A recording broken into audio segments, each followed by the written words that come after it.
merciless. Darn. Boo, no! Not like this, Boo. Not like... Boo, get out of it! Ah!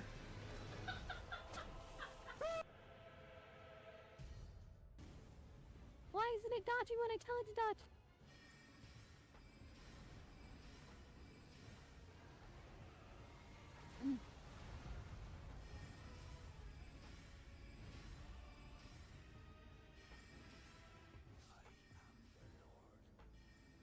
I am here!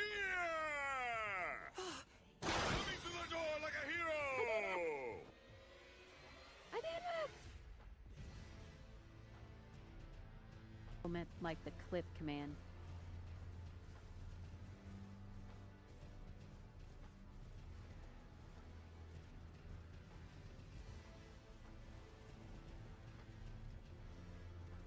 Not really too much, is there? Not them! I don't care about the bees! Shit! Shit! No! Please, no! Did I do it? Oh my god, I did it! Oh my gosh! Oh! Oh! Whoa! Oh my gosh!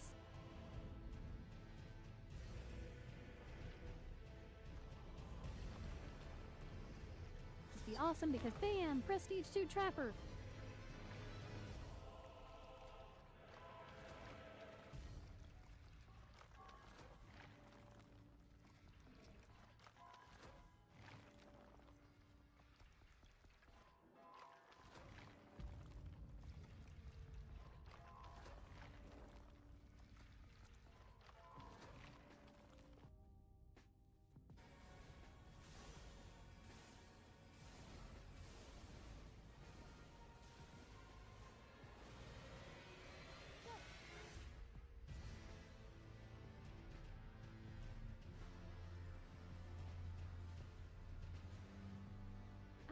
Stunning! Ooh!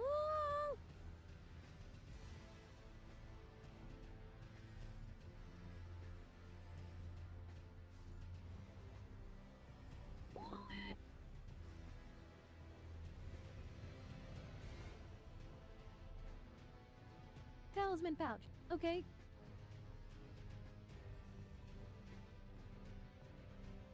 Flashlight attempt?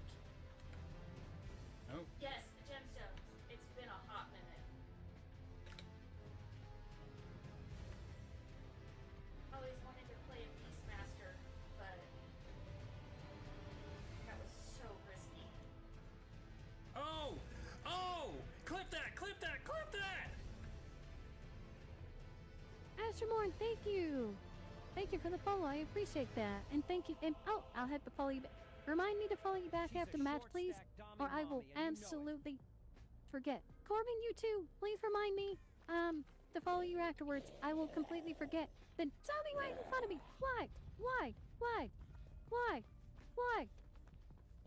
But yes, please remind me. Please remind me. I will completely forget. I I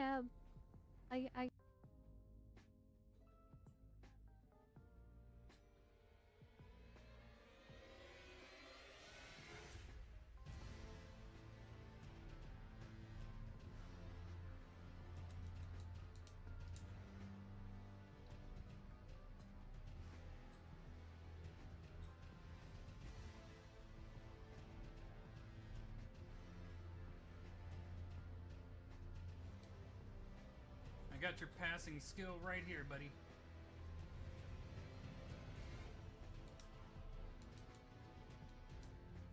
Ooh.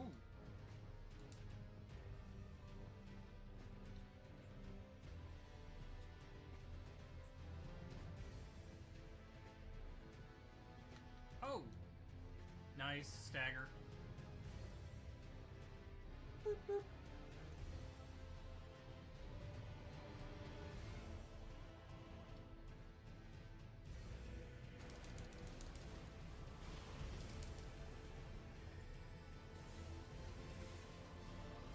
Fuck up!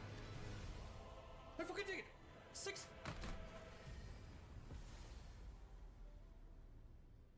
Clip. How do you, it doesn't even matter. 69 attempts. Oh my god.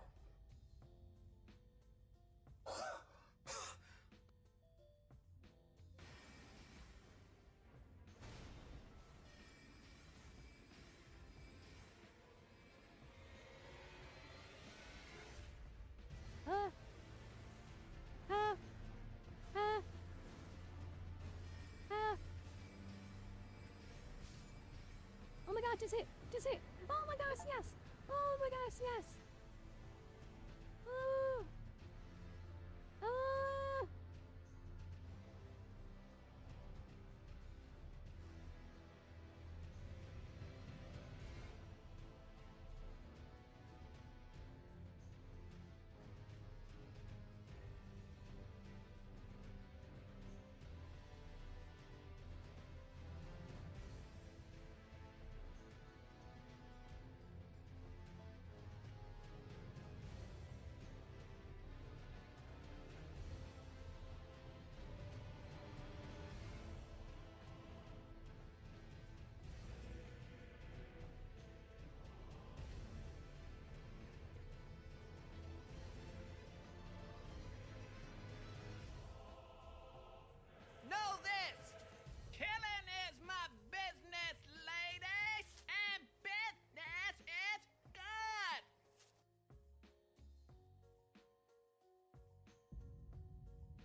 Boo's not here anymore. Boo went back home with her parents, but yeah. No, I was having issues with the controller. Like, my controller just didn't want to work.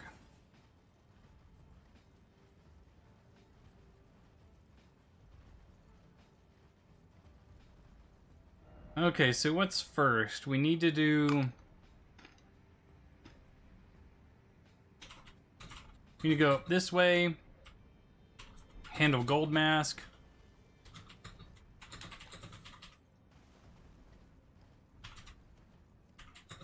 And then we will, I guess, go for the fort.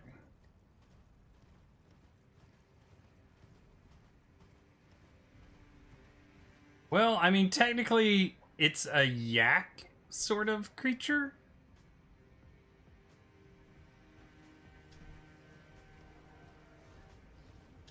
But how are you doing, Solera? Oh my god, Solora. Ah! I'm just gonna keep butchering. Crafty, can we get a shout out for Solora, please? Yes. The yak, moose, deer, horse thing. It is definitely not a moose or a deer.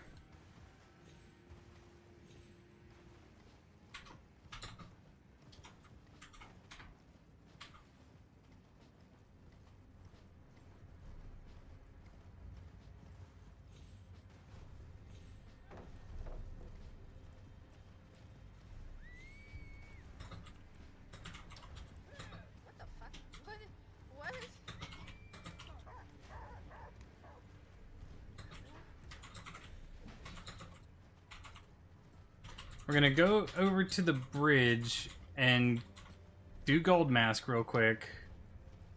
And then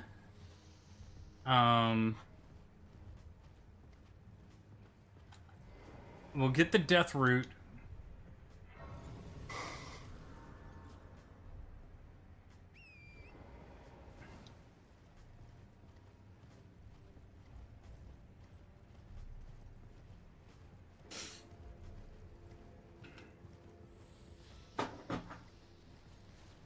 This should be where they are, right? Like, Death Mask and... Or, not Death Mask, sorry. Gold Mask? Or maybe they're on the other one. I don't know. Ooh, we can come over here real quick and get the 2 Sentinel trees.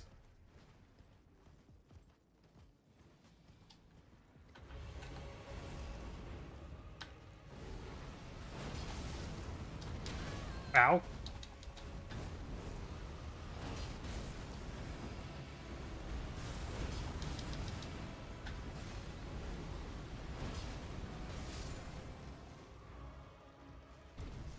Yeah, bitches.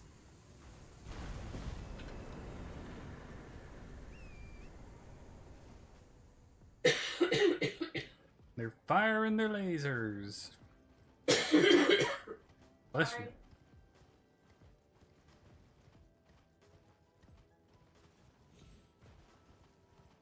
You guys just let me know when I should start the War of the Rohirrim rant.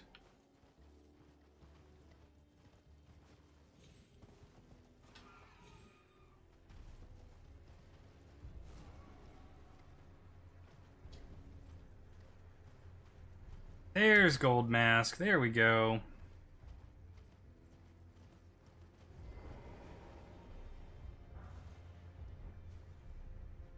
Well, I want to make sure we get this stuff done real quick.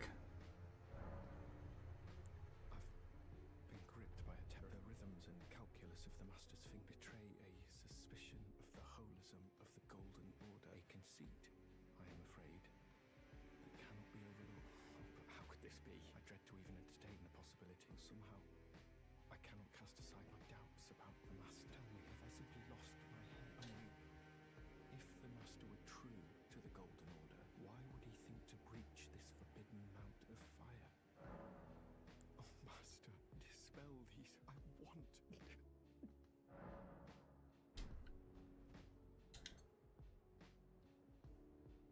Make sure we have everything here. Do you need something? Okay, and you guys, what were we saying? Oh, wait. There's one other thing we can do. Just before, it's a snail, right? That we're looking for, a ghost snail? When it comes to the place in the graveyard with the giants.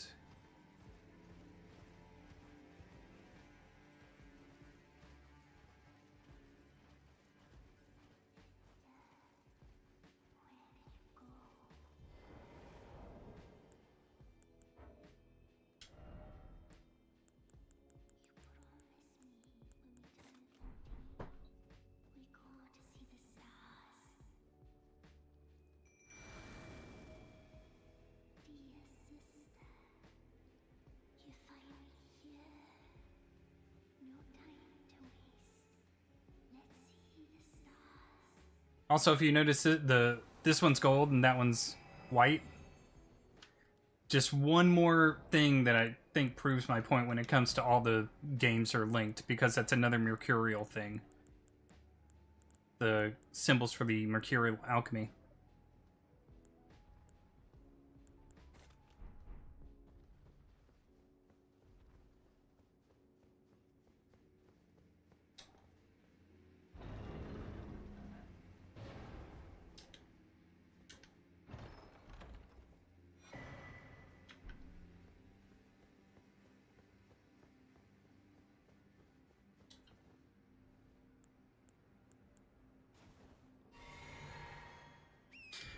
Okay, so, War of the Rohirrim.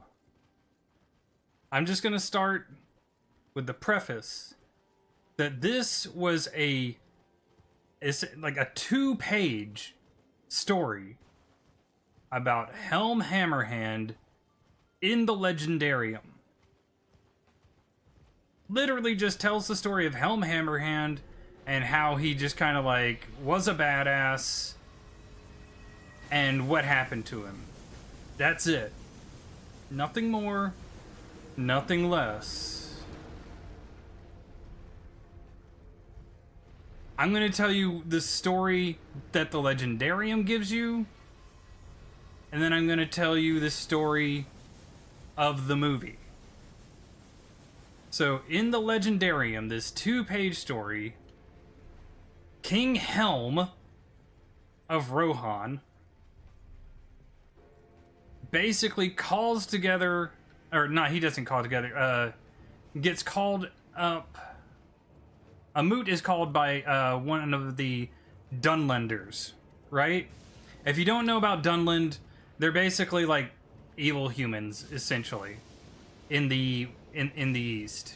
Well, technically the West. But this guy calls a moot, and he's like, hey, King Helm, you have a daughter who is nameless. She has no name. She's such an unimportant character to the story. She doesn't get a name in the book. Okay? He's like, you have a daughter, I have a son, Wolf. Let us join our houses and basically, like, you know, my son will take over the rule of Rohan, right? And your daughter will be queen. And Helm basically responds to this dude with, I'm sorry, for the past 20 years, every time we've needed help, you've been too busy, I guess, getting fat. Because the dude was fat. You know, he basically just tells him, why the fuck would I want your son to marry my daughter when, you know, you haven't helped me out and you've been so busy getting fat. And this dude takes, he takes exception to that, right? And he just says something like, you know, well, maybe you don't want a son of Rohan to be married to your daughter because you're too busy trying to curry favor with Gondor, and you want a Gondor prince. And Helm, at the time, he's just like, he sees the insult for what it is, and it's just like, you know what? a lord really should not throw hands in his own keep. So let's go outside.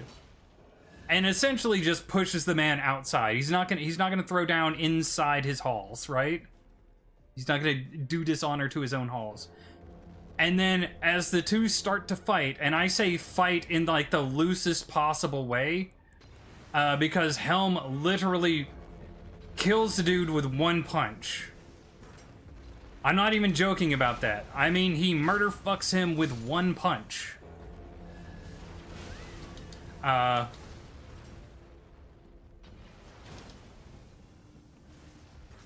And, you know, this guy dies. His son Wolf is like, oh my god, you just killed my dad. I'm gonna kill you and everybody you love. And you would think, you know, the proper response would be, did you not see me just kill your dad with one punch? What do you think I'll do to you? No, doesn't matter.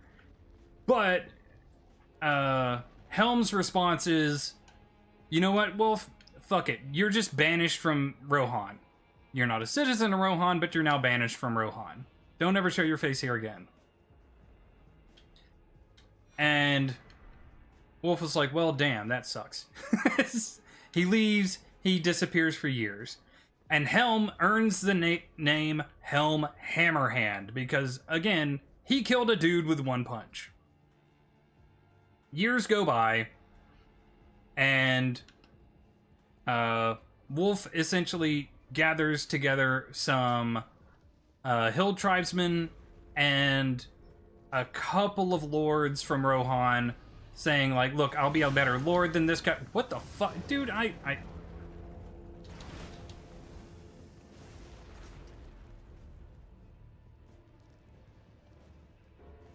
Where are you? There we go. But he's just like, I'll be a better lord, I'll be a better king, I'll show you guys favor, blah, blah, blah, blah, blah, blah.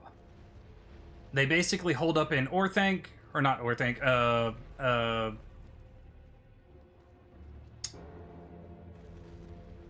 my god.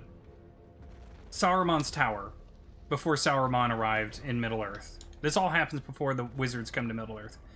And, Isengard. There it is, Isengard. They can't go into the tower because they don't have the key, but they basically just, like, take over the spot that it's in. But, after a few years, they start attacking Rohan, and Helm collects his forces and goes out to meet him. His son Hava dies in the initial fight, and then his son, it's like Saros or something like that, dies in another fight. Like big battles, you know. And then, shoot, does this guy see me, or is he just kind of like, okay, he doesn't see me. They go to the Southburg, and the Southburg is basically what they call Helm's Deep at the time.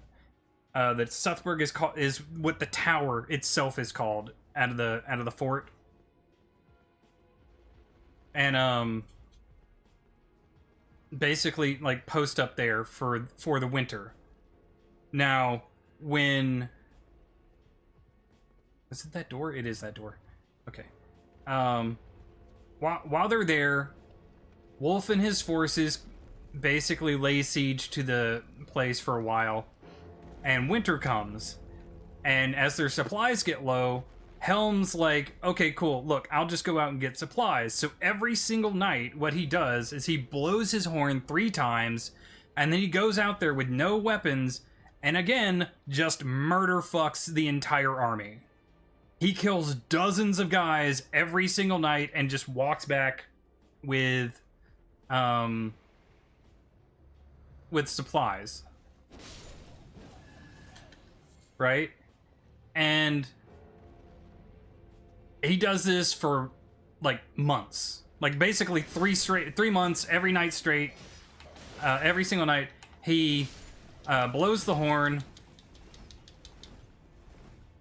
I hate that bird. Every time with that bird, man. He goes out there, he kills a bunch of people, and then comes back with supplies. Pretty short, pretty simple. And then one night he blows the horn, and everybody just runs away. Like, literally, they're not gonna have... They don't want anything to do with him, they just run away. And instead of coming back, they find out that the next morning, he doesn't come back. He doesn't come back with supplies. The next morning, they find him at the dike, and they don't even show this in the Peter Jackson films, but there's like a dike maybe 1.5 miles away from the actual wall of Helm's Deep, which helps to break up armies if they're going to try and come lay siege to the place. But they find him on the dike, basically frozen in place. It's like described like knees unbent, you know, head up high. He literally like died fighting, standing up, like just frozen there. Pretty badass, you know.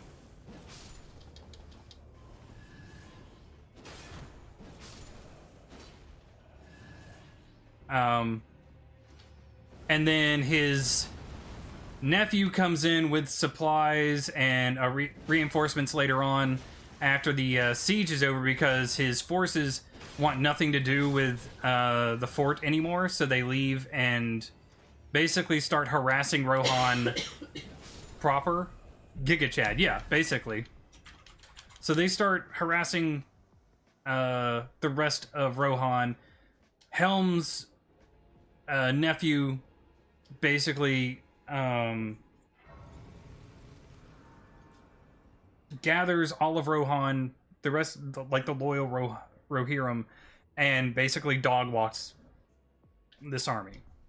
That's what he was doing while the siege was going on. He was gathering up all the Rohirrim and everything. And then he starts the second line of kings.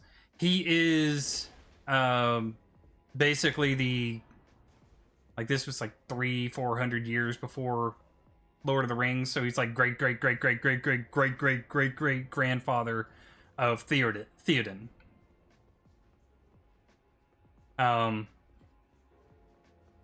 And then you have, and that's it. Most likely, Helm's daughter is married to her cousin to preserve the line, but because the lines are tracked by the male, it's considered the second line of kings. And that's it. That's the entire story of Helm Hammerhand. Could have been made into a really cool movie, or like maybe like a 10-part TV show or something like that. Now, the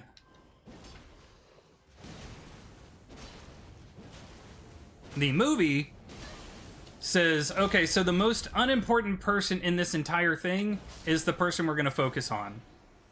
We're going to focus on Helm's daughter. And the movie starts out saying, this is the story of Hera. She is a performer of legendary deeds, but you will never hear of her in the histories or in myths or legends. And you're just like, why? Anytime anyone does any kind of legendary deed, she's heard of. So right from the start, the movie's just like, hey, this person's super badass, but you never hear of her. So what it starts off with is Hera apparently somehow befriending one of the eagles. Like, literally, that's the opening scene, is her... Yeah, they girl bossed her. And then, like... they have the scene... The next scene is... where the dude calls the meeting of the lords to talk about how, like... You know, he wants his son to marry Hera, and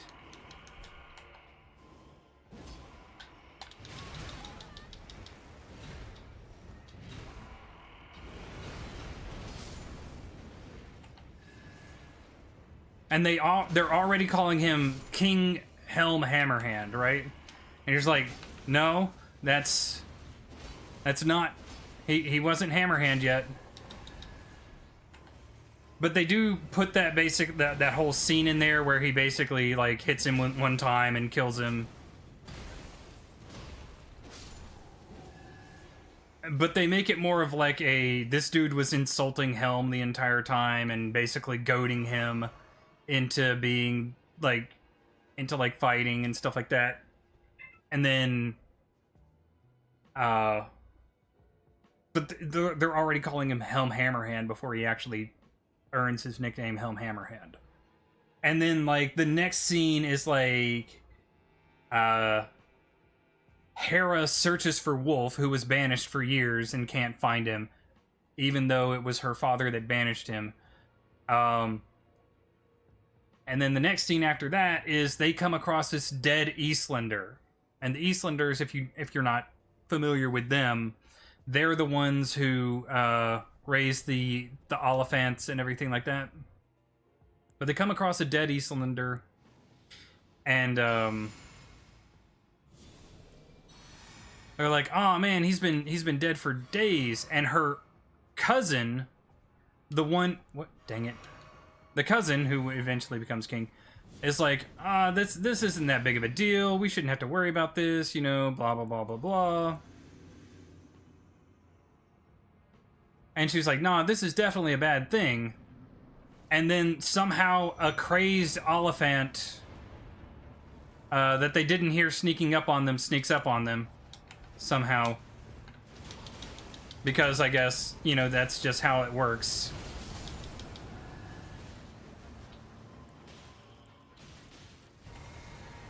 And her cousin does the whole, like, action thing where he's like, "Oh, giant monster that I can go under.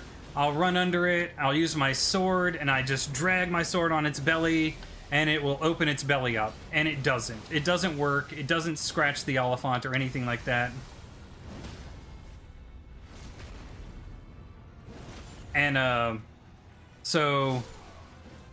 yeah, take that, Neal.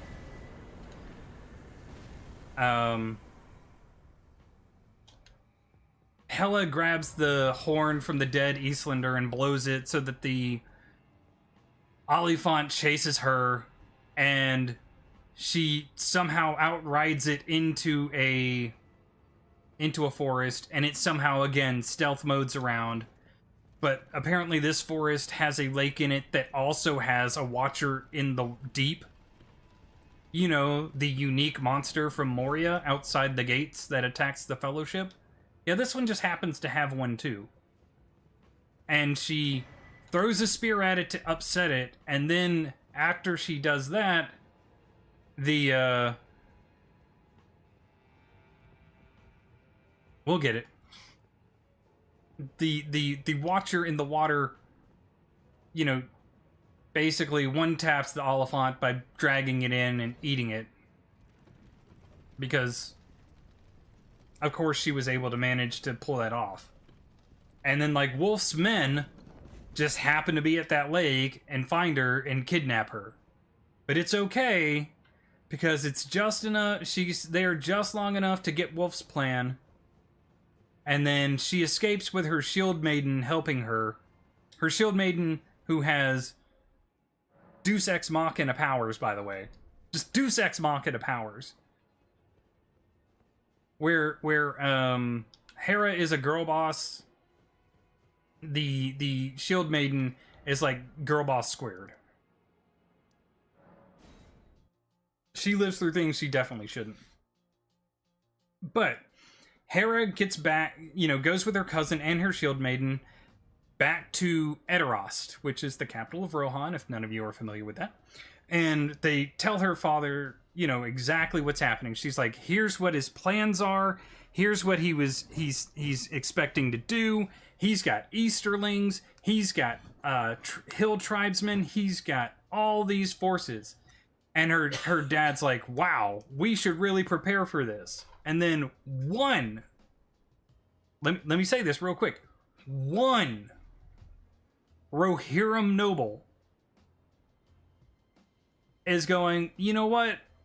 She's a woman. So she really doesn't know what she's talking about. Let's not prepare for everything she said. Let's just prepare and assume that homie only has Hill Tribe. Because she's not really familiar with, you know, Easterlings and Oliphants. Let's just ignore the fact that it's also her male cousin that's also giving us this exact same information and just say, well, the woman said it too, so it can't be all right. And all these other guys just are like somehow like, you know what, that's a good point. Her having a vagina completely, you know, wipes away the details about, you know, half of Wolf's forces that she clearly knows about. So let's not prepare for that. And so does her dad for some reason. And you're just like, what? Literally 3 seconds ago, you were having these guys go, oh my god, we need to prepare for all of this. And this one guy's like, nah, vagina. And they're all just like, yeah, that's a good point. That's an excellent point. Let's ignore the rest of that. Right? It's just like, what? It's not what you guys would do. You guys, like, you're a medieval kingdom that's literally next door to multiple hostile countries. If you have information on hostile movement, you act on it. You don't assume half of it is wrong just because a female told you about it. But that's what they do. So they ride out expecting only hill tribesmen, and lo and behold, there are Easterlings and Oliphants. It's almost as if they had already been told about this, but they act surprised. There you are. I knew you were around here somewhere.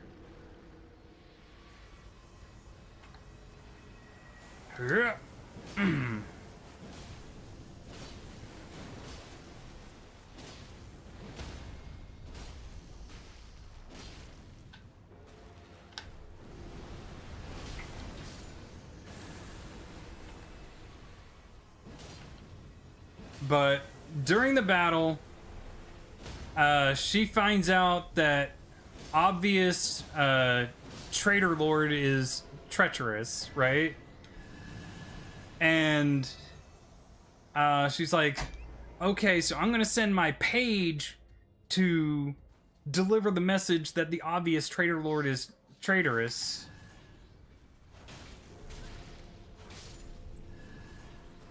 While I evacuate the city in, and I shit you not, 5 minutes. 5 minutes. The entire city of Eterost.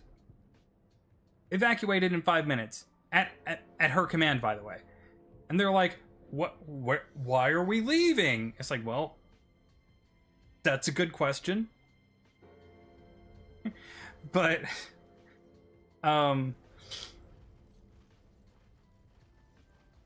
so, you know, they evacuate the city, and lo and behold, Traitoro, yeah, we'll call him that, sure. Traitoro, does his Traitoro thing, and it's like, Maha, I'm attacking the city, while Helm and his, forces are out dealing with the main force. And Helm finally realizes, oh my gosh, my daughter was telling the truth. I need to turn around and go save Eterost. So, they do. They get back to Eterost, and then, like, his oldest son, Hava, when they think they've taken it, gets shot with an arrow through the neck. By, like, one of Wolf's henchmen. And the entire time,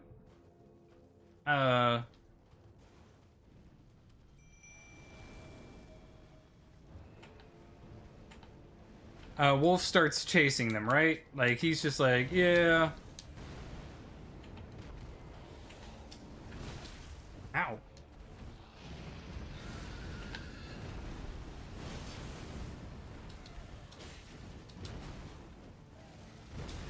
Ow. So, Then Wolf captures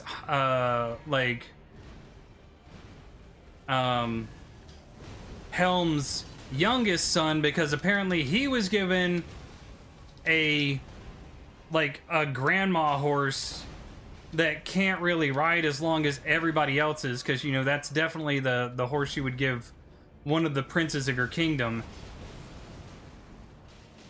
And he gets captured, and then they're like, oh, we're gonna ride to Helm's Deep. It's like it wasn't called that yet, first off, so please get that through your heads. It wasn't called that yet at all.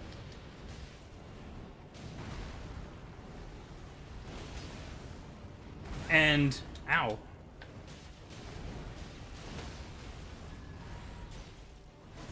There we go.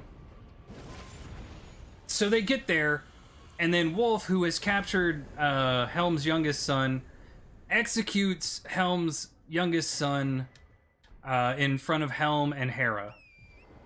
And Helm, who has been shot with multiple arrows, is super angry.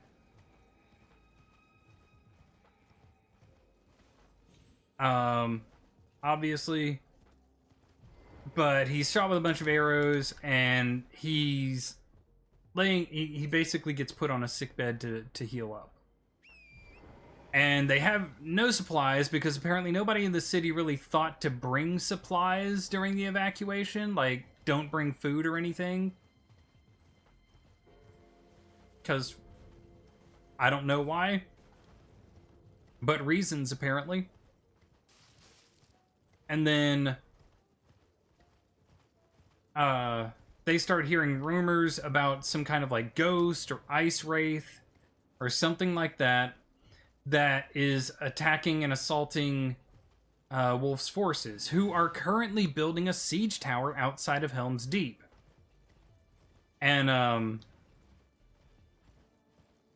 then Helm goes missing out of his deathbed. And they're like, oh, he's a monster. He turned into a ghoul or something like that. And it's not. He's literally just sneaking out at night, just killing people. Not killing people and getting supplies. He just sneaks out at night to kill people. So, Hera stumbles upon, like, the secret little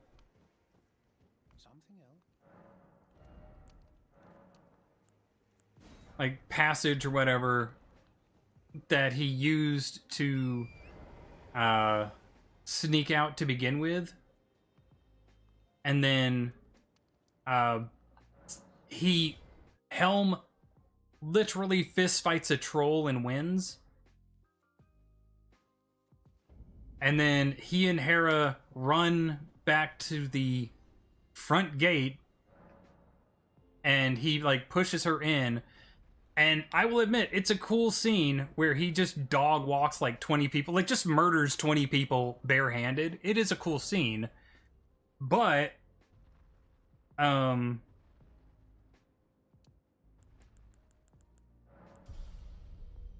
it basically shows him the next day out in front of the gate, like standing up, like All Might victory pose, frozen. And the whole idea is the rest of Rohan isn't gathering their forces to come and like stop Wolf, because now he only has really like the hill tribesmen helping him out. They're just waiting to see who the winner is going to be. Oh, by the way, I should also point out that Wolf burned Edoras to the ground.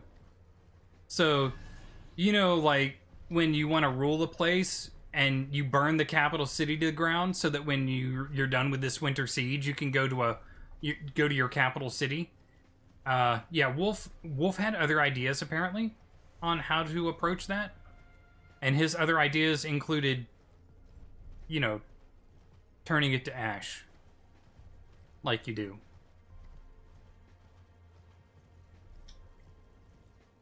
But finally, the siege tower is finished. So,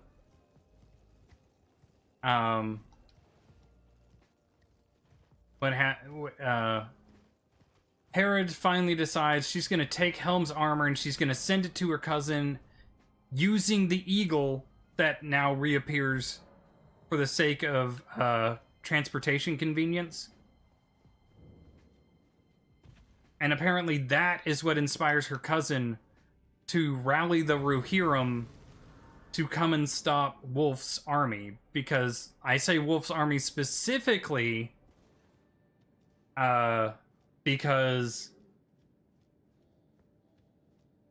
Wolf finishes the siege tower and Hera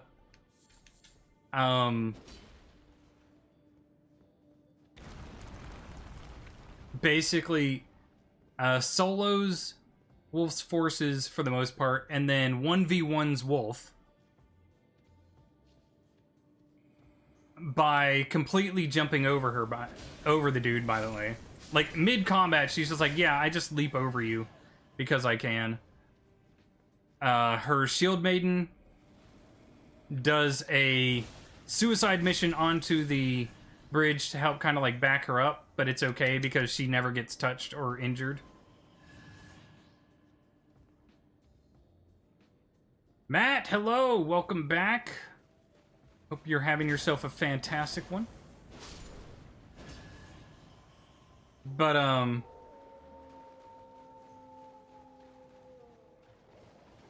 in the end, This place is really pretty. she kills Wolf, and then once she kills Wolf, her cousin becomes King of Rohan. Aw, darn. I didn't do that fast enough. That's my bad. And then she decides to just leave because Gandalf wants to talk to her.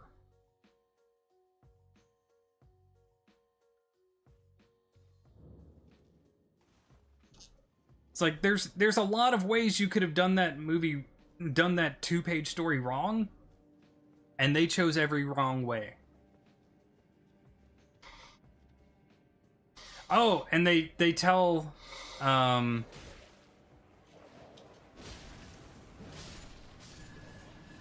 they tell people that the Hornburg is no longer called the Hornburg, it's now called Helm's Deep. It's like, first off, it was the Southburg because it was the south-facing tower.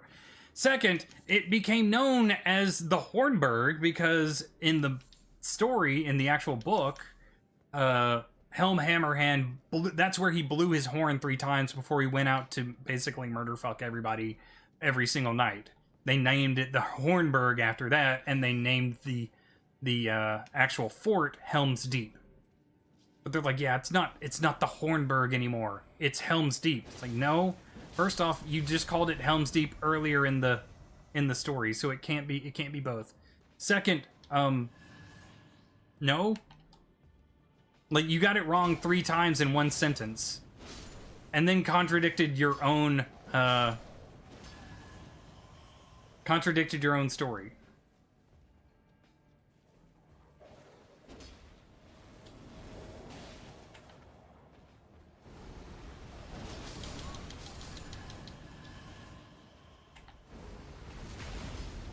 Whoa, wrong way.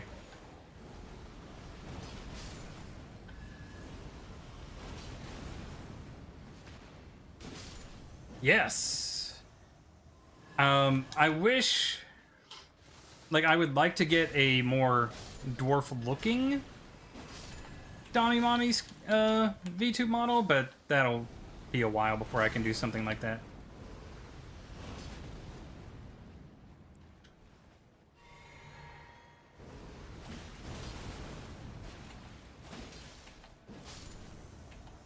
I have to go kill this snail. There we go.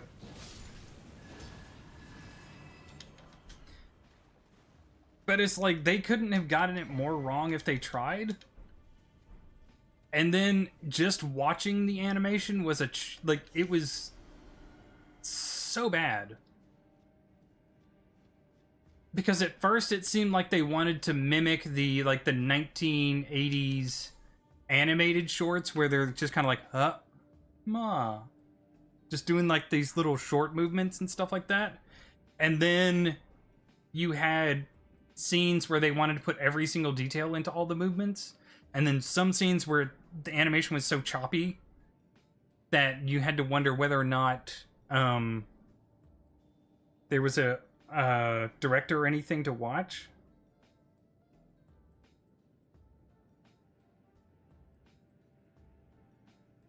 And check on things. But then when you realize, oh, this was made by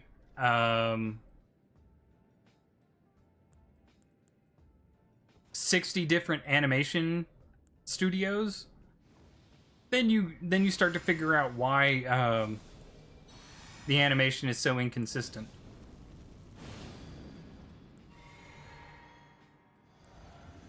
It was just bad.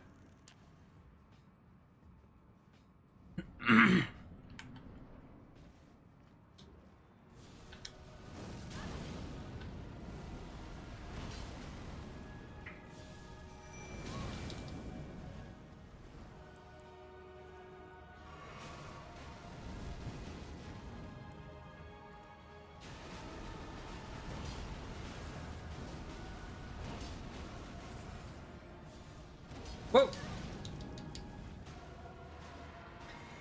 I'd like to think I'm doing better, yeah. But thank you.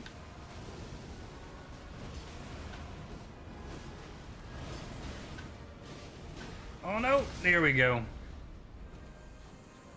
I've gotten much better at Elden Ring, that's for sure.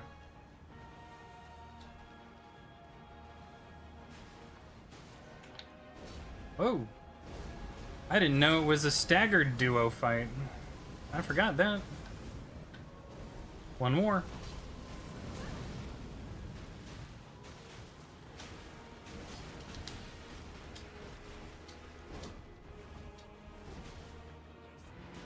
Let me make sure that I'm on this real quick. Here we go. Oh no.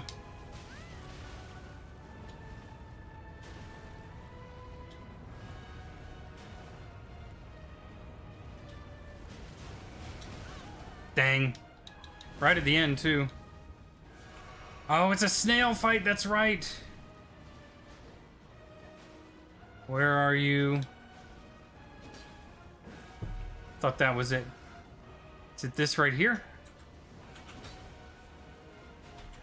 Mochi, hello! How are you doing? Hopefully you're doing fantastic today. Where's the snail? Oh, jumped! I probably should have waited. I knew you were on that side. Damn it. That was the most perfect timing in the world. I'm gonna have to just try and kill this thing. And then, find the snail.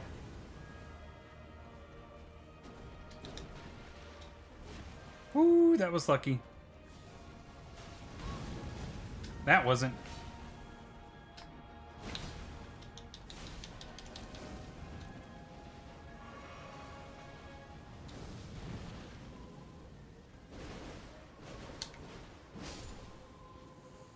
Where is it?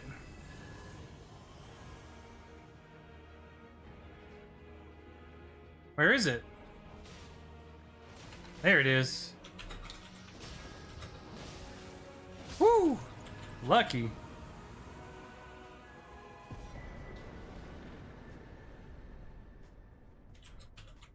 Nice.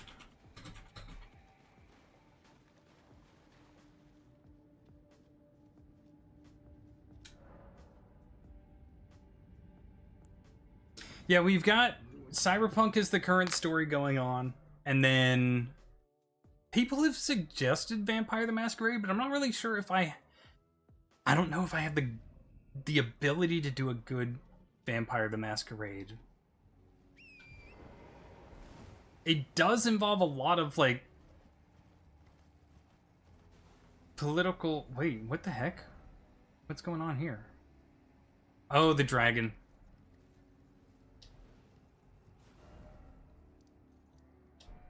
I need to turn around real quick.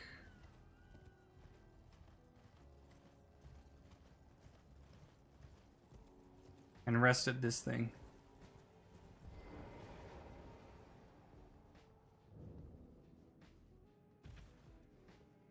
Yeah, political intrigue with Vampire the Masquerade. I would think... oh, my phone is not keeping a charge, and I don't know why. Like, it's actively charging, but it's not getting any kind of charge.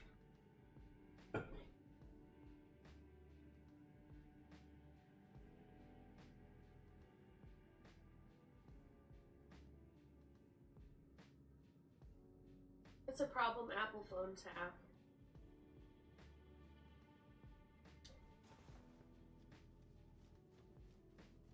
But I would think if Merida went to Vampire the Masquerade, she would probably end up being like a Ventru or something similar.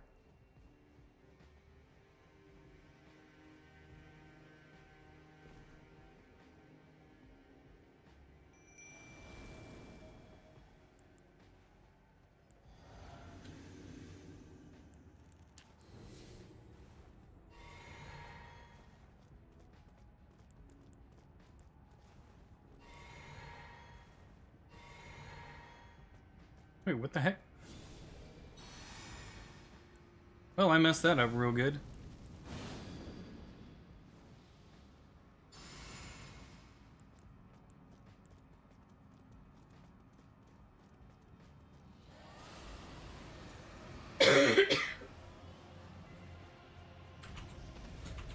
There you are.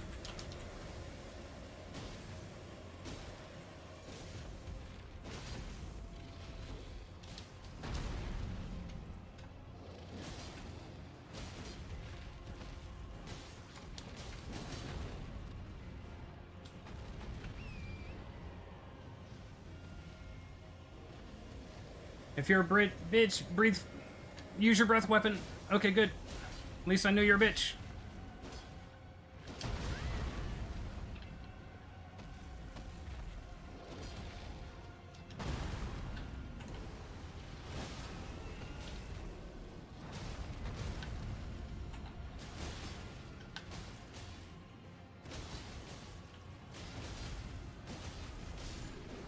There we go. Oh, Merida would very likely be a Ventru. If we're just talking, like, purely preference, Ventru. If we're talking,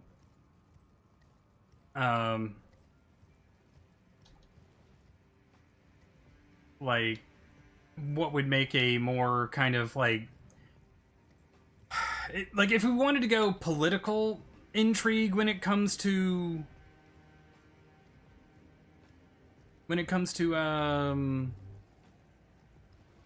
Vampire the Masquerade, Ventru. If we want to go, like, kind of more of a grungy, like, climbing up, like, scraping up through the ranks story, maybe a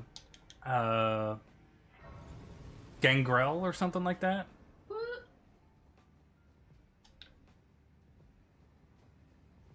What was the woot for? That was the Gangrel? Was my clan when I played.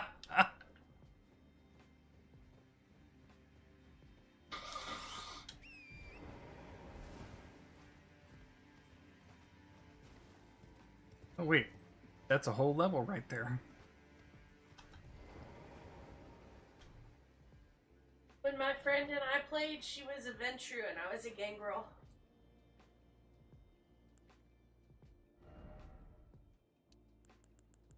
Be great on Dragon Age Origins, so imagine would work better than you expect. Well, there's some good news for that. I don't know if you've like seen it in the Discord or anything like that, but we're going to be doing a revisited series where it's basically a second Merida series after the first 11 stories, where she it's basically a start all over from scratch, and the first story will be Dragon Age Origins again, only this time she will be the dwarf commoner origin instead of the dwarf noble origin.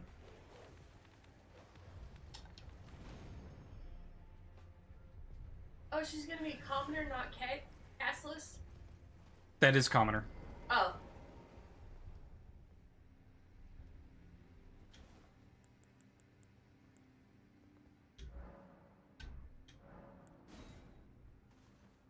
I've also started the Lord of the Rings story.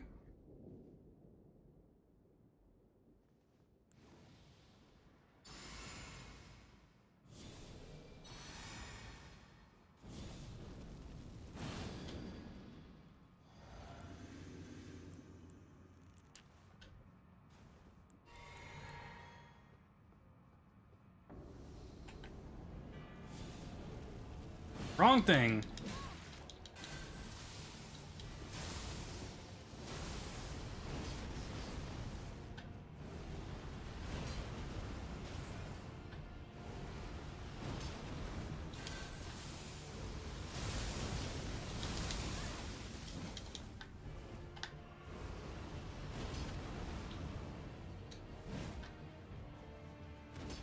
Shoot.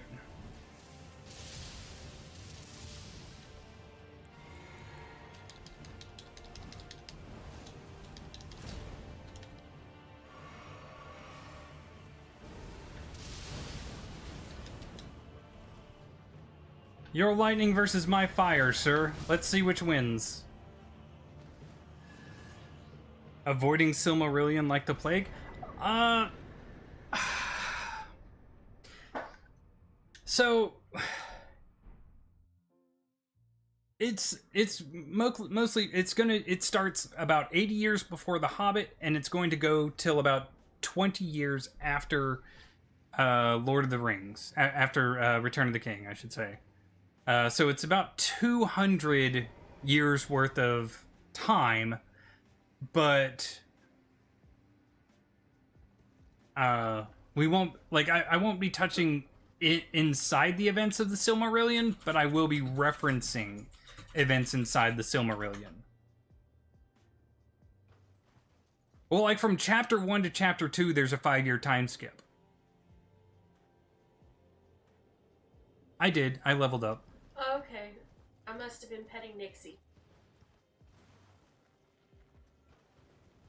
Like chapter 1, she's like 5 years old. Chapter 2, she's 10 years old. Chapter 3, oh, there's going to be tons. Yeah, you have to do tons of, you can't do a yearly chapter and expect people to be like, oh man, this is really great. A 220 something year, a 220 something chapter story. Nobody looks forward to something like that. And not every year has something eventful go on. Like, even Tolkien doesn't do that.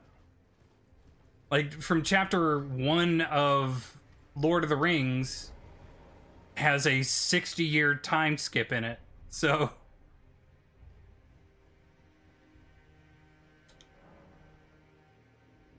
or a 16-year time skip in it. I can never remember where these things are. I don't even have to do these things, actually, because I don't get anything from them now. But Chapter 3 has a 6-year time skip between 2 and 3.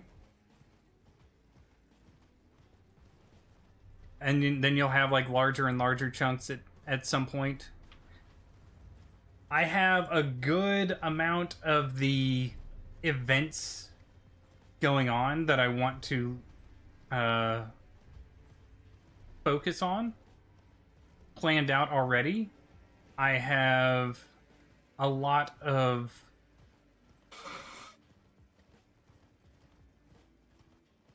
ways, like different ways certain events will take place.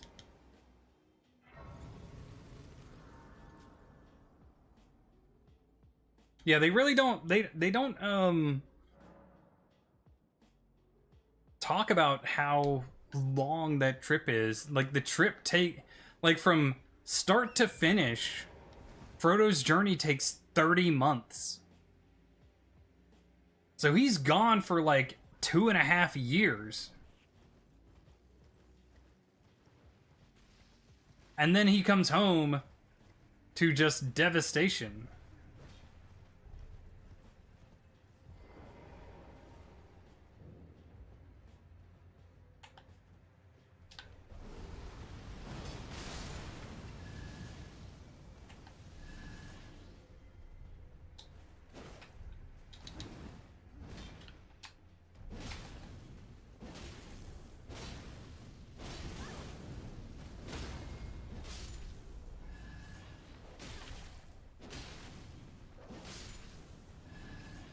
But there are also time skips in the Origins story.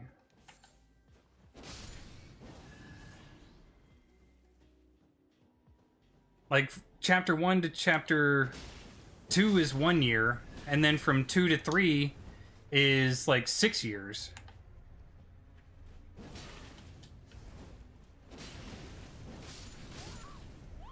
What the fuck?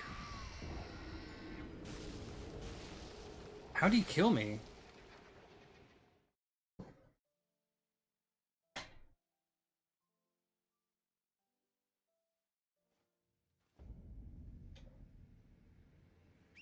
That was weird.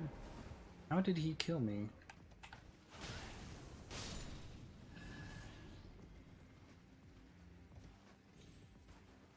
So, you know, there's definitely going to be time skips inside that story because they're kind of necessary with the prolonged time periods that you're looking at, you know?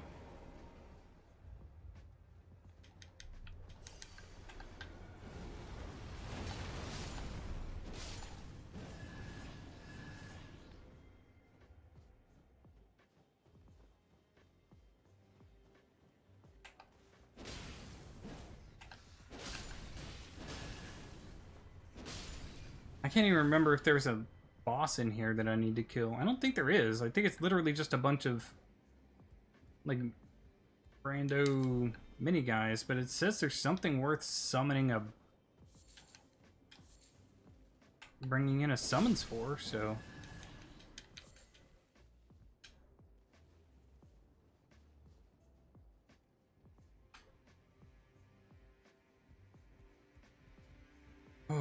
Chapter 3 will also introduce the singular other fated as voted on by the Discord that will be joining Merida.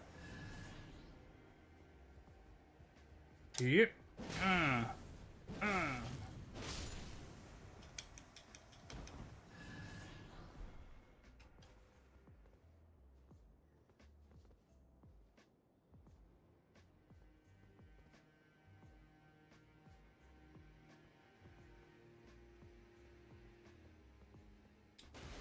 There we go. And I'm just gonna fall down. Cool. Cool. Yep.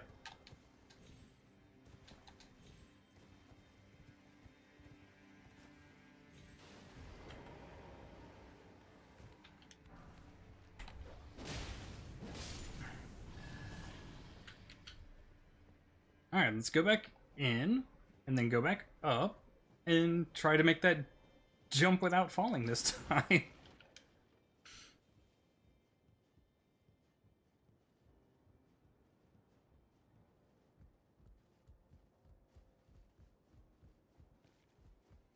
It's gonna be a lot.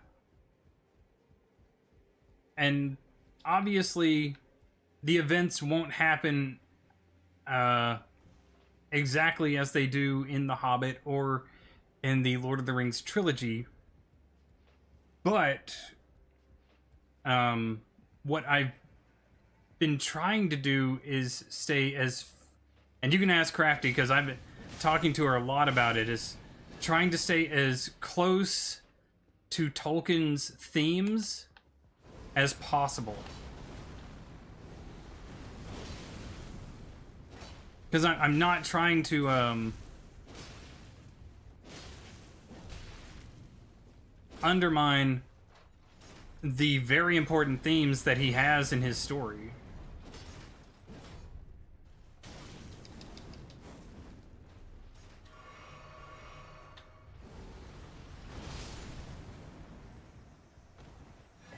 It's one thing I don't want to do.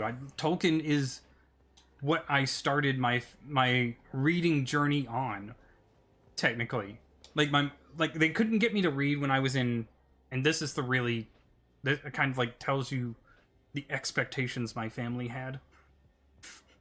They couldn't get me to read in kindergarten, so they gave me comic books. And when I started reading comic books at 4, my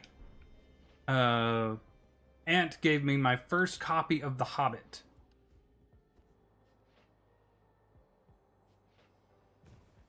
And I read through The Hobbit and I loved it so much that I wore that copy out. I've worn out, I don't even know how many copies of The Hobbit now.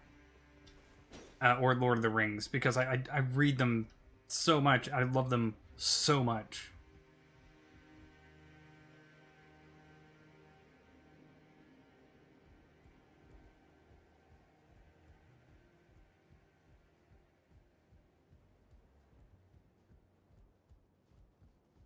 I mean, let's not forget that Tolkien wanted people to understand that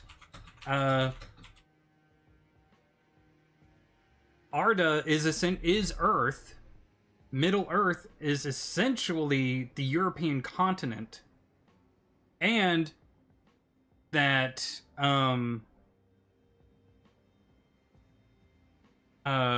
Iluvatar is the Judeo-Christian god, and the Avar and the Maiar are just different types of angels. Morgoth was essentially Satan.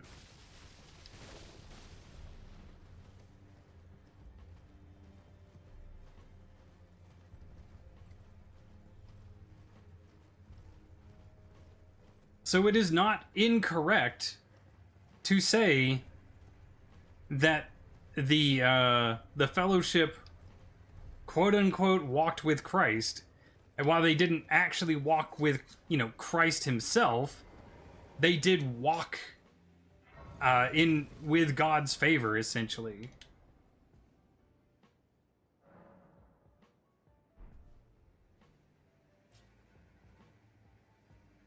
I personally, and again, I was ranting about this yesterday with Crafty. I personally love magic in Tolkien's world, because magic isn't like the bombastic fireballs and stuff like that you think of in modern fantasy. Magic is essentially just the root workings of the world, and everybody does magic.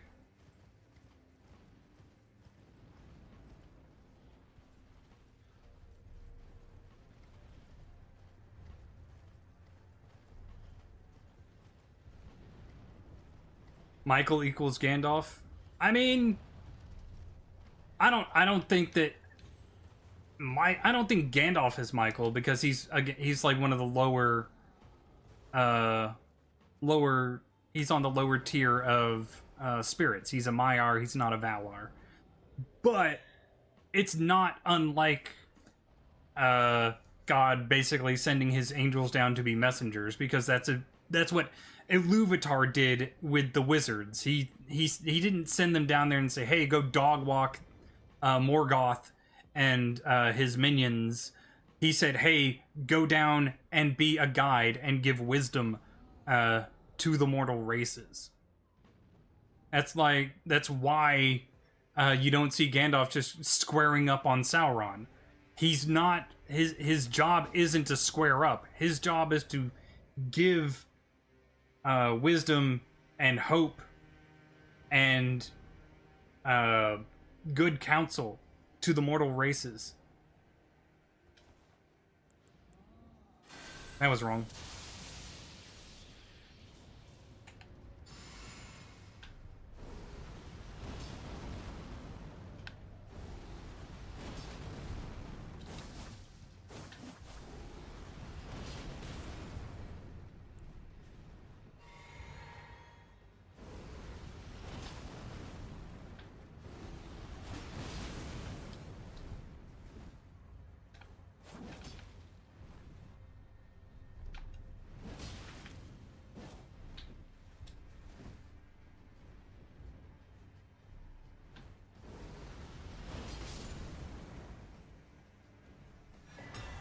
Yeah, magic is the fabric of reality, because in Tolkien's universe, the world was literally sung into being. Morgoth was the one who put in a few, off tones to try and make something for himself. And because everything was created by the divine, everything has a spark of divine, which means everything in the world can use some form of the divine according to essentially a tier list of power. And if you are a tier above anything that you're encountering, you can literally say, you have no power here. And the universe just goes, well, he said so, so that's the fucking rule for you.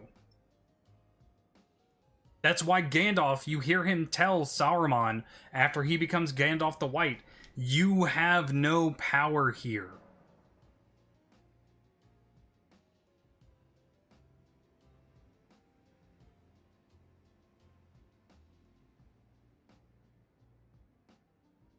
I think I think I explained the magic pretty well in chapter 2 of the Lord of the Rings story, where it's like, or Sauron, yeah, you're right, I'm sorry. But where it's like dwarves are all the races are magical races, but dwarves, you can see it because they were created not by Iluvatar, but they were created by Aiel. And he created them during Morgoth's initial transgressions. And he created them so that they would have unbreakable will. That's why whenever the dwarves wear their rings of power, Sauron cannot bend them to his will. Because they are made to be immune to that sort of thing. And then when they craft, they are literally working in their purpose. So anything dwarven made is made with their own magic. And then they learn the magic of runes and words, and because the world was sung into being, words have power, which means their rune work makes their magic even more powerful. When they sing during their work, it makes their magic more powerful because, again, the world was sung into being, which means singing brings mortals closer to the divine.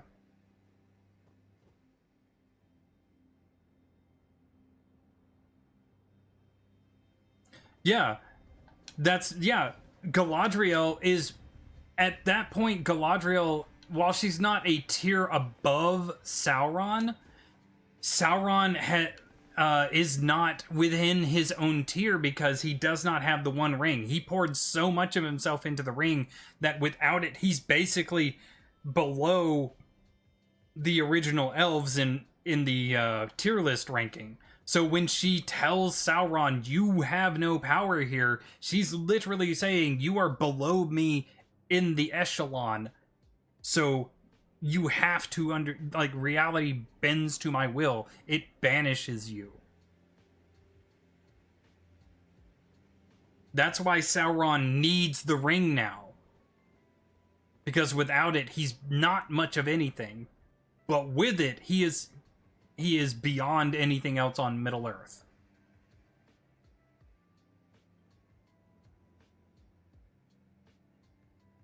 So Galadriel is OP as fuck, yes, for a, and I'm gonna use quotation marks here, she's OP as fuck for a quote-unquote mortal race. When I say mortal, the elves are immortal in the sense that, you know, they are functionally immortal. They do not die unless they are killed. She can be killed. The Maiar and the Valar, like Gandalf, Sauron, Saruman, the Blue Wizards, Radagast, they cannot be, like, their bodies can be killed, but they cannot be. Even at the end of Lord of the Rings, Sauron is not killed, but his spirit is so diminished that he can no longer do anything. Galadriel, if you wanted to kind of, like, basically battle scale her, is easily continental. She was born under the light of the two trees, and she's one of the few elves remaining that was born under the light of the two trees. And she remembers them, and that was when the elves were at their peak of power, and she was mighty even among the elves. in power. Was she a sword swinger? No. Warrior? No. But the moment she starts using her power, her magic, her will, there are none who can contest her, as far as mortal races are concerned. But the moment you toss in a Maiar, they are above her. Maiar are angels. They are literal divine beings. Whereas elves like Galadriel are essentially... Think of them as Greek demigods, right? They're half mortal, half divine, essentially, but they're not on a divine tier. They're like just below it. And even the weakest Maiar are more powerful than Galadriel.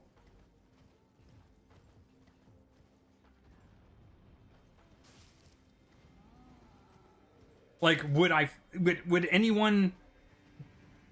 Like, even, like, Gandalf, Sauron, there's a reason they teamed up with Galadriel, and Sauron didn't try and get on Galadriel's bad side even after he started turning, because he knew she could stop him.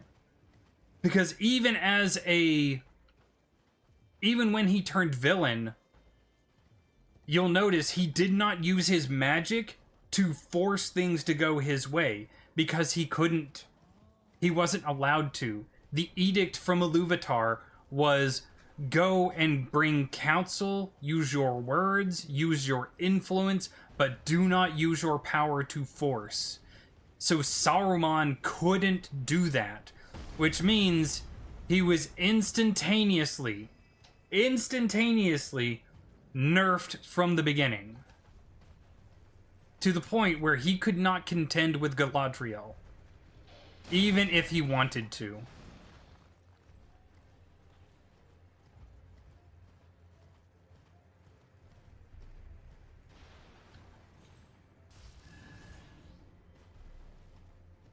But it should show you how powerful they are, because the Balrog, which was another Maiar, just like Gandalf, just like Saruman, just like the others,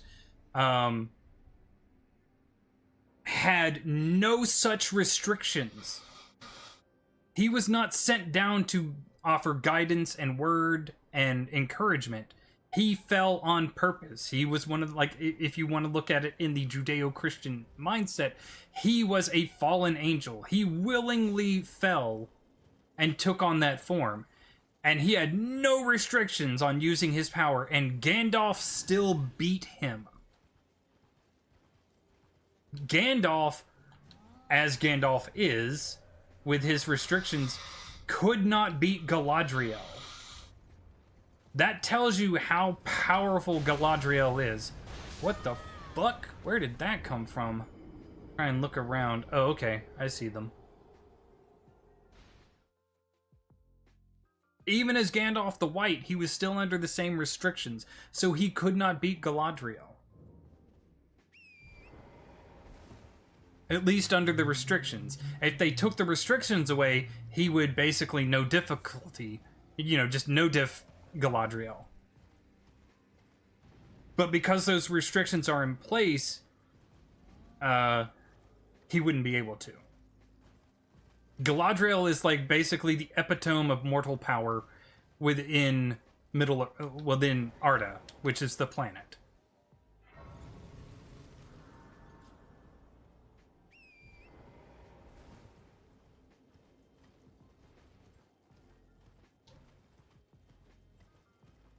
Actually, sorry. I should kind of put that as an asterisk, because there's Galadriel, who's the epitome of just magical, like, sheer power for anything that's not a Maiar, Valar, divine. And then there's Glorfindel,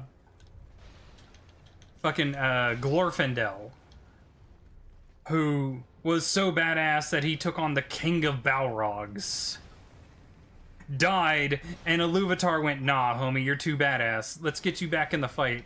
And sent him back.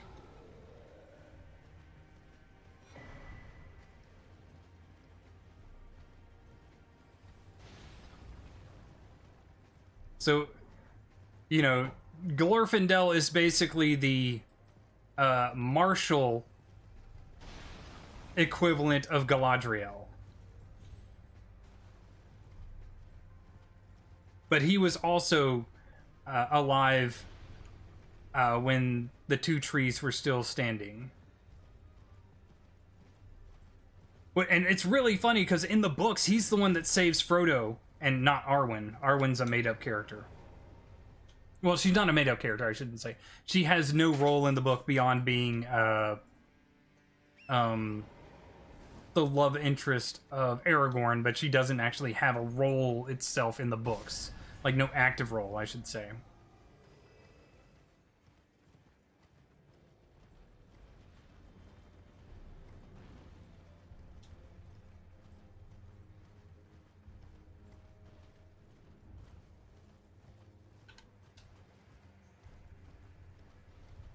But it's one of those things where like people like to point out, like, okay, if dwarves can't have their will bent to any of the rings of power, why didn't they just give the ring to Gimli? It's like the one ring would not have bent Gimli to Sauron's control, but it would have corrupted Gimli by bringing out his worst, the worst aspects of himself, which primarily were his pride, his hatred of elves before the Fellowship actually, like, the story ended, and his natural dwarven lust for gold. Gimli would never have, his will would have never been broken by the ring in the sense that he would never have, like, bowed to Sauron, but he still would have been corrupted. Dragon sick, yeah, it would have been like dragon sickness times a billion.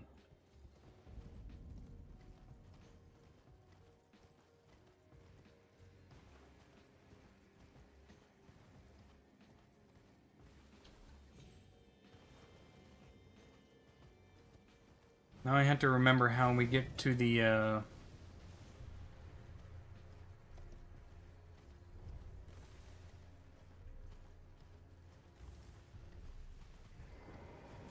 the other elevator.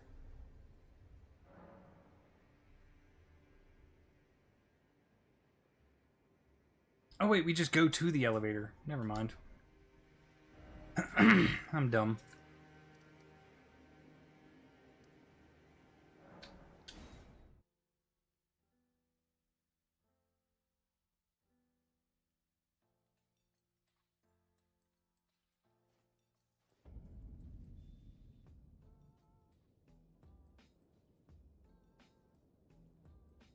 Ugh.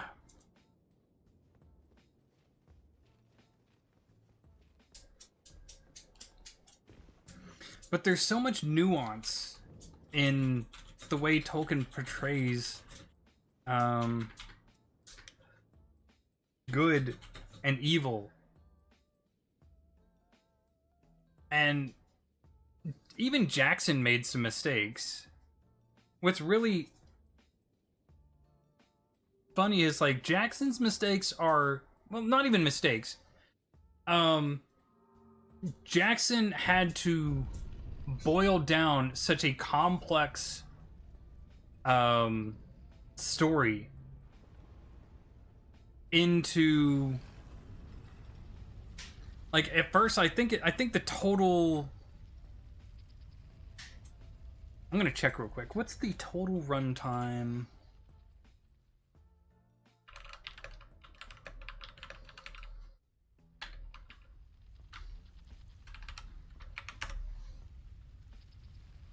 Yeah, okay. 11 hours and 36 minutes. 11 hours, 36 minutes. And then it was cut down even more from that to about 9 hours. or less for the theatrical release. I went the wrong way. Isn't this the way to the Halig Tree?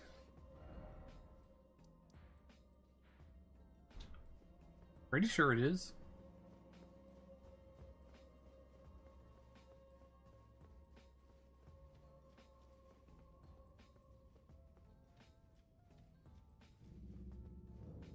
Yeah. But he had to basically condense this massive epic into three movies. So did he cut a lot of stuff? He had to, yeah. And then he also had to simplify some things. Like the biggest thing I think he simplified, for instance, like one of the biggest things was Grima Wormtongue.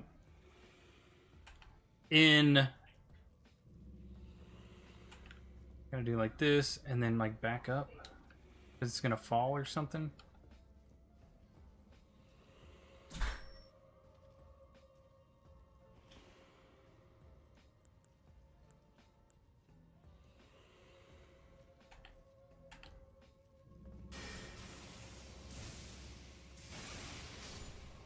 There we go.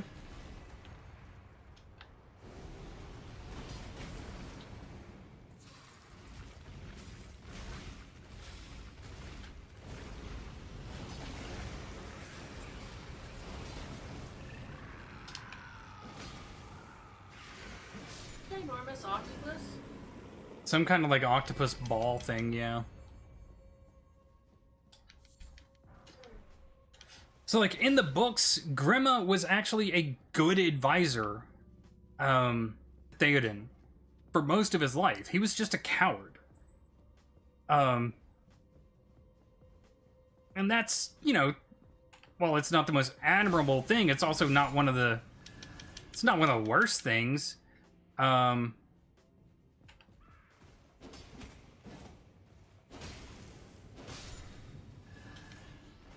Take a left halfway up. Oh, you talking about the drop down here? This?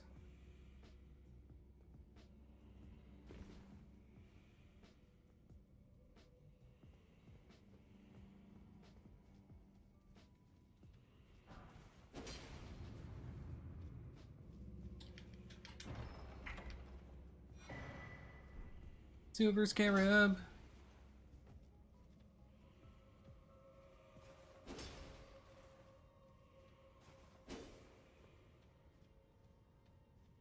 Or run straight across. But Grima was a good advisor. His advice was actually based on his preference for not wanting to go out and having to fight.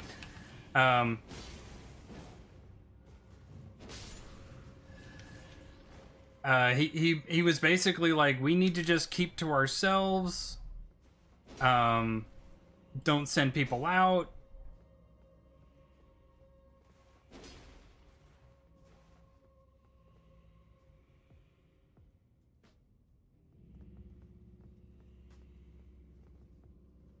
He wanted oh, well, there's that. He wanted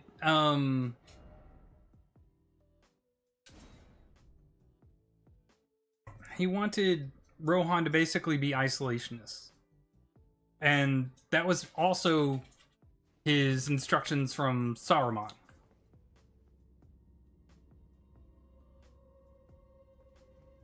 Basically keep Rohan out of the fight.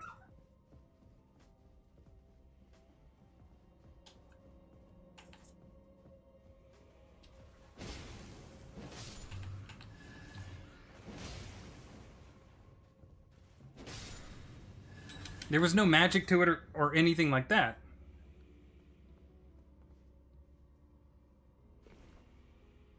How did I fall? I did the exact same drop. Okay. That's 300k gone.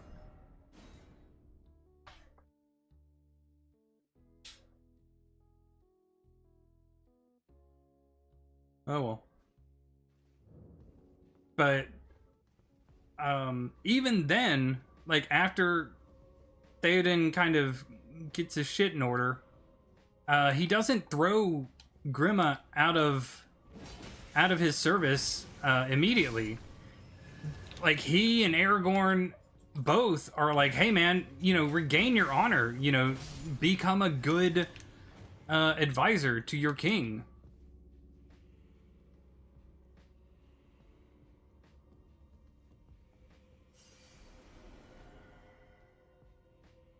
But he was too cowardly.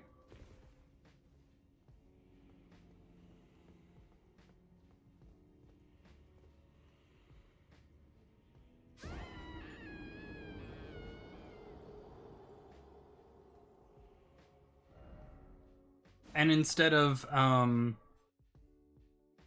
being like tossed out and rebuked and threatened to be killed, they just let him leave.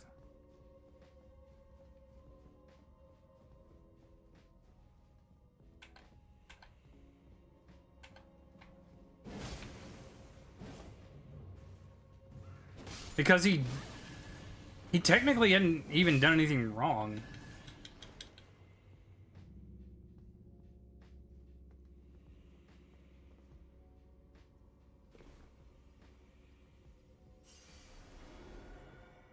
Okay, so back over here.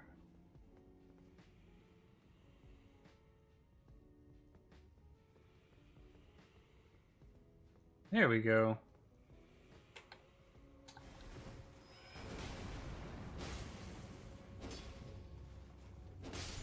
There we go.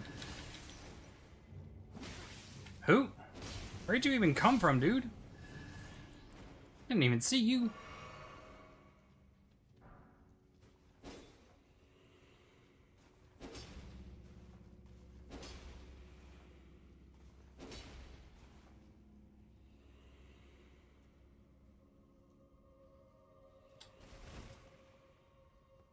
Wait, do what?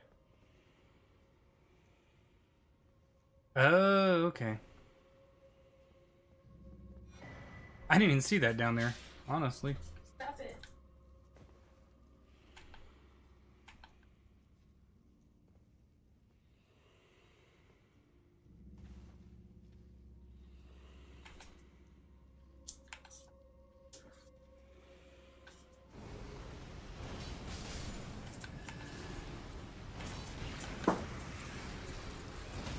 Stop, Frey's gonna give you skibidi paps.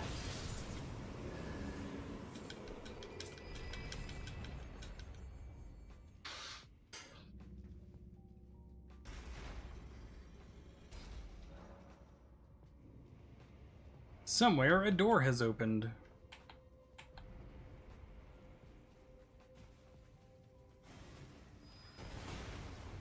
Oh my gosh.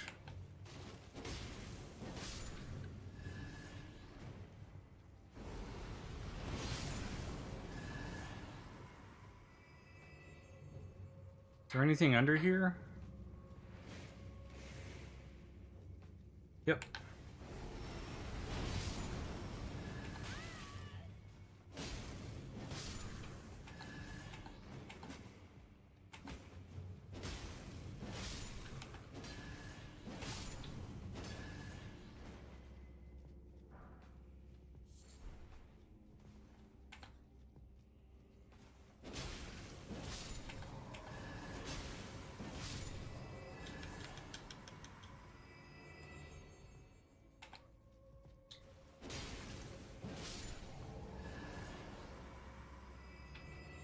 Here we go.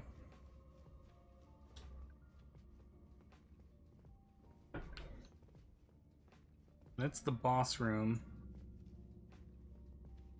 What's over here?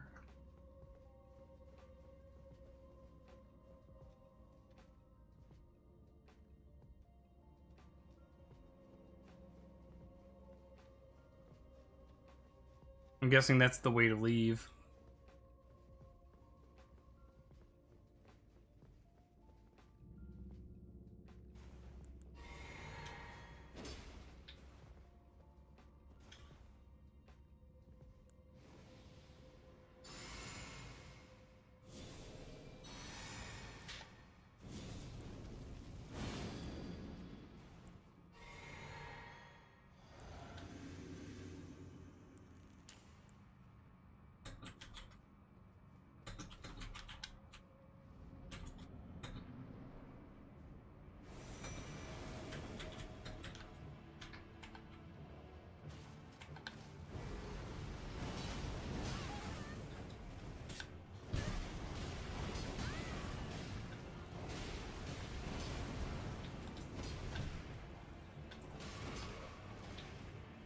Oh, it's a miniature.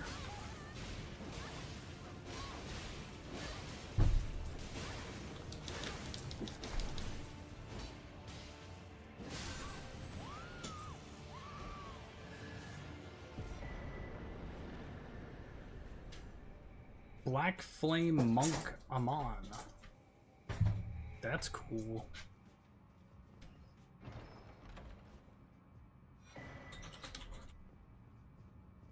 All right, got the last of the death root.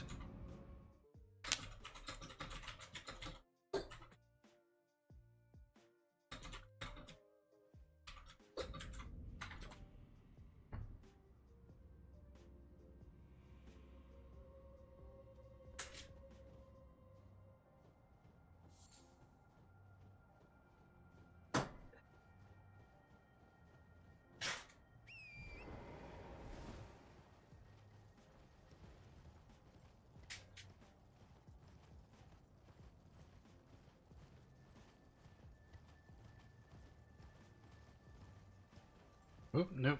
Gotta go around this way.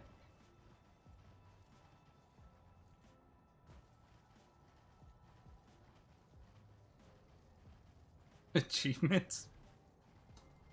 I would need to look, I think, and figure out what achievements I still need.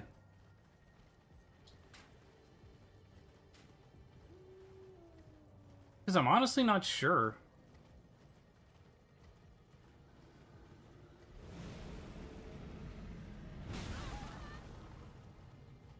I hate that thing so much because you can't see where it's actually appearing.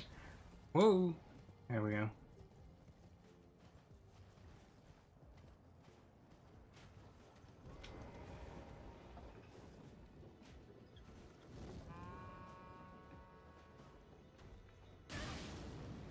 Excuse you?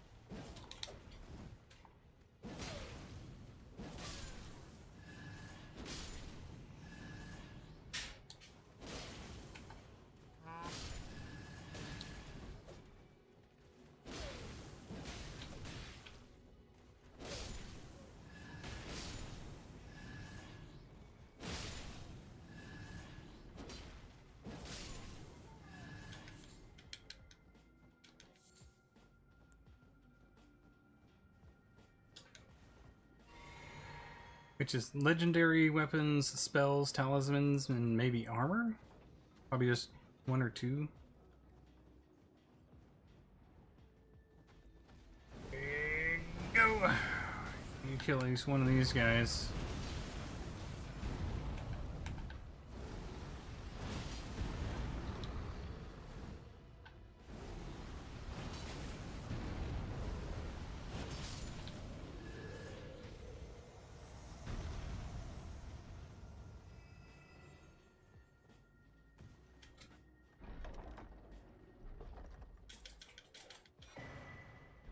There we go.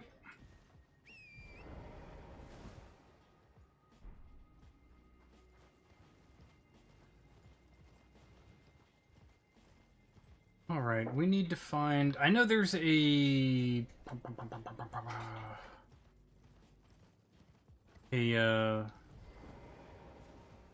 Ah, crap.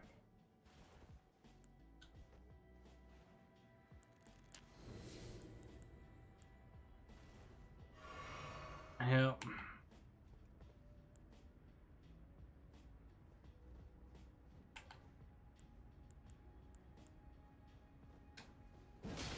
Alright, Grop, you have yourself a good one.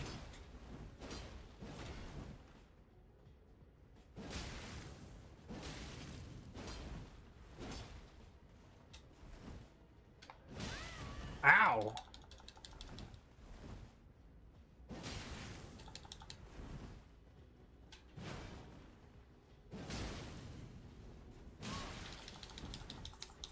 Right, we had to.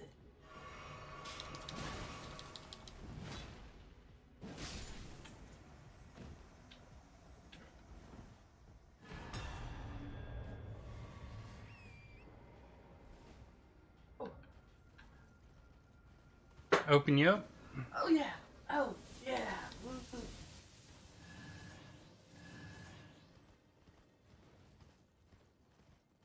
Wish I would have remembered from when you were sick, but I don't know if you'd actually use it. I don't know. I know how you are about certain things. I don't think you'd enjoy that.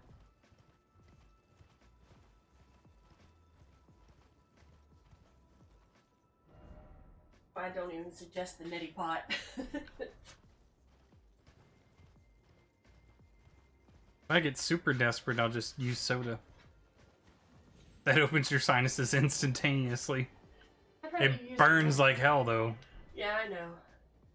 My brothers used to pour soda up my nose.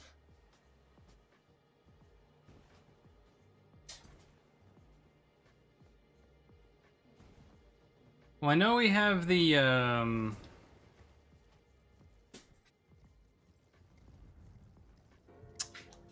what's it called? The Death Bird.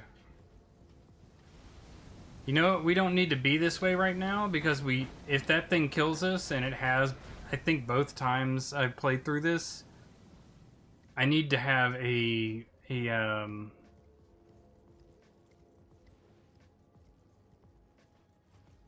Site of Grace ready.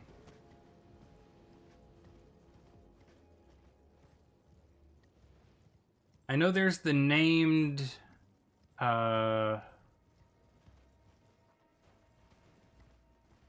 magma worm over here.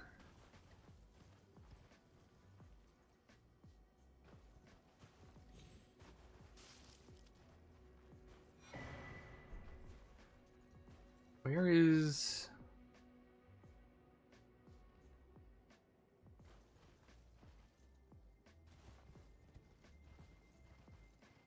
I didn't beat it last playthrough. I beat it on my original playthrough, though.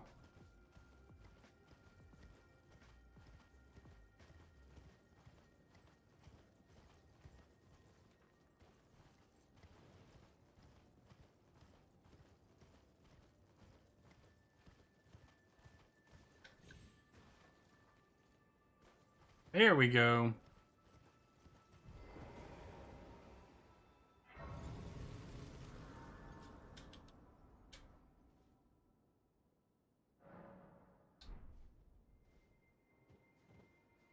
We're essentially right beside it anyway, so we can just come over here and try and take it down.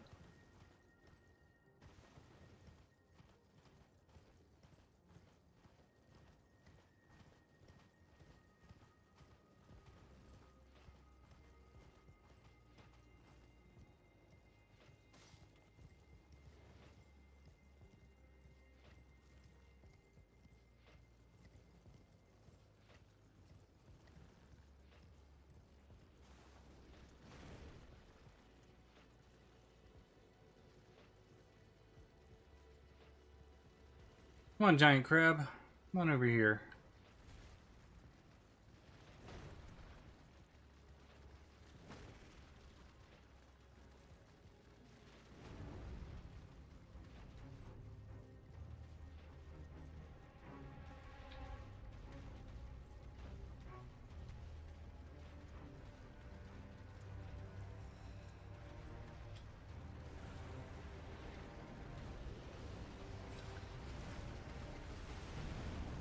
Let's get a kaiju battle going.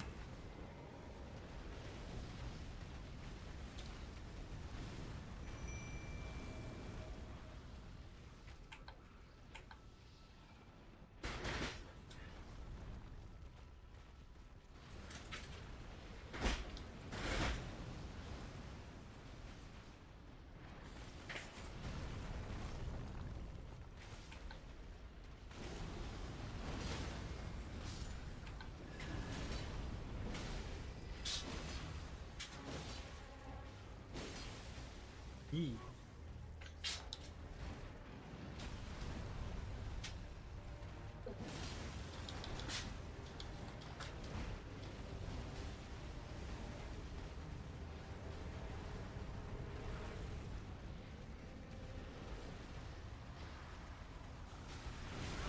Dang.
Damn it.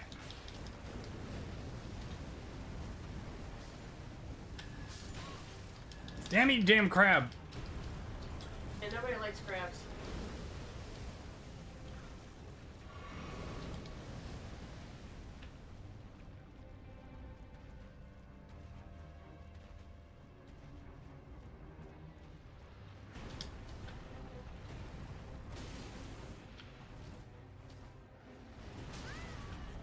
Crap.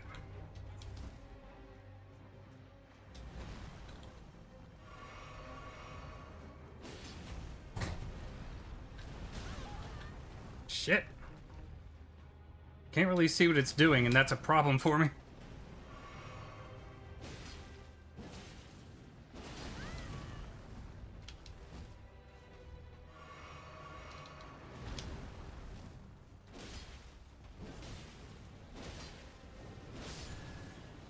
There we go.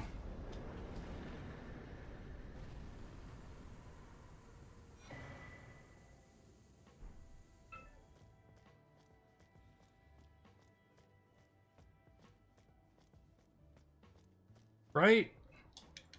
Like the giant monsters see another giant monster, and that giant monster is hitting it, like hitting them. You focus on the bigger threat. But no, the bandits are like, hey, we just watched this guy kill a dragon. Let's go fuck with him.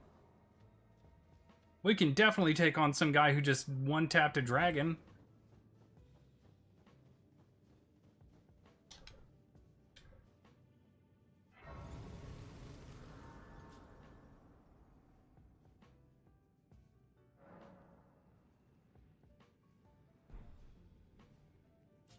Elder Scrolls 6 is really going to kind of need like a power reputation system.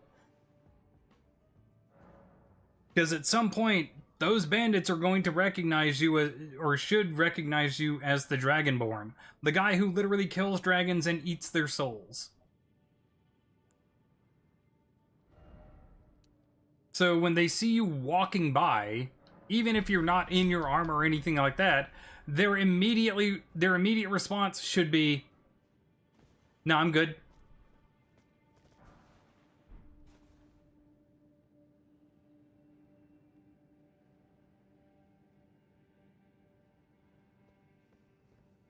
We're gonna have to see. We're gonna have to see. It's really Bethesda's last hope. Elder Scrolls 6 is Bethesda's last hope. they'll get some goodwill for remastering Fallout 3 and Fallout New Vegas, but Elder Scrolls 6 is their last hope. If they don't do well, and by well, I mean, like, you're gonna have to blow Skyrim out of the water well, I don't think they'll survive as a studio. I think Microsoft will shut Bethesda down, open a new studio, and just go, this is your fucking job. Your entire studio, your entire livelihood depends on this being good.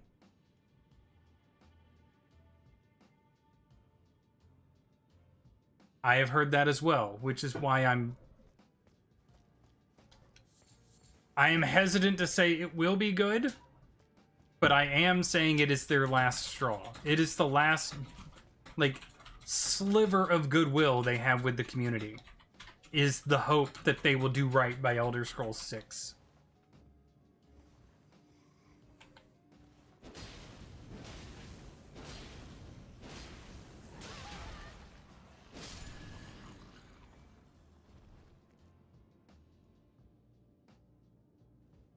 Well, Fallout 5 won't come out until after Elder Scrolls 6. They've already said that. The only little bit of goodwill they can try and get is from the remasters of 3 and New Vegas. But unfortunately, a remaster is just a remaster. It is not showing us like where their actual priorities or anything like that in their gameplay is concerned. And with their new development methods or anything like that. That was a bad...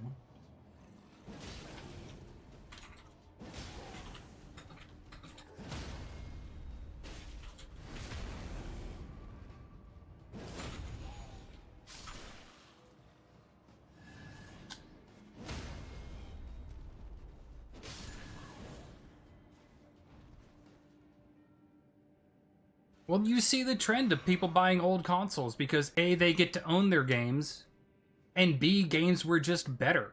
They told better stories. They weren't afraid of telling hard but good stories. Teams now are too afraid to tell that hard-hitting story, to give that punchline that might not make you feel good.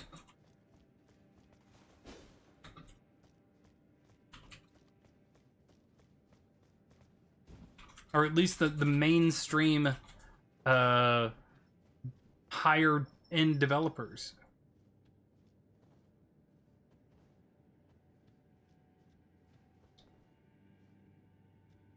The big companies forget that they used to be little companies that took risks, and those risks paid off and got them massive acclaim and allowed for them to make bigger games of the series that they kept making.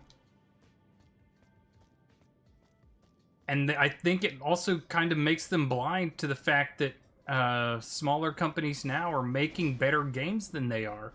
And those better games, one of them's going to come out and it's just going to take over. It's just an eventuality at this point.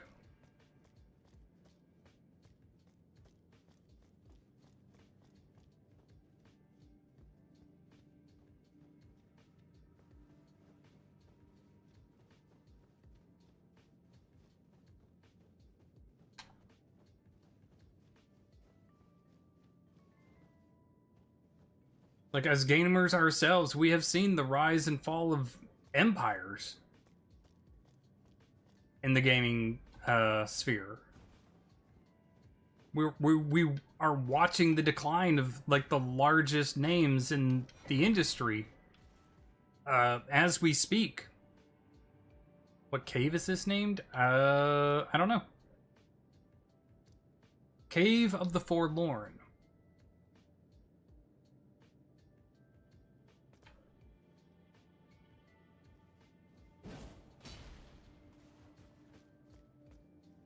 Maybe that's a jump across. No, it's a... can't jump to anything. I'm gonna be right back though. I need to go to the bathroom real quick, and then I will continue with this one. How do I have this all twisted up? My cable's all twisted.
There we go.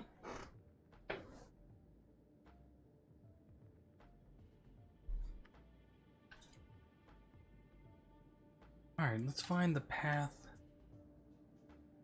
we need to take here.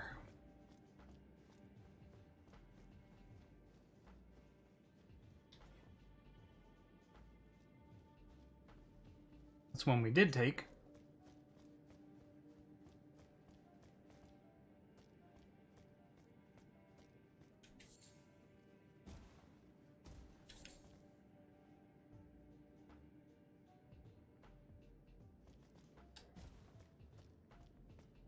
There we go. Bless you. Sorry. You're fine.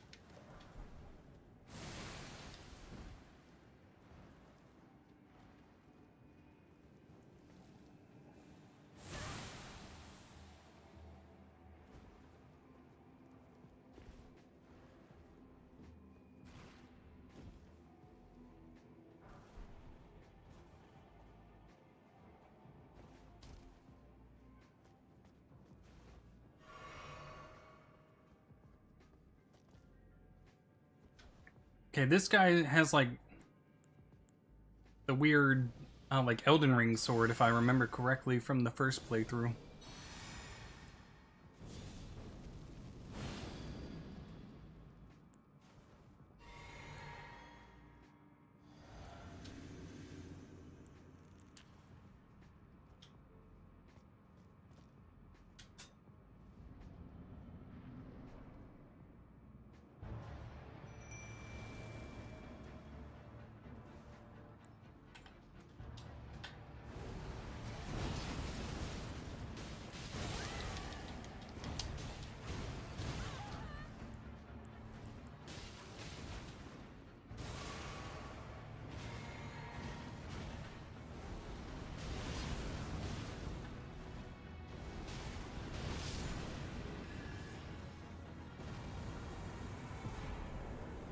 Yep.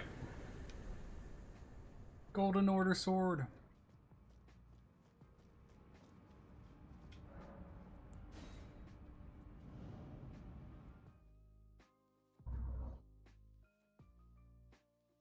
Crafty, would you see if there's another charger or something around that I can use, please?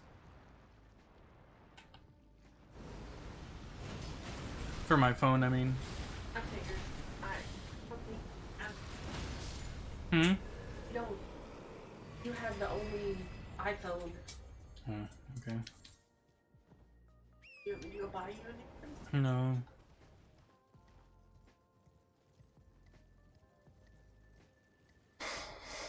I will need to be able to charge my phone, but...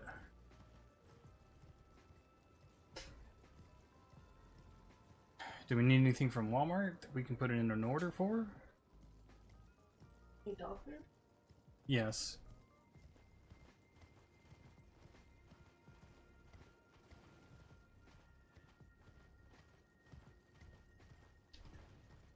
Funny you moved. Somebody else took your bed.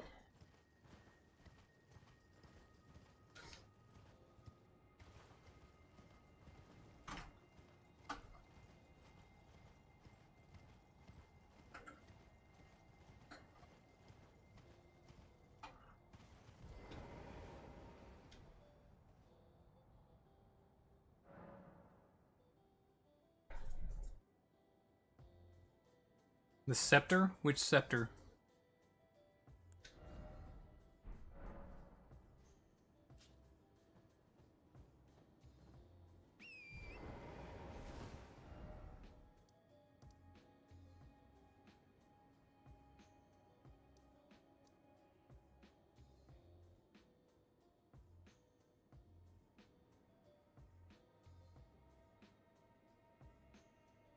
We do Moog first, or should we do...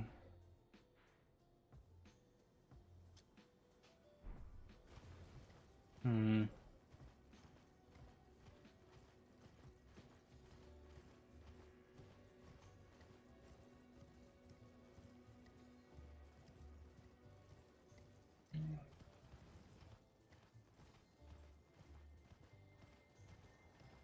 I'm not sure if I have or not, honestly. I might have gotten on my first playthrough. Might not have. Genuinely don't know.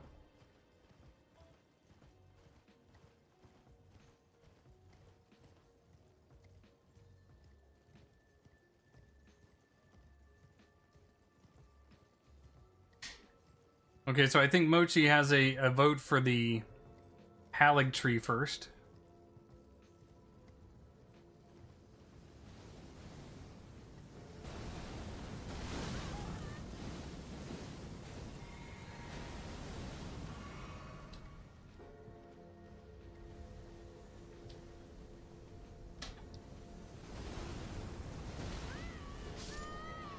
I hate this thing so much.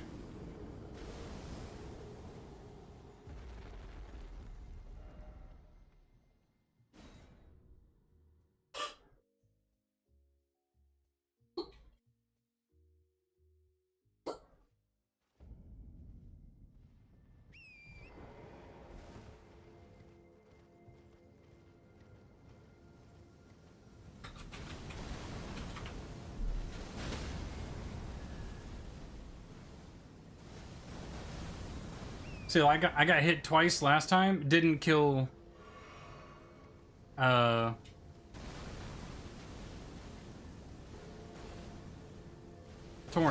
This time the first one kills Torrent. Yay!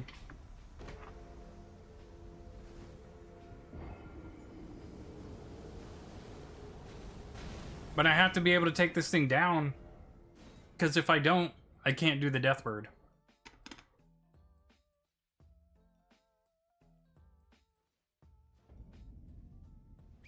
Or like...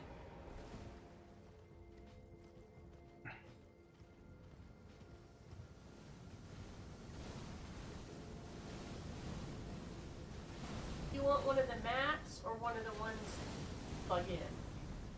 What? Do you want one of the mats that you rest your phone on, or do you want to plug it in? I do prefer those, yeah. The mats? Yeah. Okay.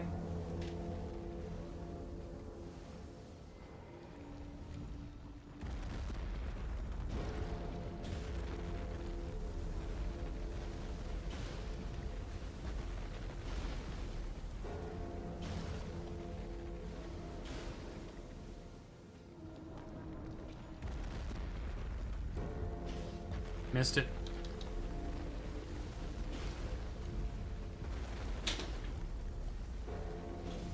Oh my god, how many times can I miss a thing that's literally sitting right in front of me and not moving? Oh fucking Christ, come on!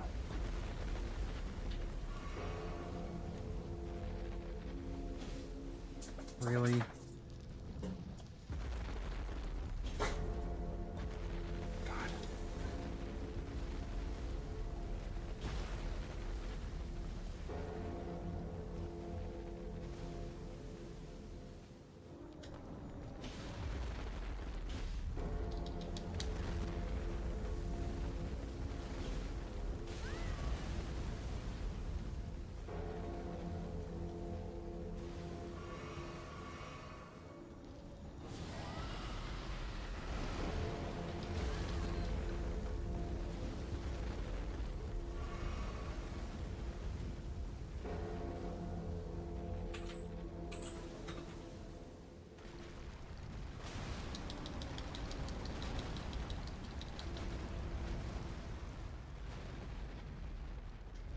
Man, that's annoying.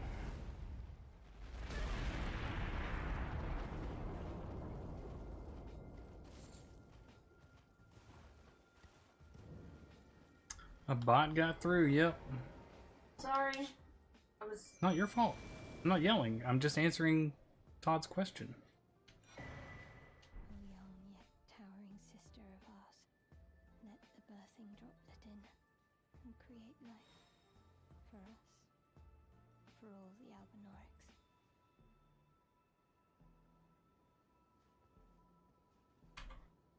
Thank you. Our young yet towering sister will give us hope. Now that nothing is left unfinished, I will join you in battle to the bitter end. And when the fighting is done, then you may lay me to rest. Beside Lobo, my dear wolf.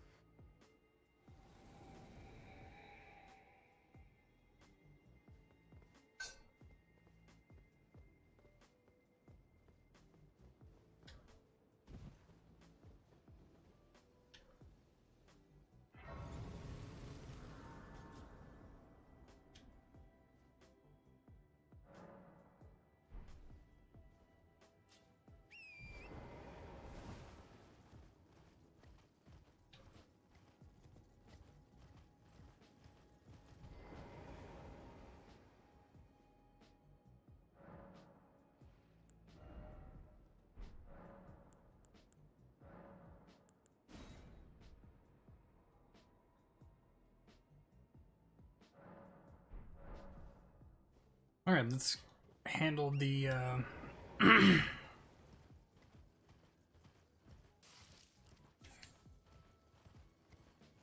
handle the whatever I'm trying to think of.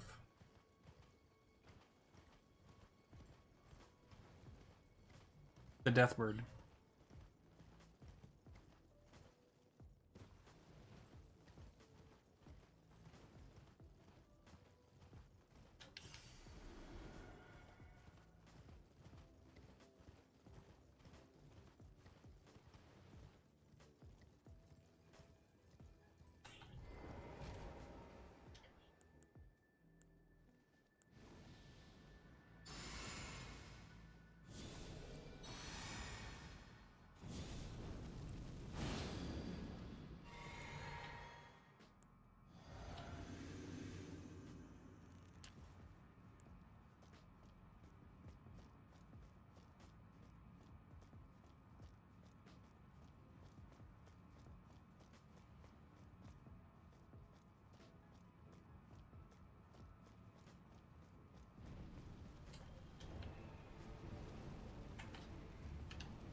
Why?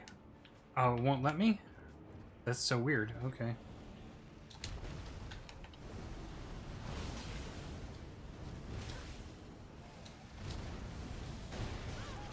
Damn. Okay, well, shit.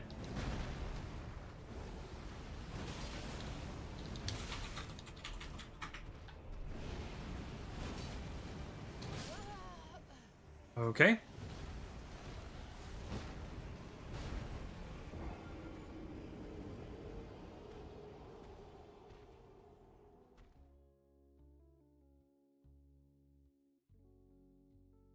Hmm. Well, try again.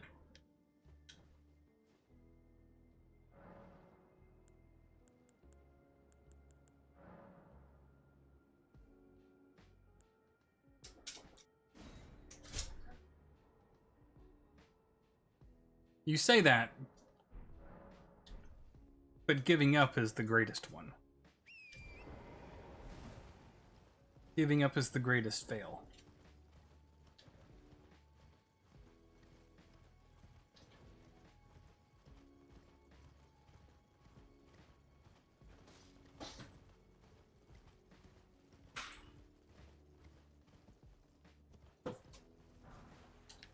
I didn't even know there was a knight, let alone two.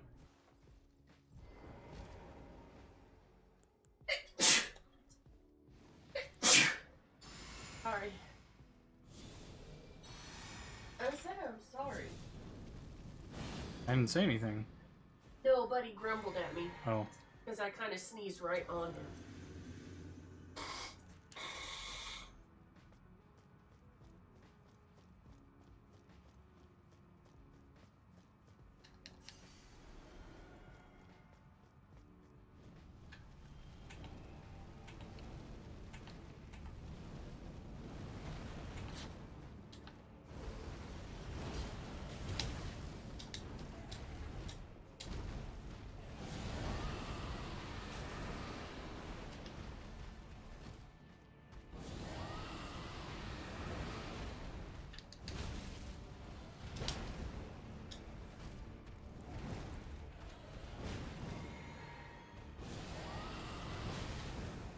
Ow? God damn. Okay, well, never mind. I'll try Taker's Flame. Wait, no, he's a frostbite.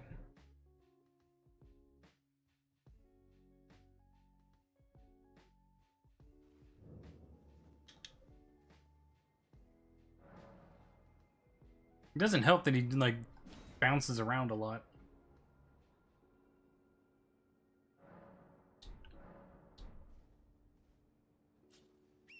I'll get him, though.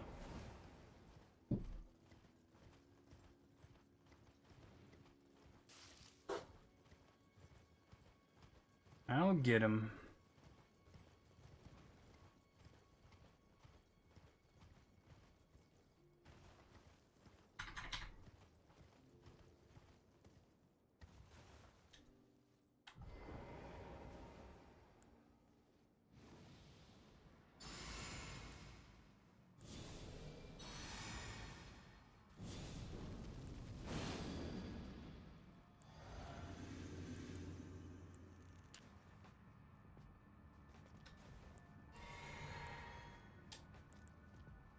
All right, a little bit of this.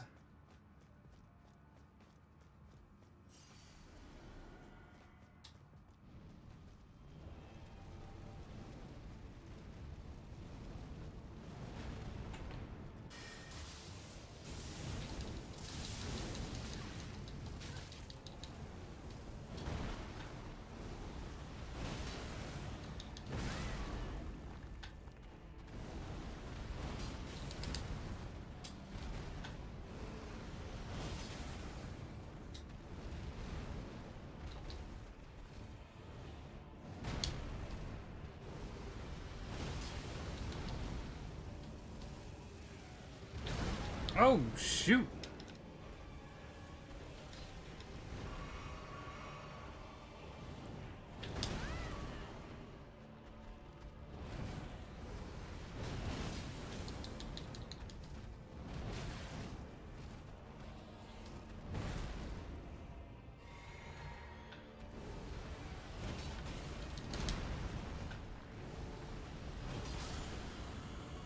There we go. Yeah, baby. Took me a couple attempts, but I got him. What? Check your phone. I can't. Oh. I what he just said. I can't. What card? Personal, I guess.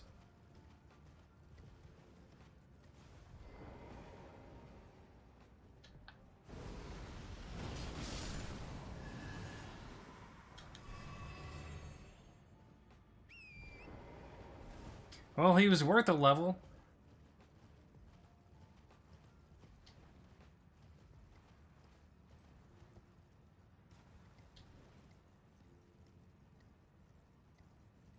Hmm.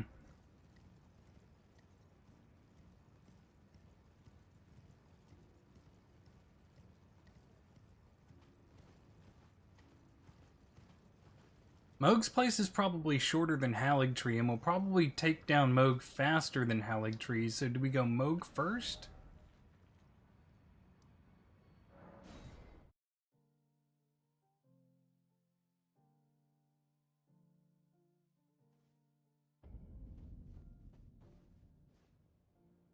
Or we'll probably take down Moog faster than Melania, I should say. That's, yeah.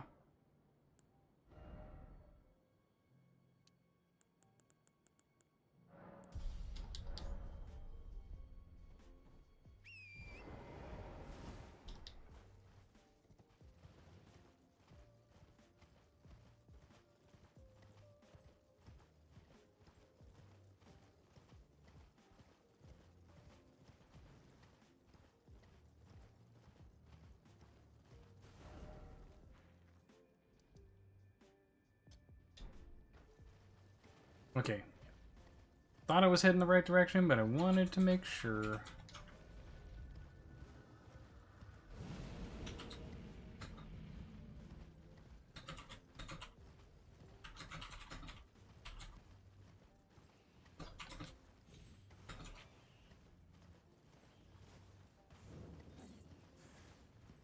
Okay. That's fine.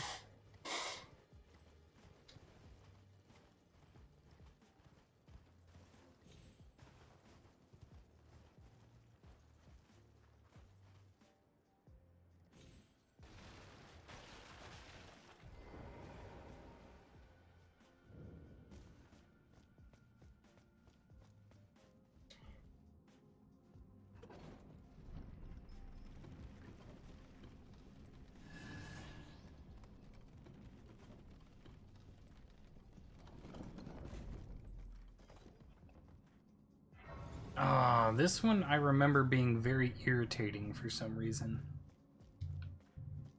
And I think it was like a drop down or something like that that made it irritating.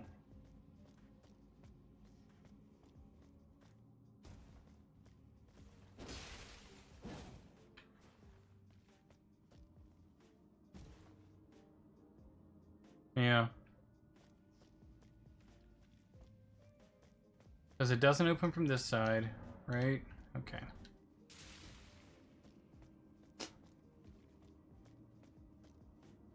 It's a series of drops, I think.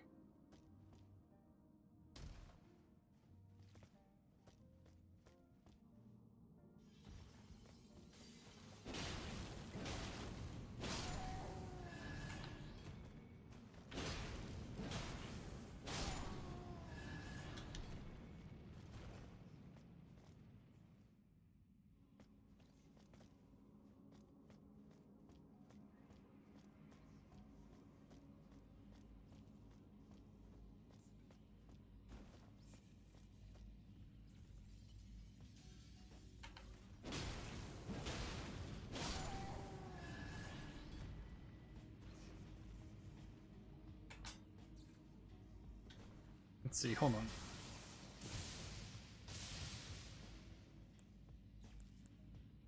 Oh, darn.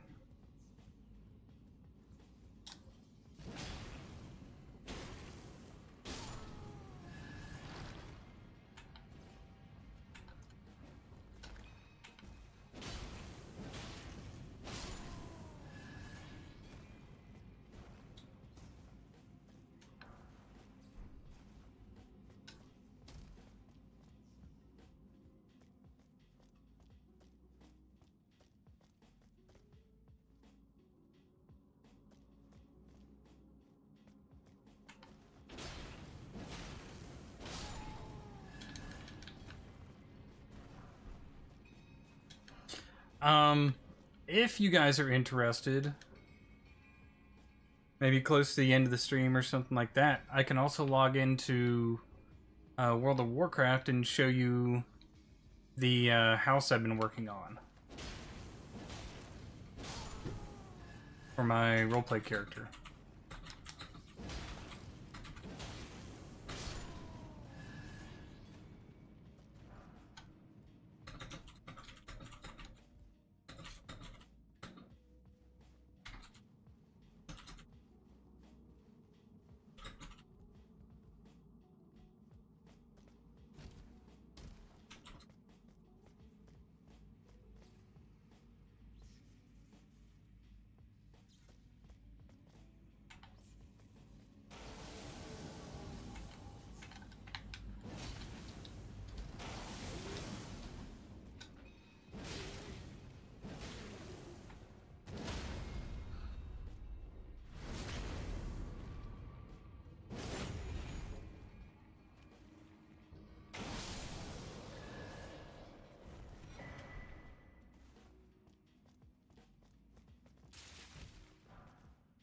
Like, that's basically what I was doing while I was sick, was just sitting there and designing and then redesigning and then redesigning my player house in Warcraft.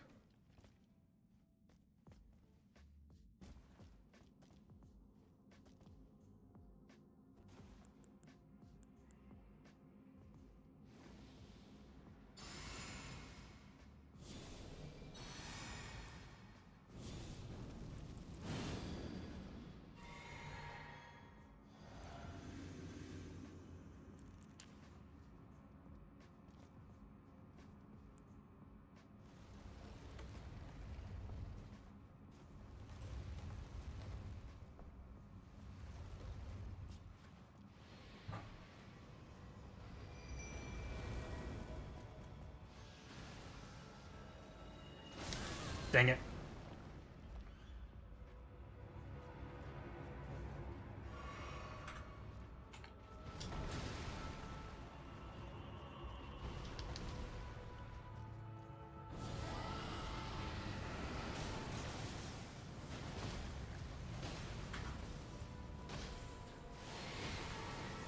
Get out, get out! Oh, shit.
Fuck me!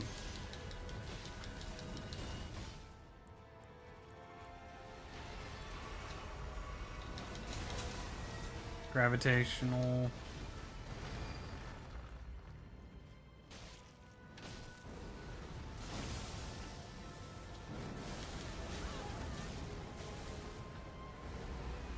Can I hit him just like once or twice maybe? All of this is just... I haven't really hit him with the ability.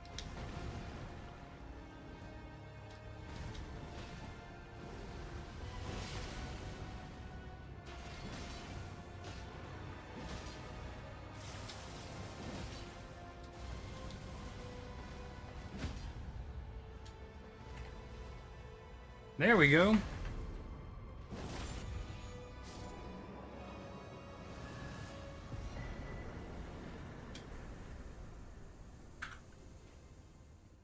I liked yours though, Crafty. What do you mean? It's nothing compared to yours.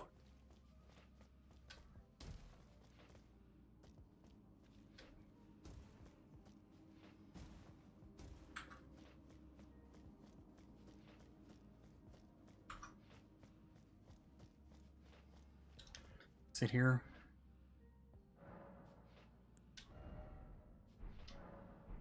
I need 120,000 more. Alright.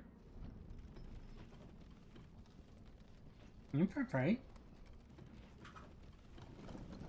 Bloof.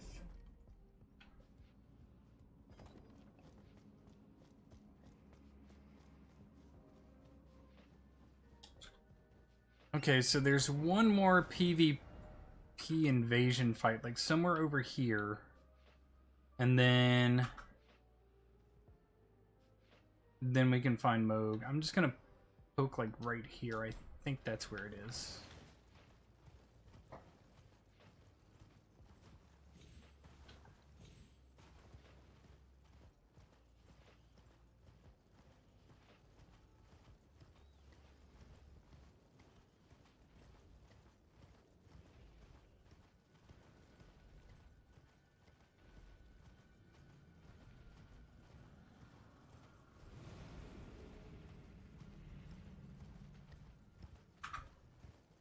You're not an actual boss, sir.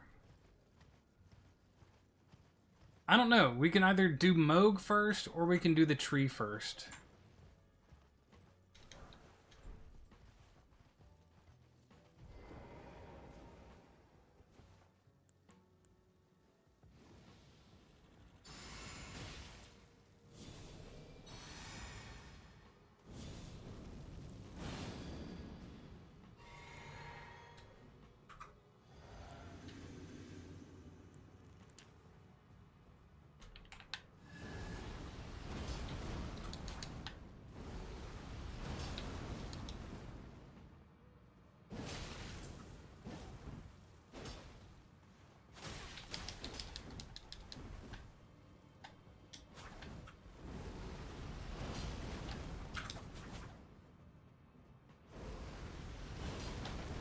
How are you not getting hit by that? Like, for real.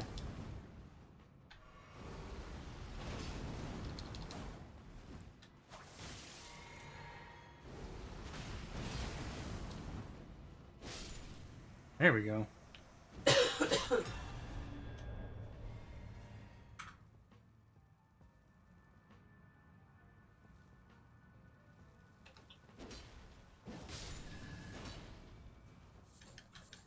The only reason I'm thinking Moog first is because Moog will take less time than Melania. Basically guaranteed. You know?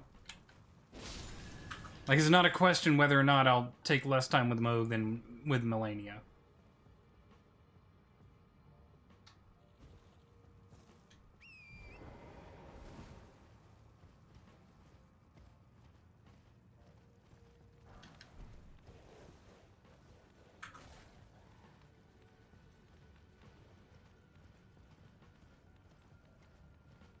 That's just my thought process on it.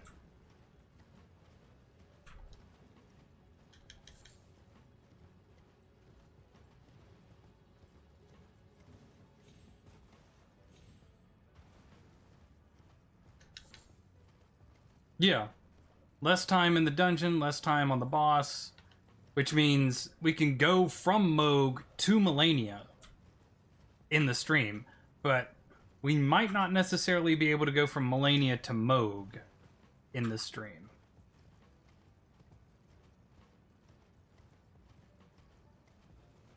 No, it's like there's a little path on this side somewhere.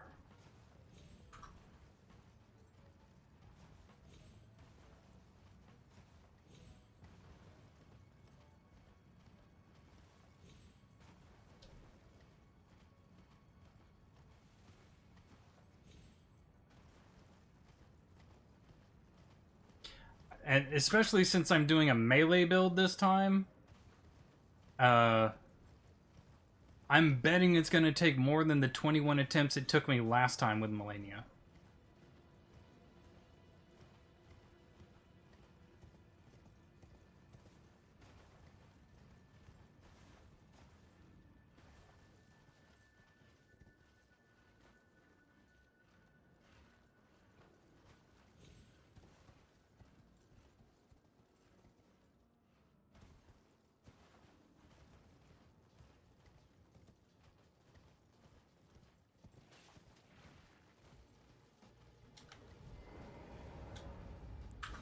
There we go.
Woo! They are fast.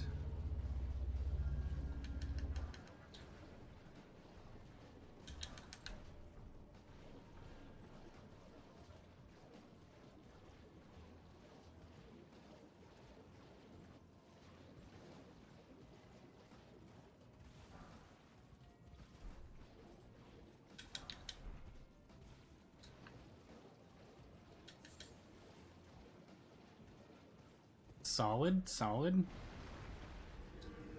Alright, now we literally just bolt.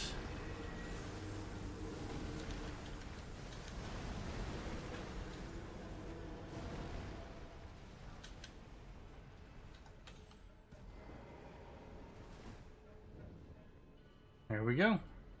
We're in.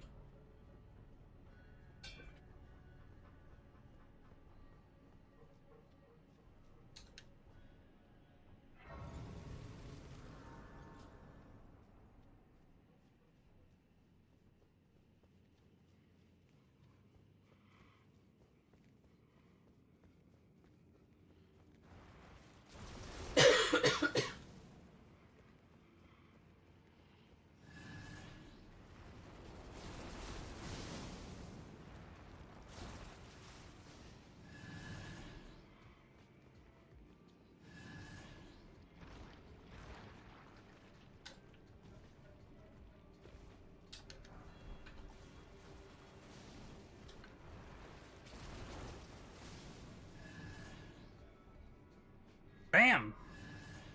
I took the survey, they all say bad bitch, and the way that I slay is savage. Yeah, yeah.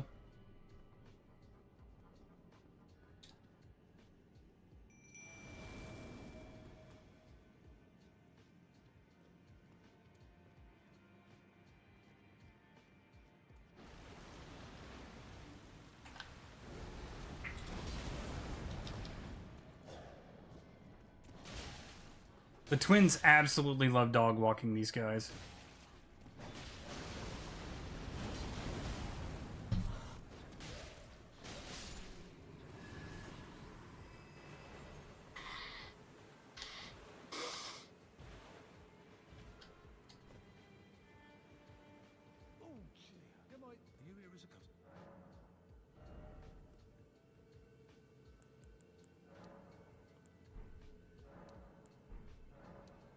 There we go.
We have to remember that there's the path down here. Yeah. Let them have their fun. Well, we come down here and we get that ghost glowwort. Great ghost glowwort.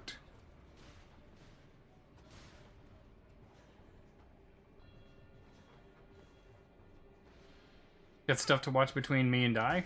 Nice. Or Day? I don't know why I said Die.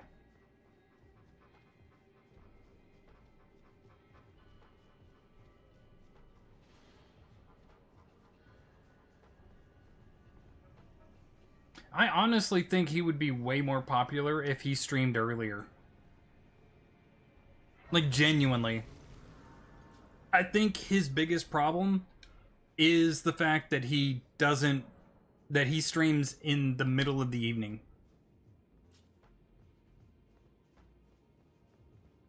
And like the super early morning. I think if he went on at like 7 to 12 or something like that, he would probably find a lot larger of a following. Just being like completely honest.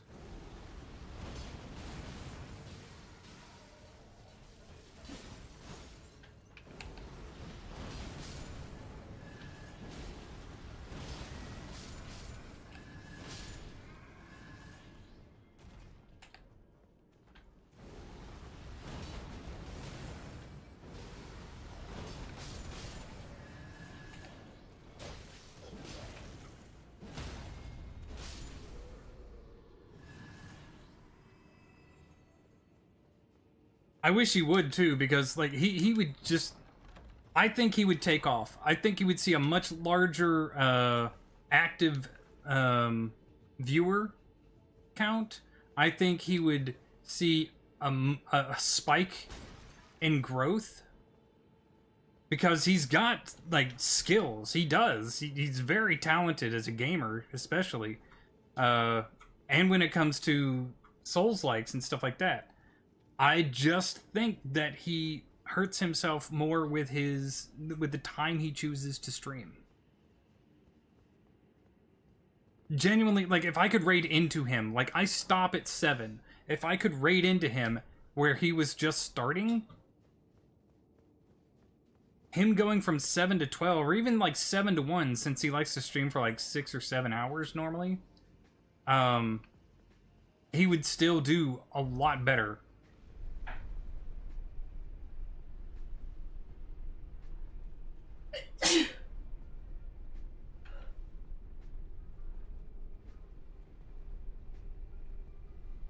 Alright, so this is going to be the test run. See how well I can do against him.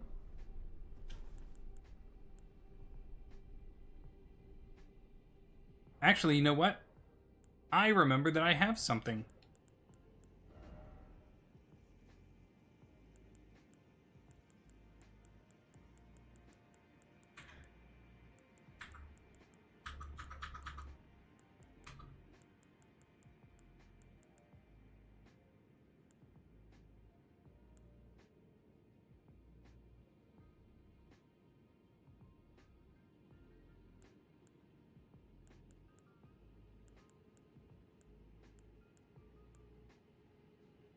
I could have swore I had the shackle. It was going to be my first time using it, too. It's Margit's.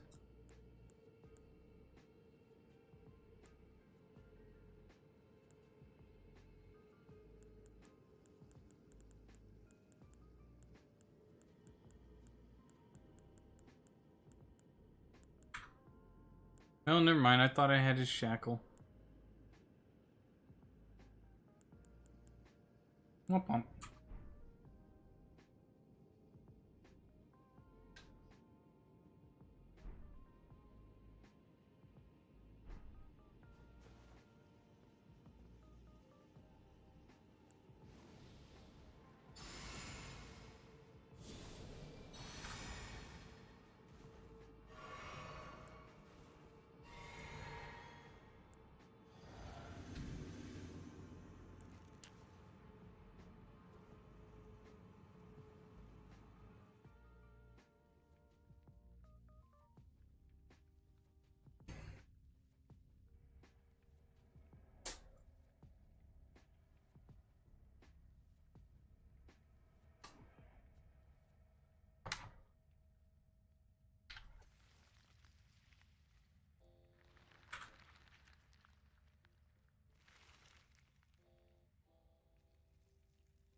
We'll see. We'll see. I don't know how long this is gonna take us, but I do know this is gonna be one of the more difficult fights for us.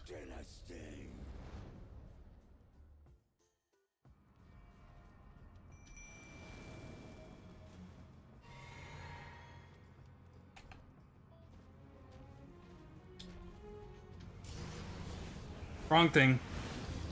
Right off the bat, wrong thing for me. Damn.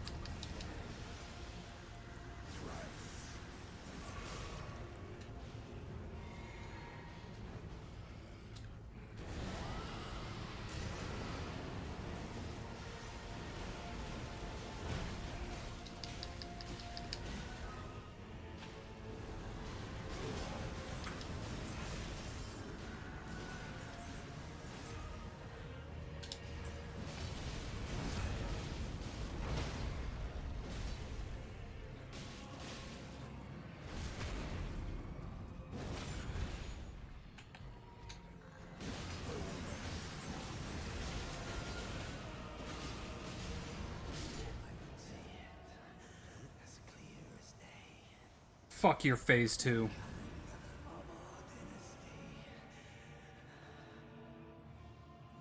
Fuck you, Moog. I win.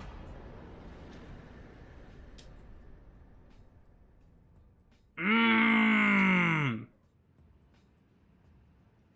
Mmm. That was so satisfying. That was a fucking beatdown. I thought he was gonna be like one of the big hard ones. God dang.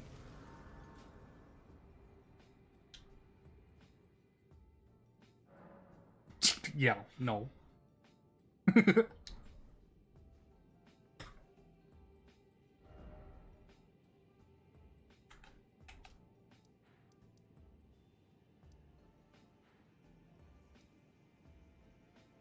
All right, it's over here. I thought that was gonna take us a lot longer, honestly. I thought that would have taken us a few attempts. Really did.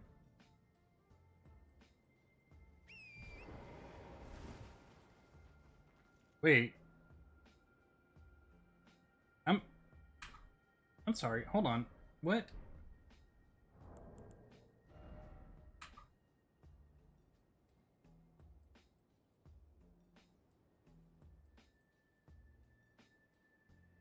Dude. Okay. That's the first time I've had over 1 million. Excuse me.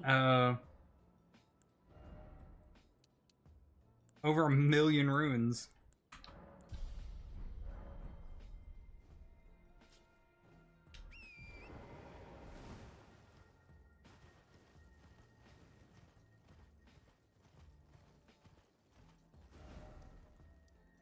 Where are we? Yeah, we're heading the right direction.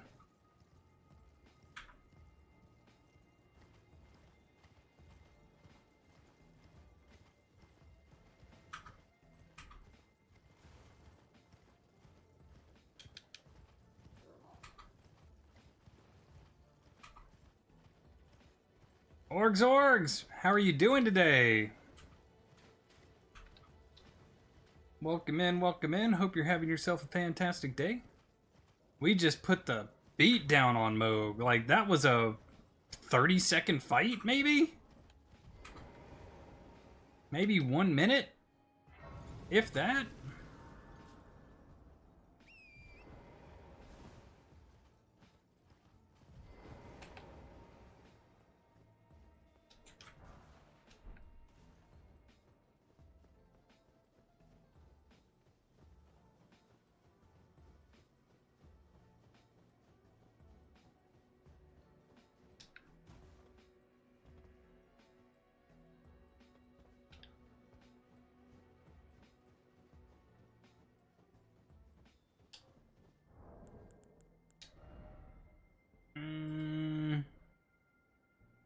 I need 90,000. Okay, I can get 90,000 pretty easily.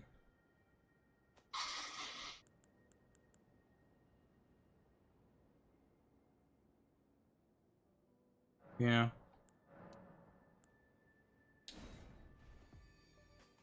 I'm just doing this so I can level up and have very few runes left over in case I die.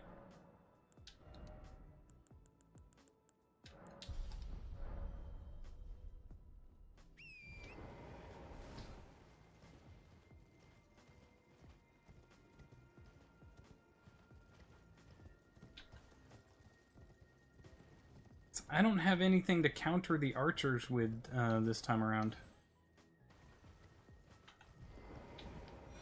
Except for, you know... I mean, technically I do, I just don't have it equipped.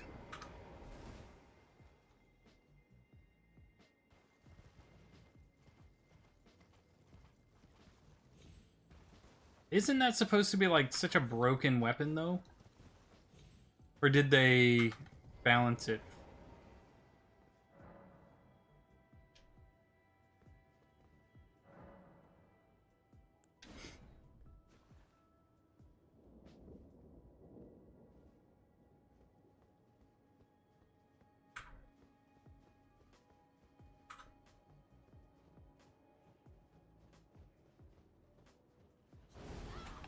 Damn it.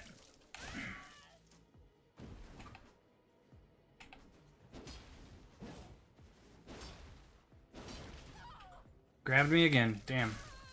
And this is why...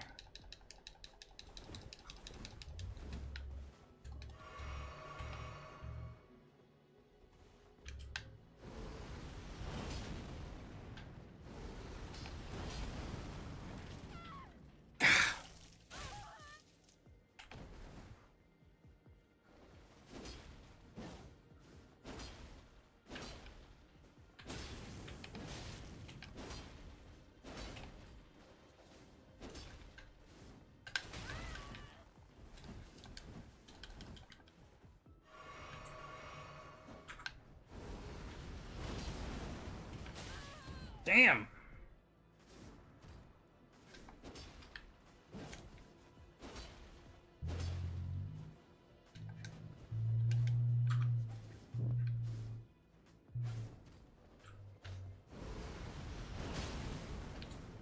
Haha!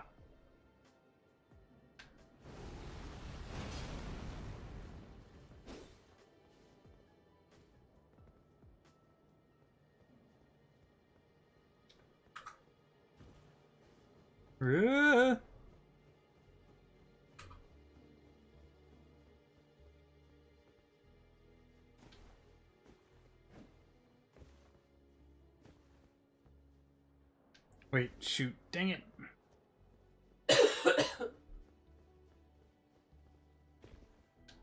Sentinel torch, what's that?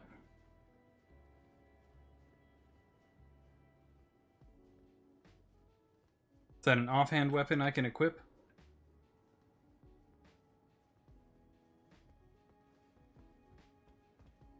This? Oh. I did not know that.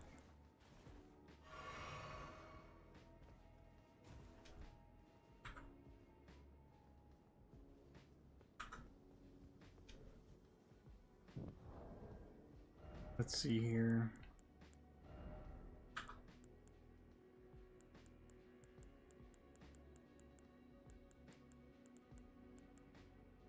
I have a Ghost Flame Torch, Nanaya's Torch, and Steel Wire Torch.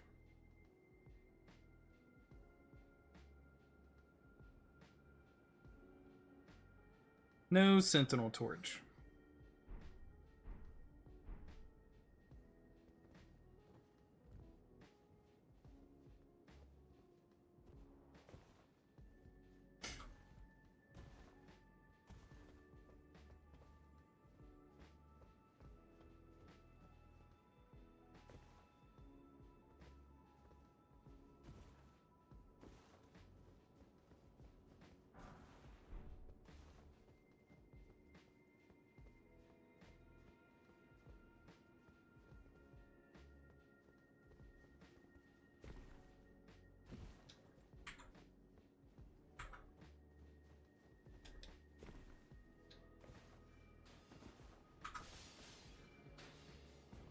Oh, an archer sees me. Excellent.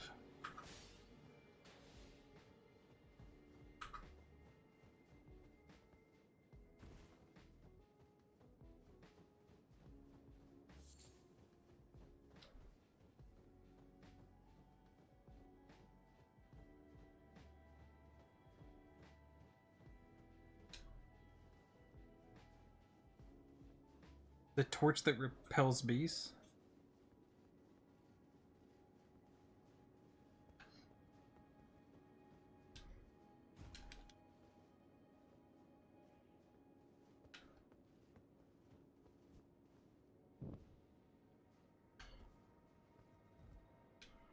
Okay, so now we get to handle the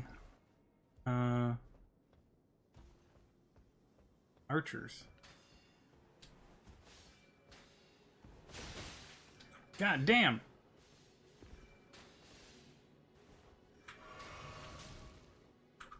Oh shit!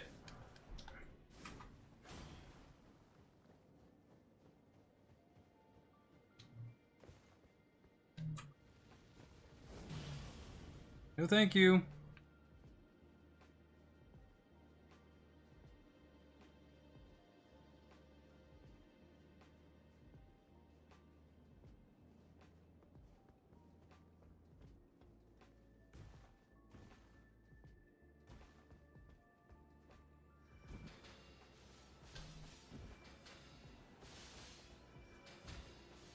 Hello?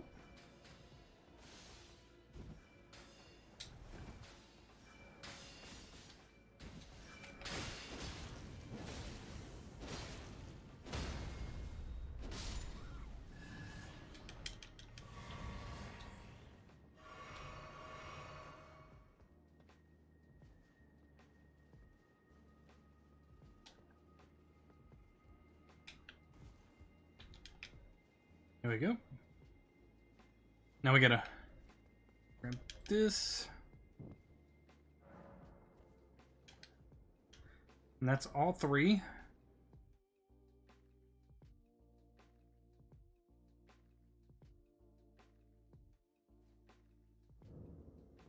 Huzzah!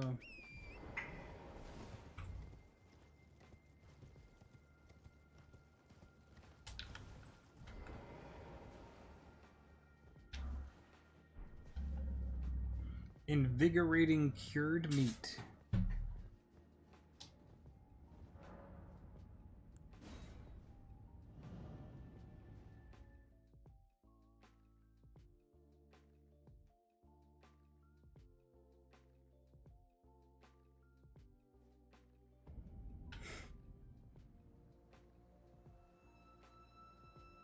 Yes, I did.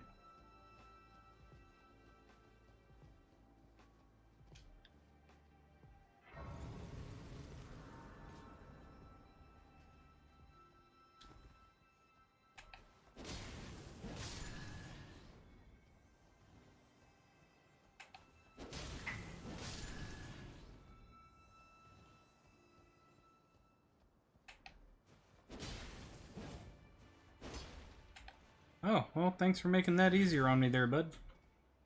Alright, I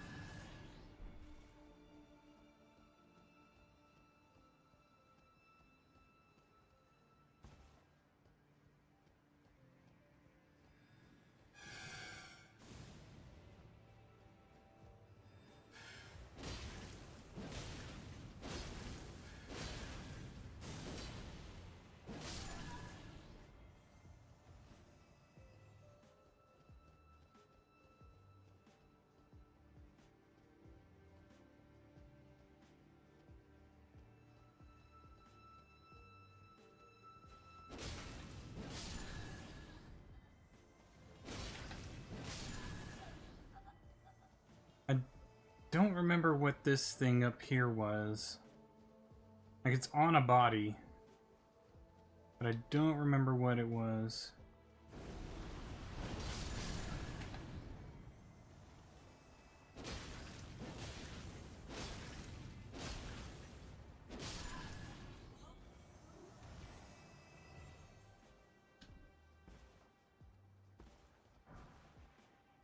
Oh, my beloved. Okay.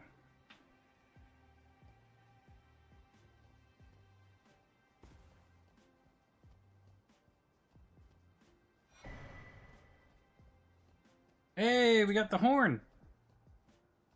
Toot toot.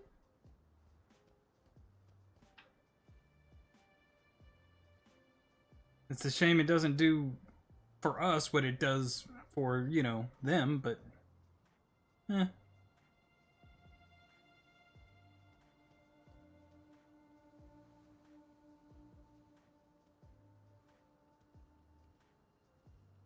They are very reminiscent of the dancer. Yeah, I'll agree.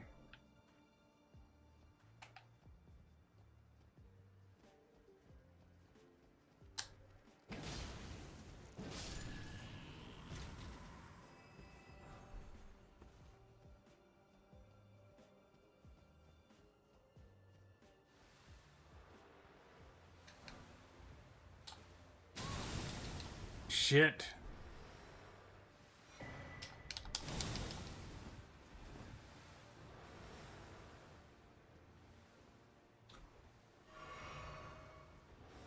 Whew, that was close.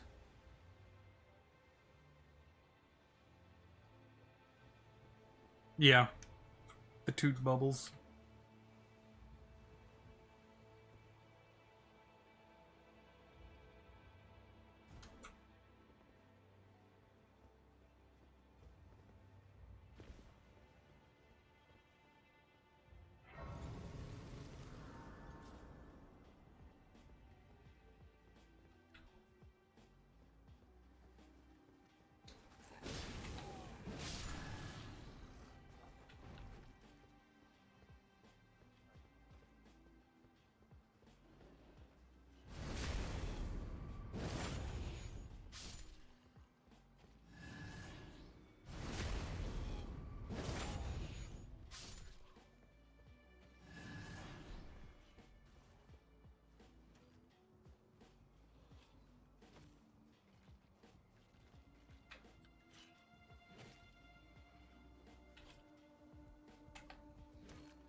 Oh my gosh, you joking?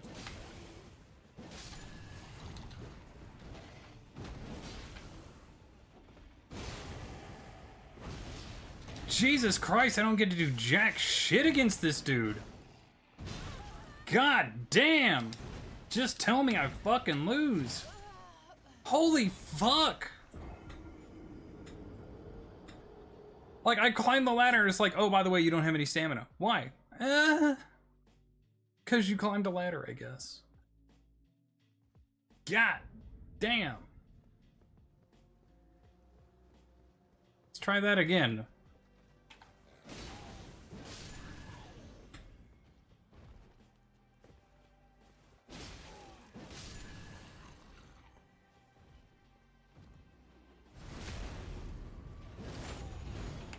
What the fuck?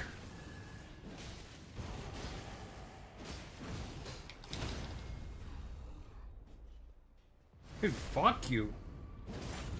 This time he just jumped right down.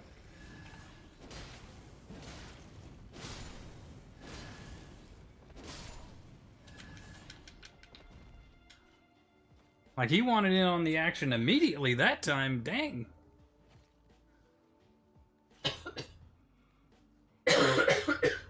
Bless you. Sorry. You're fine.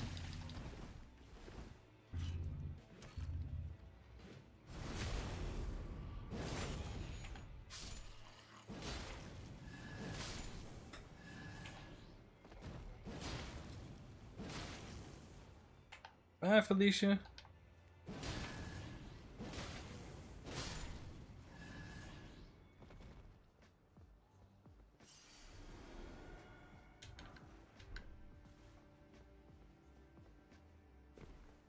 Can't believe I made that jump, honestly.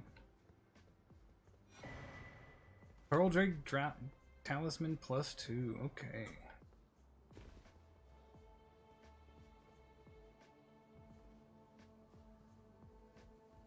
Yeah, I killed him.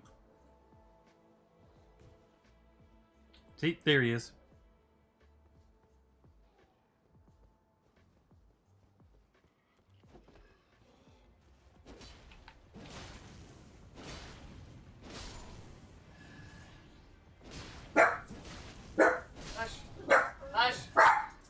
buddy! Shut the fuck up!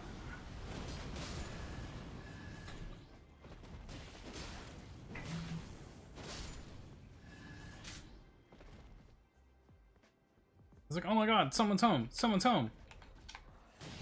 It's like, yeah, that happens pretty often. You don't have to announce it.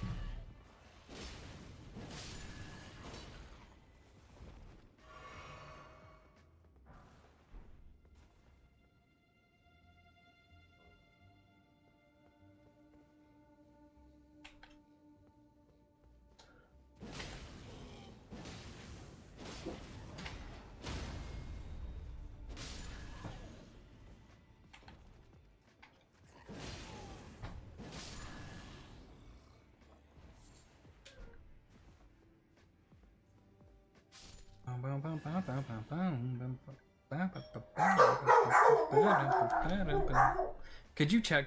Because that's gonna get really annoying. I'm going.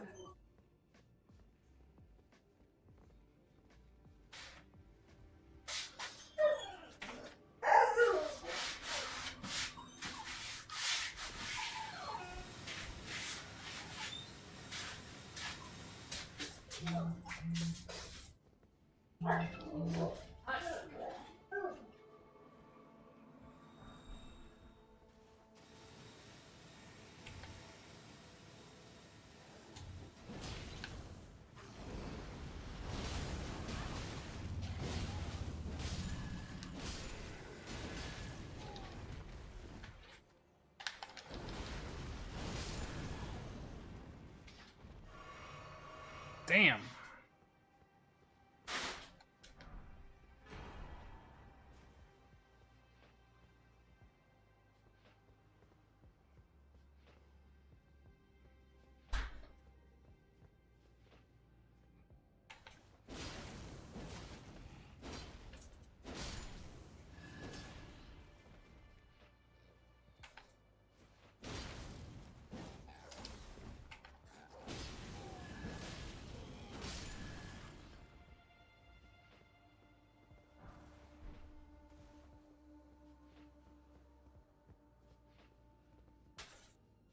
Oh, the Walmart order? Oh, okay. Not exactly worth them freaking out, but you know. Every time. Like I said.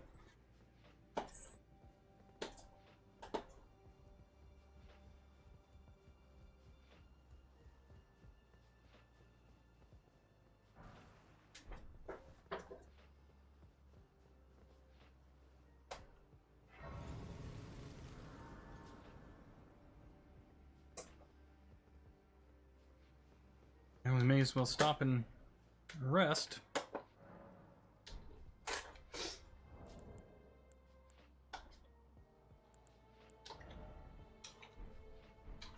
Almost halfway. We're almost halfway towards the level. Alright, we gotta go over here. Run up and just be like, Jesus fucking Christ. Okay. Wow.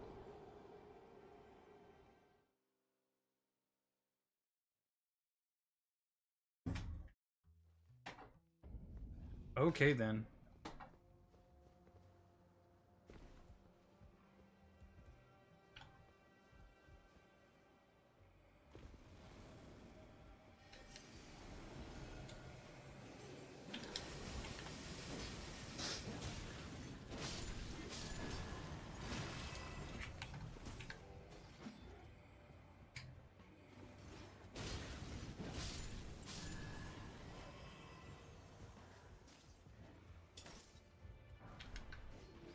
Oh, where's this third one at? Gotta be like right here, right? Yep.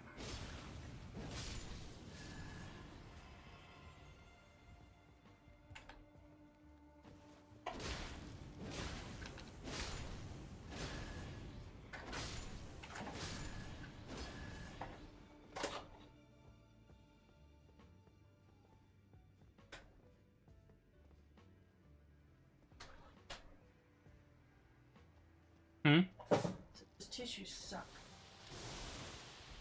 Sorry? That's not your fault. Is it the tissue you ordered? No. Well, it was tissue I ordered before. Oh.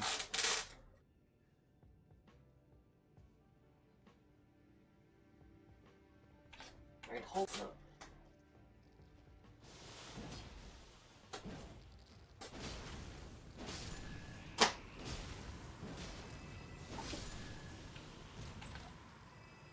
Oh.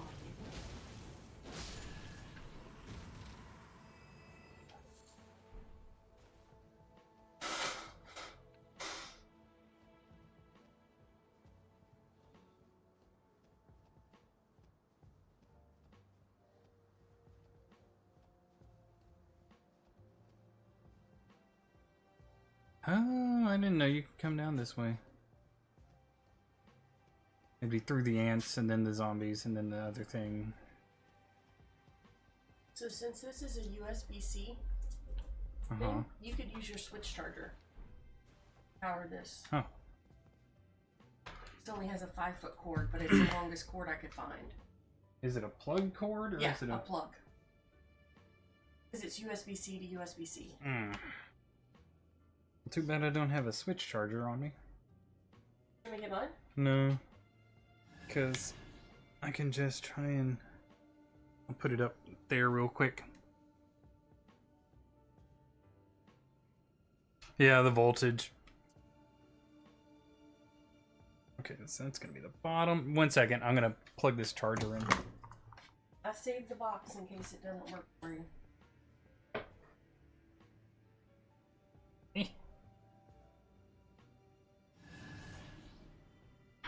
This is going to be the worst part. I got to move my chair. Yeah.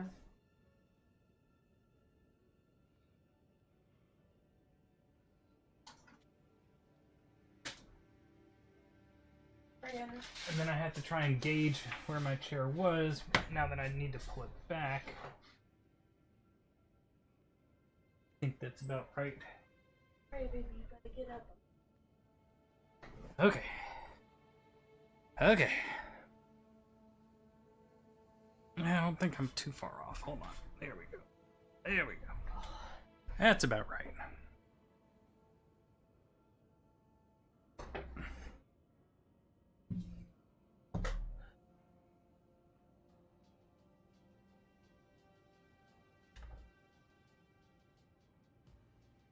Alright, let me take that off that.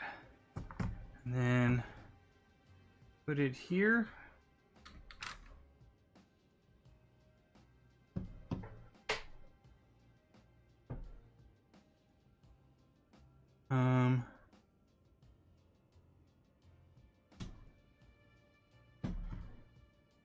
Hello?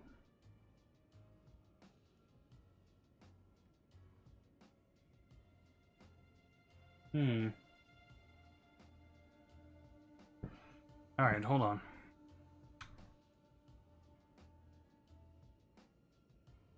Alright, let me move this again.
think it's charging.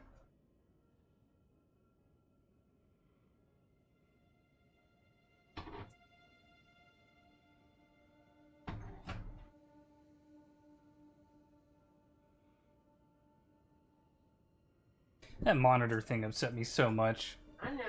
I literally just set it just like blunk, and it's like, haha, super bounce, rebound.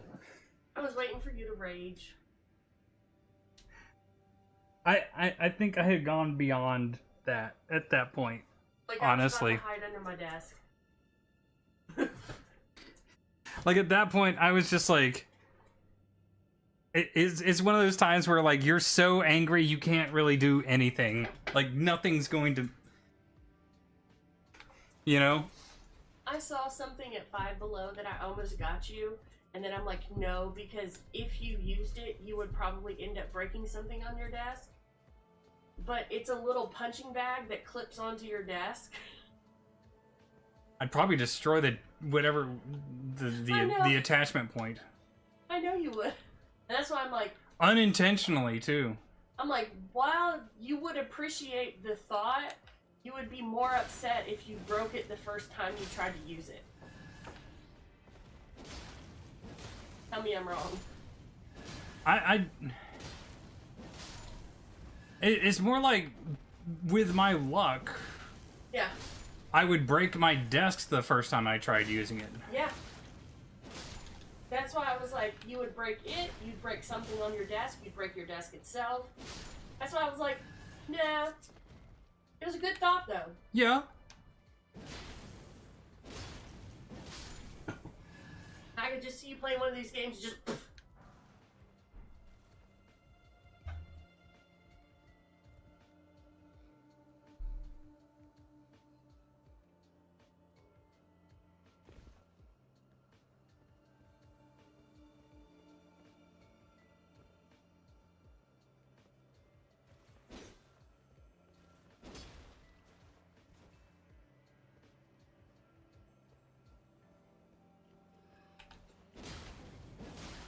Where'd you come from, dude?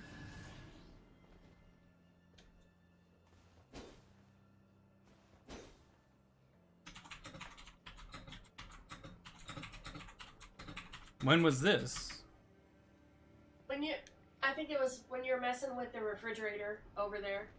Oh, no, I opened the refrigerator, the freezer door, and for some reason, I think there's an entire, like, power strip or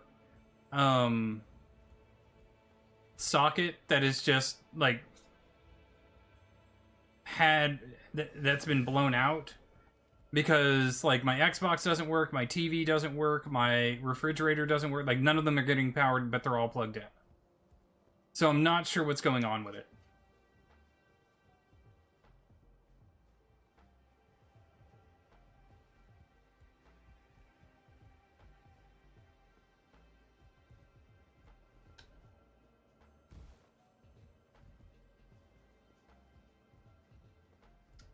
It's not going to be the breaker because it's the same thing that my computer and stuff are plugged into. So it's either the power strip that they're plugged into or the one of the sockets of the two that I use is just blown.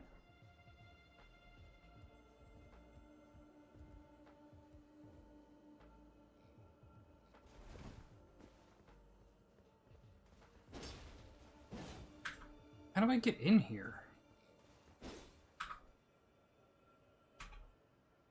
Wait, is this the one that opens up on the other side?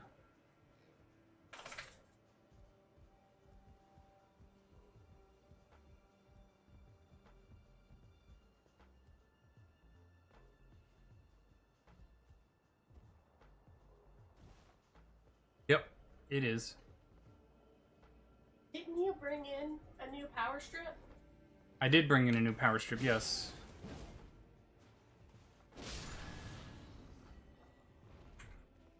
But probably after stream or something like that, I'll check on it.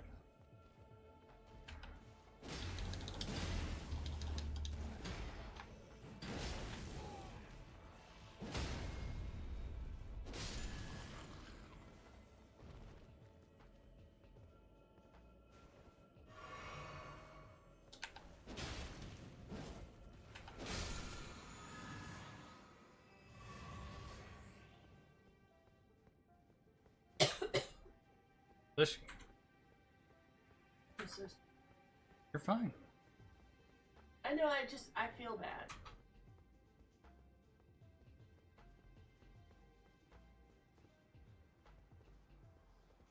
I haven't jumped across yet, no. I know I can, but I haven't done it yet.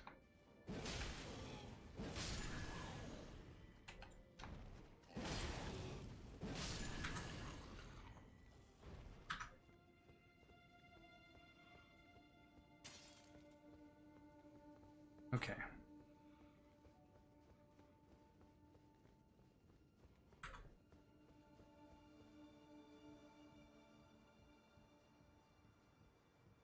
Wait, this jump across? Right here?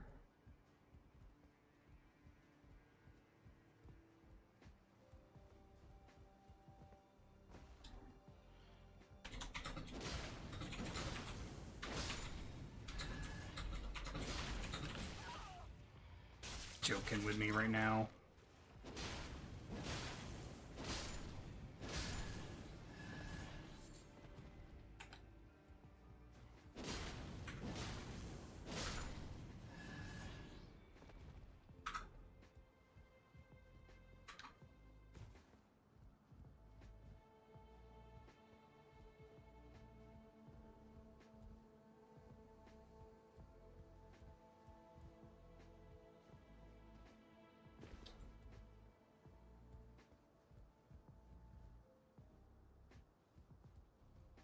Are you talking about up here?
All right.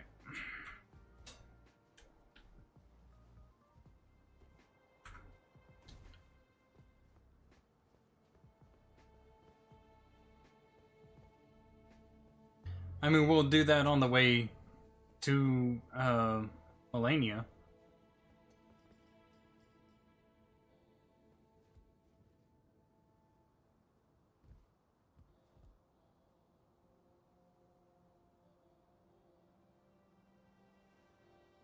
Hmm.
Ooh, that was fucking close.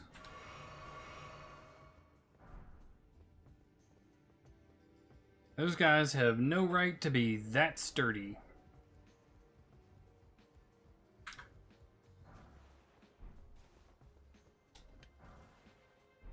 Let's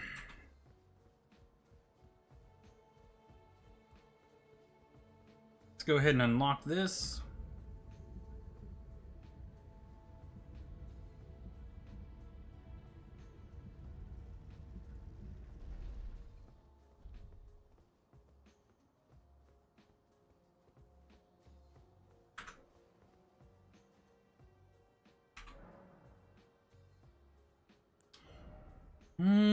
Close. 110,000.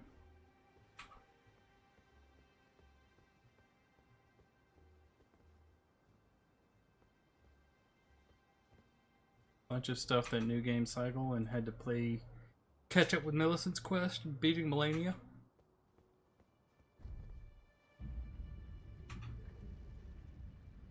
I can at least proudly say that I beat Melania before I beat Radagon and Elden Beast.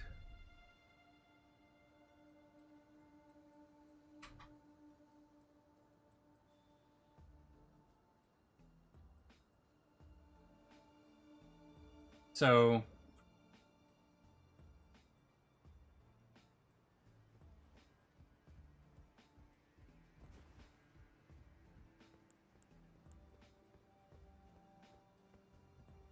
and then I also beat base game before even stepping foot into the DLC.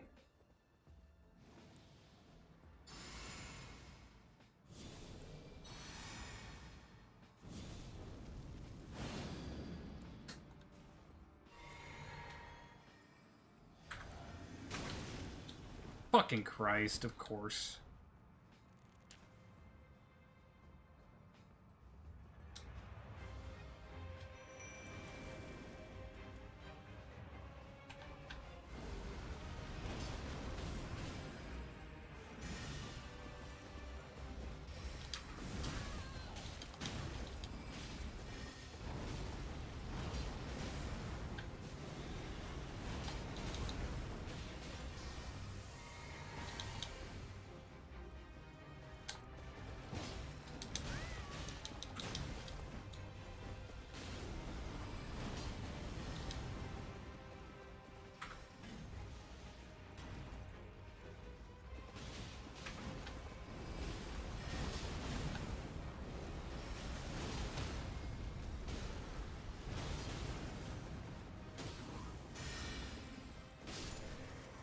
There we go.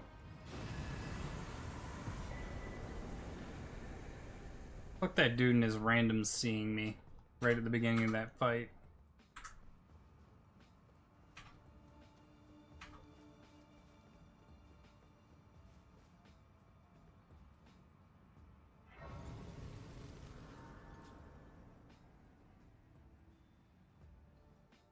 What, the higher level you get, the less common they become, or something like that?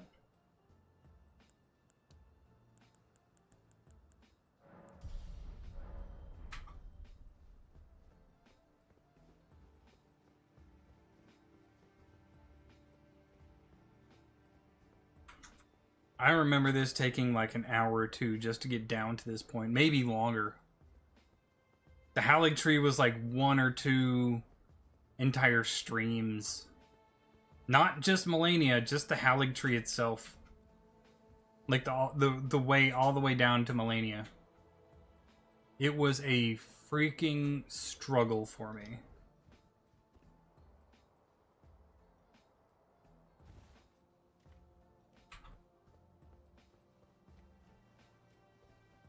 Like, I have no problems ever admitting when I'm having like trouble with something or anything like that. And that was giving me so many issues.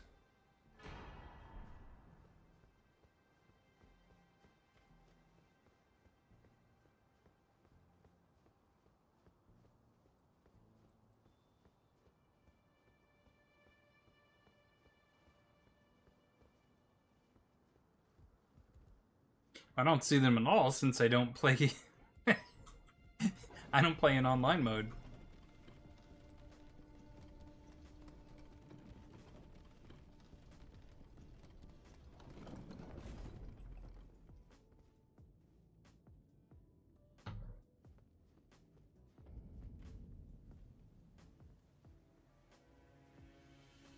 So I'm seeing the same amount, so I don't know what you're talking about.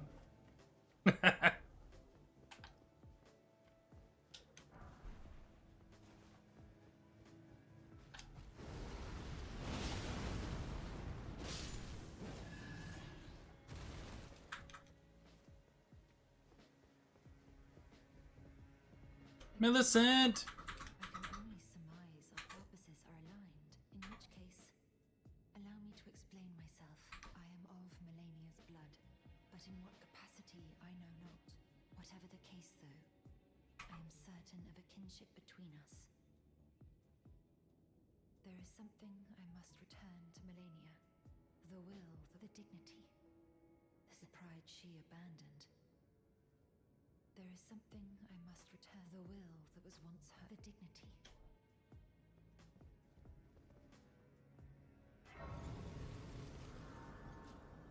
Actually, before we continue this, which one are we at? Prayer room. Okay. Before we continue that, I'm going to go down here and turn in these last 2 death roots.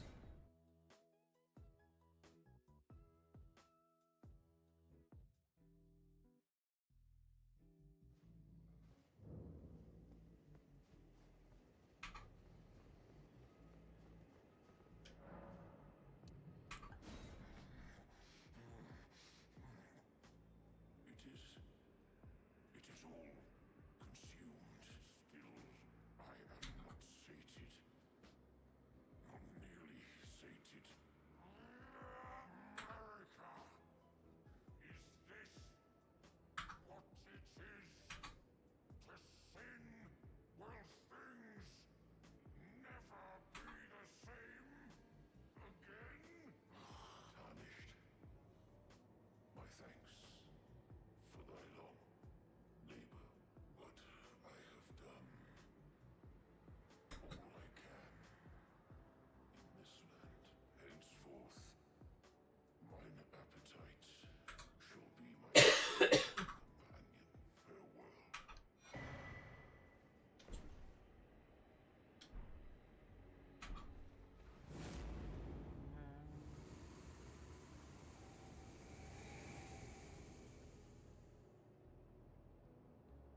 And he's gone.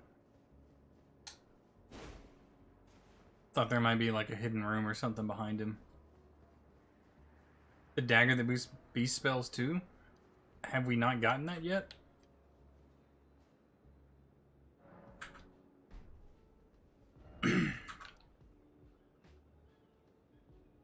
Oh, I know, it's Malekith. This is just the first time I've done all of his death roots.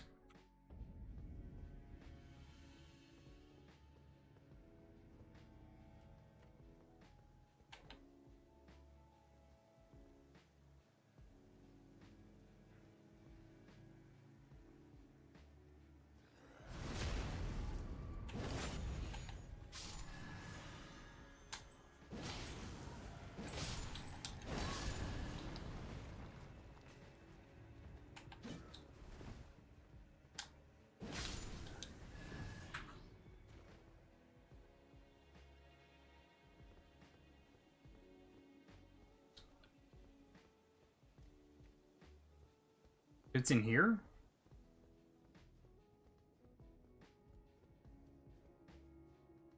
Or it's behind it?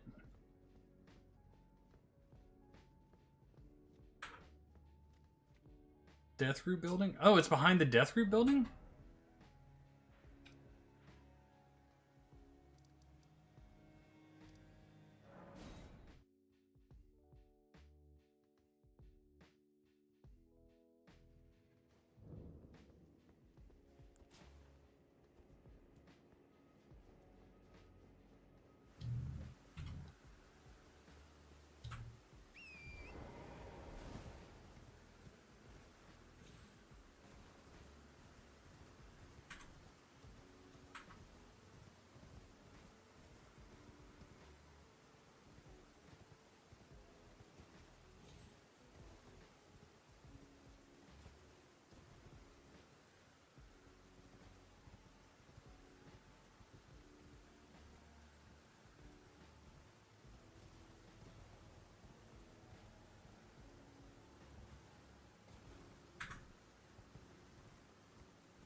come around this way then and check it out.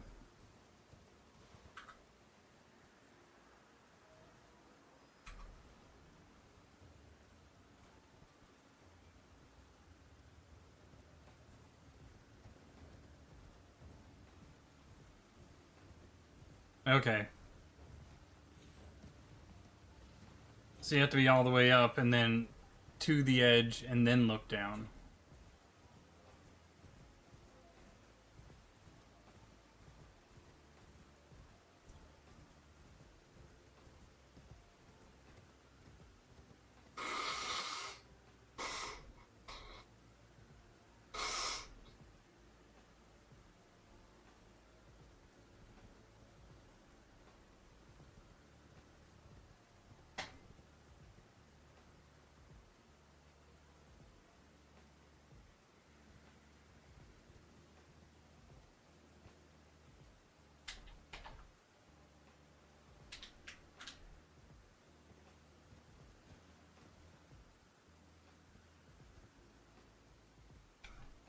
Ooh. I'm not seeing any roots.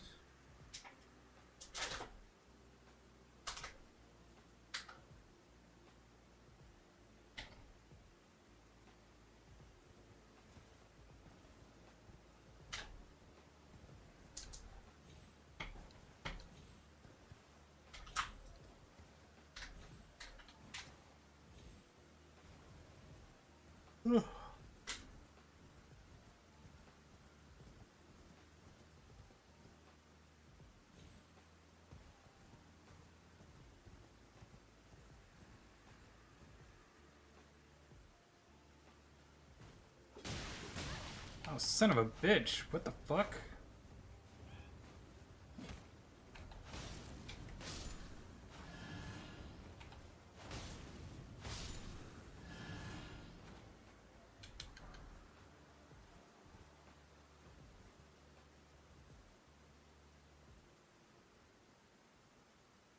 Like this right here?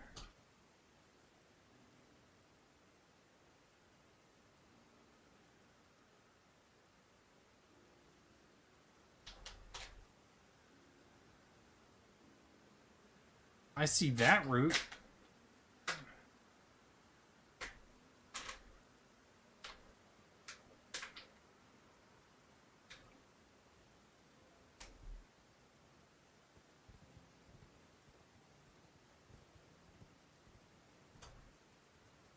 Oh, okay, right there.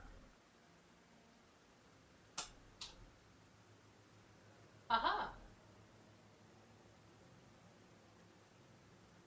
What? I found a use for that free stash jar. Oh. Hmm. That's tricky to see.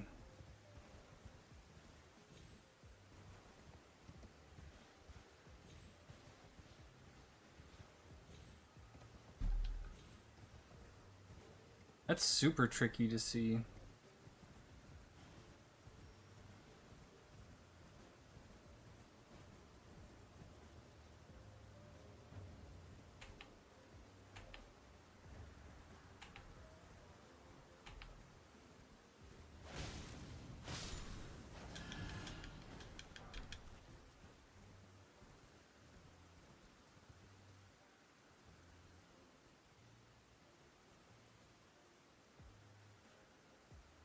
There it is.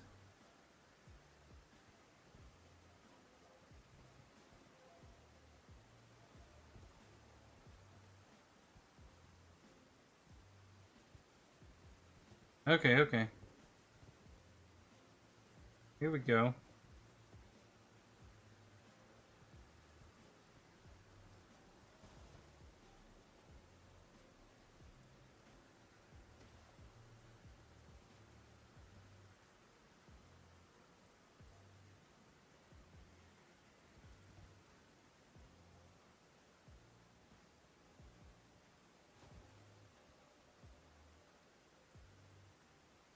Exactly. Like, who do they make this for? Just themselves, basically? and someone just happened to see like the route or something and was like, maybe I can jump on that.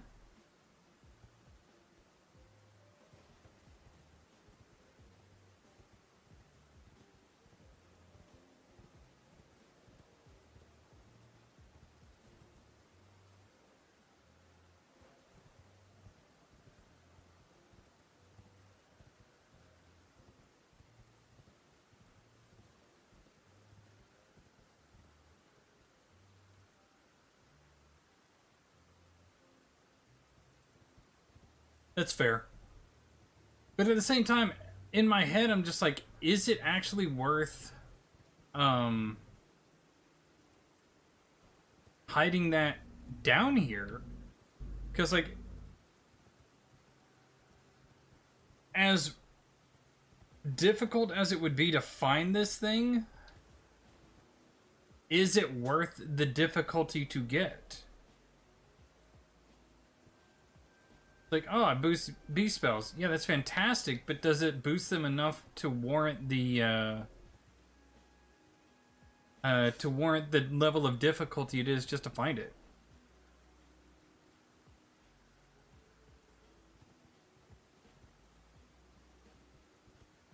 Pillars are the next step down.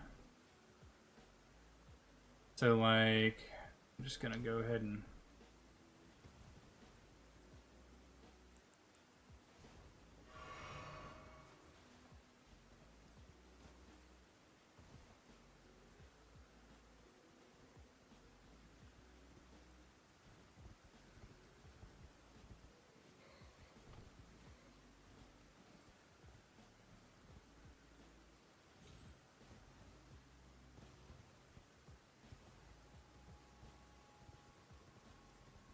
But you know what I mean? Like, if this thing doesn't drastically change your playstyle, would it be worth getting?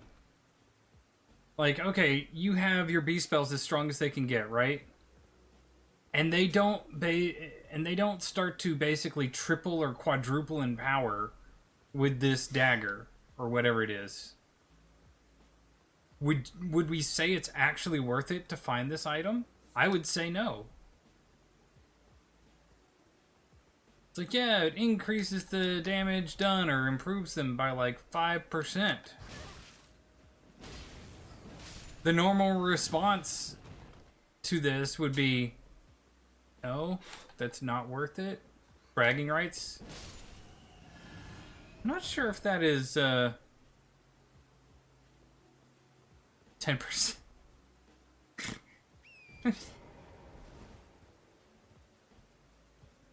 I don't know if I would say that's bragging rights.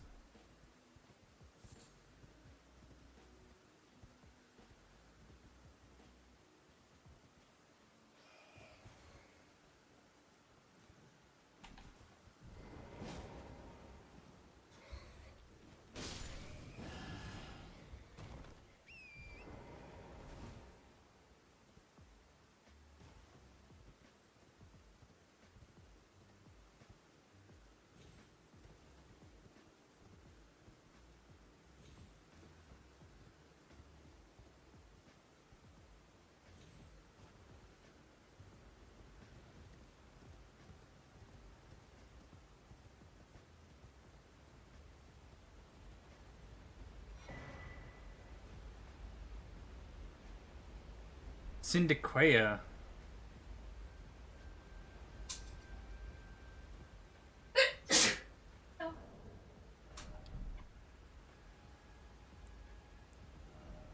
Syndiquea. Skill, quick step.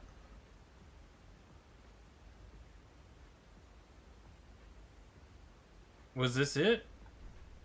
It doesn't say any kind of passive effect or anything like that.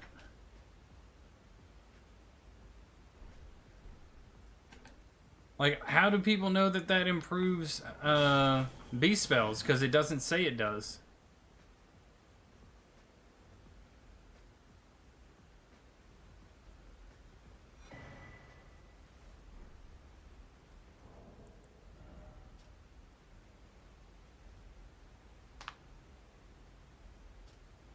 Boost physical damage negation. First paragraph.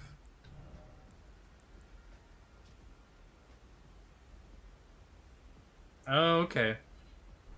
I would have thought it would have been in the passive effects thing also, you know, where you would look for that kind of passive effect. I know I'm weird, but it's kind of where I look for passive effects. In the thing that says passive effects.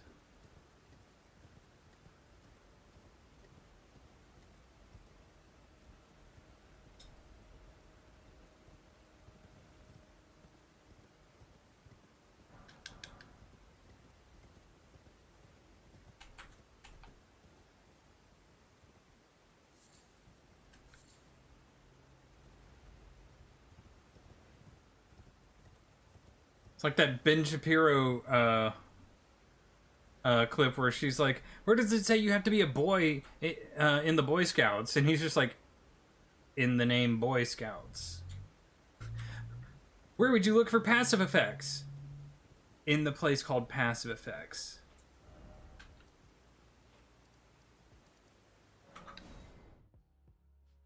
It's the same mentality. It's just like, that's what it is.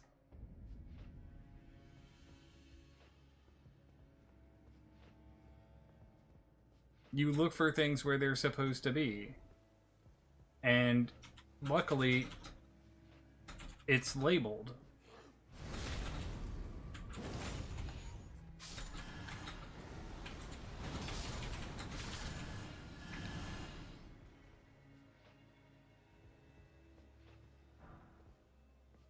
I was a Boy Scout.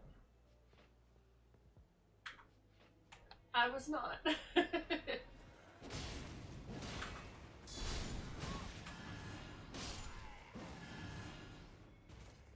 It's okay. Because you found out that I like to eat brownies. I was not a Girl Scout or a Brownie. Oh. Figured you'd be one or the other. Phrasing? I know what I said. I was hoping she was a brownie.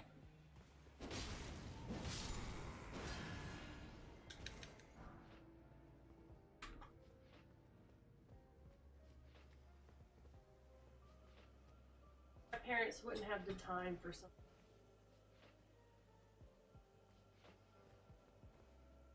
I figured that'd be something like your dad would be like all for.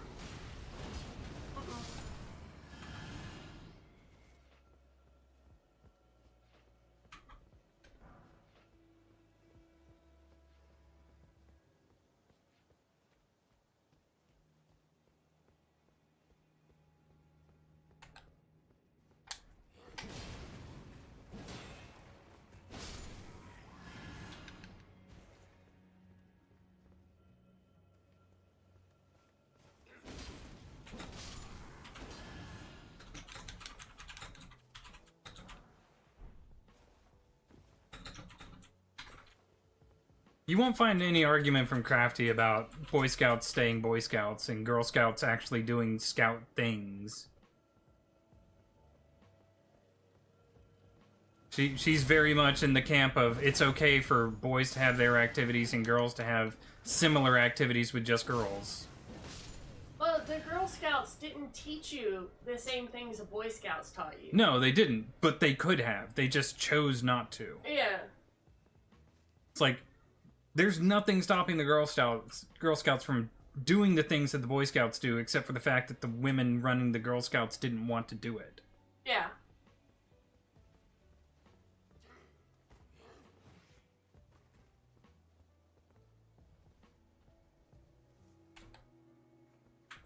I got told oftentimes at school how much the gym coaches wished I was a boy so I could play on sports teams.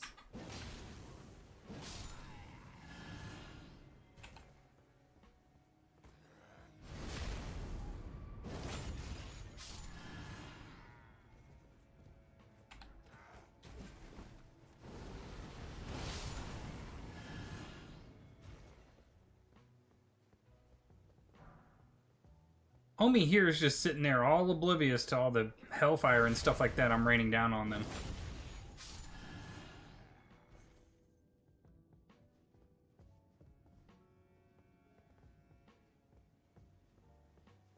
No, but if we ever get a granddaughter that wants to do Boy Scout things, I know I can get a manual for the Boy Scouts and teach it to them. Yep.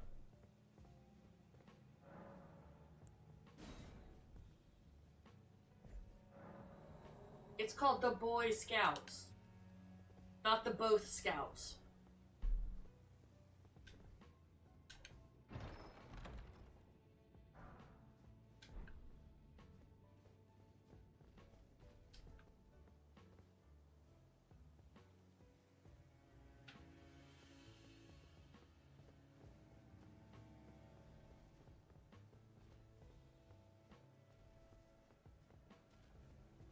I think this takes me to...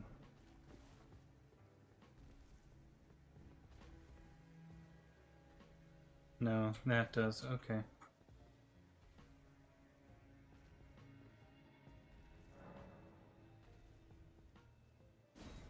Dang.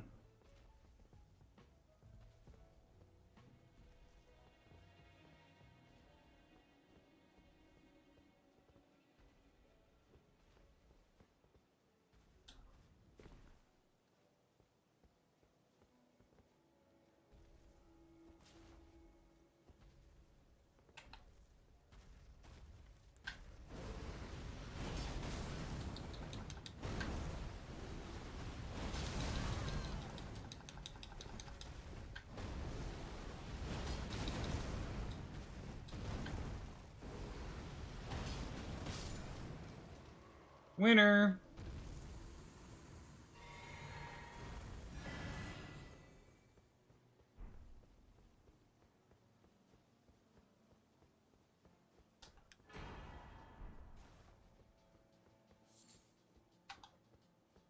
I could have gone up the ladder and then gone the correct way, but I figured, why not just jump off?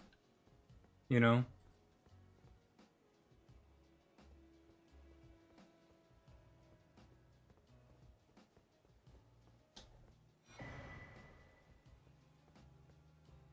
Two rotten staffs. Newman's rune.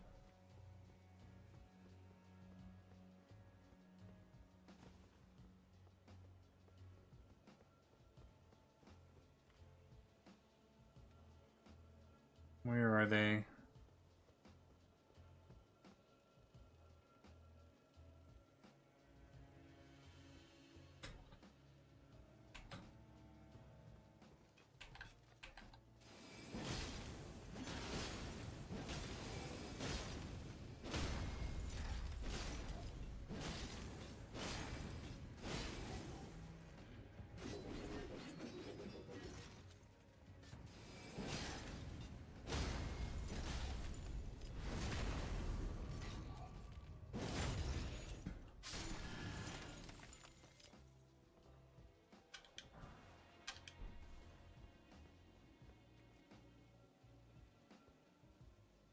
I don't think I'll survive that jump.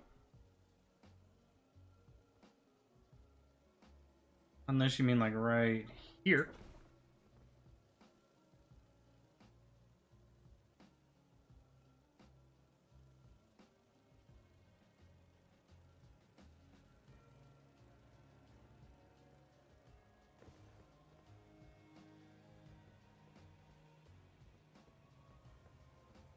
Oh, well.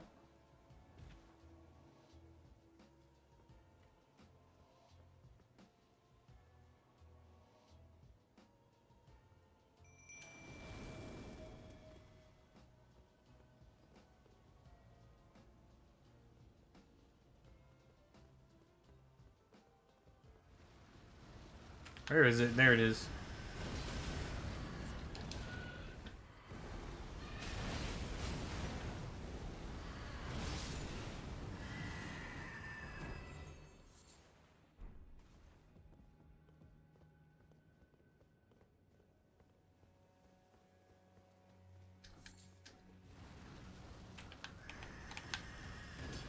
Shoot. Ladies, can you talk to this gentleman for me for a moment? Thank you.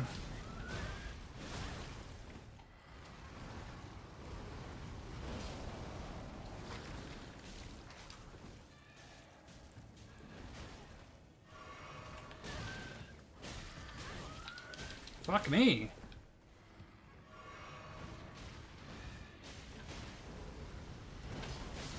This one's more stubborn than the last one.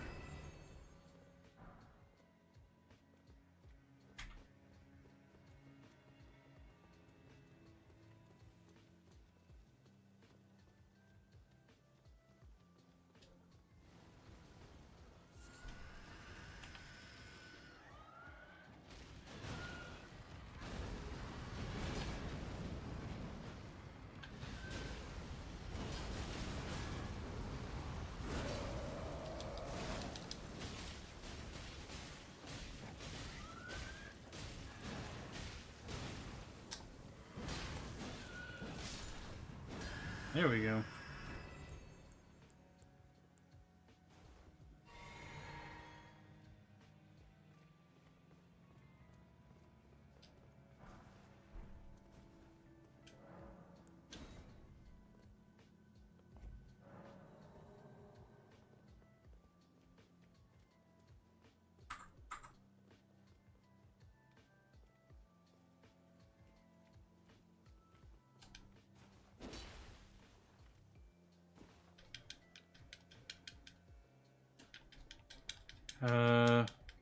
What?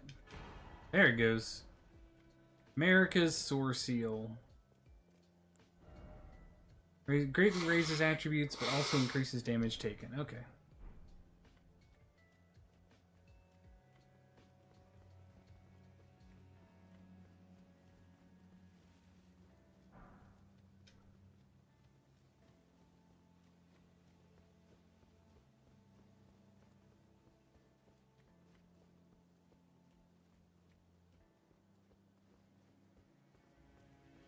Dude, we beat Moog so bad he didn't even get his phase 2.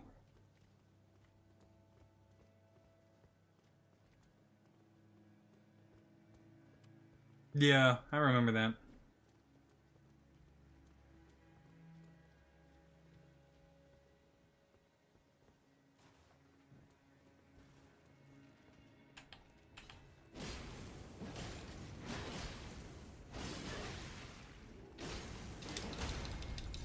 Shit.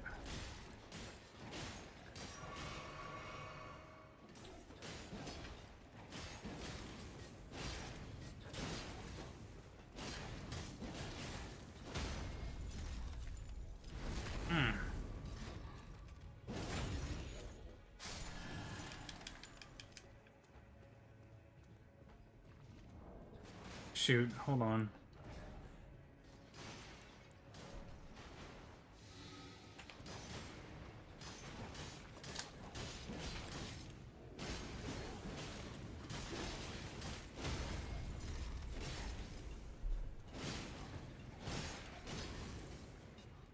Alright, ladies, take over for a second. Well, thank you. Thank you.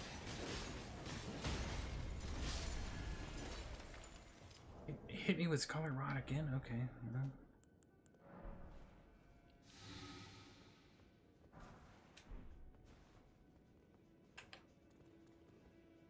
Another one?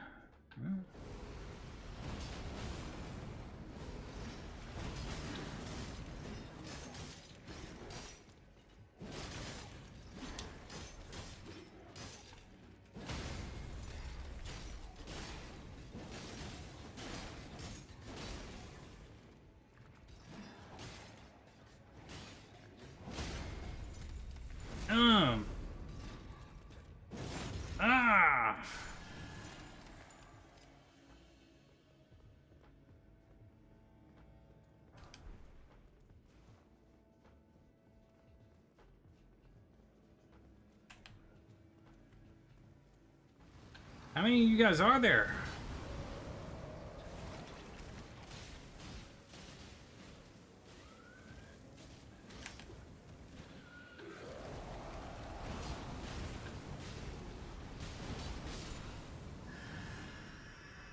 Good lord.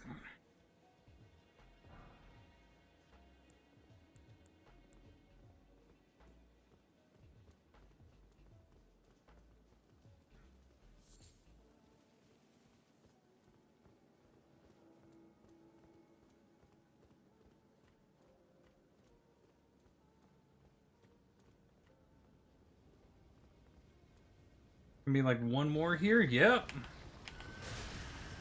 I called that, didn't I?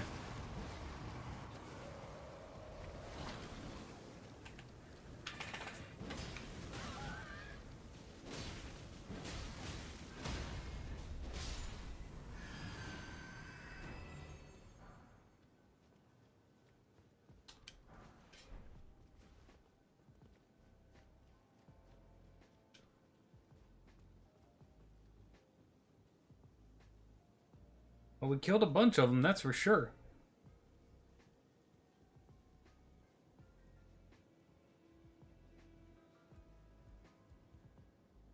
Ah, shit. This was not the way I wanted to go.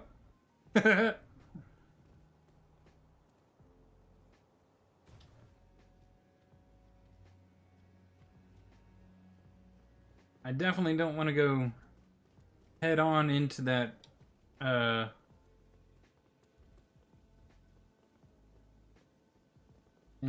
sentinel with only a sliver of magic and a bunch of ballistas pointed at them.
Nice.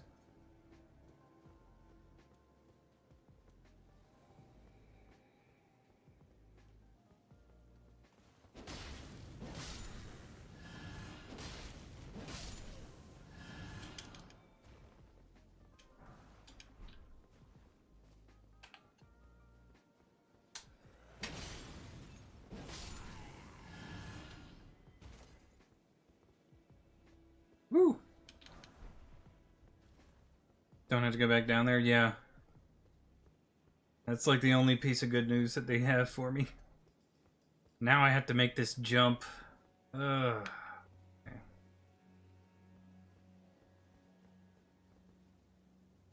Okay. I made it.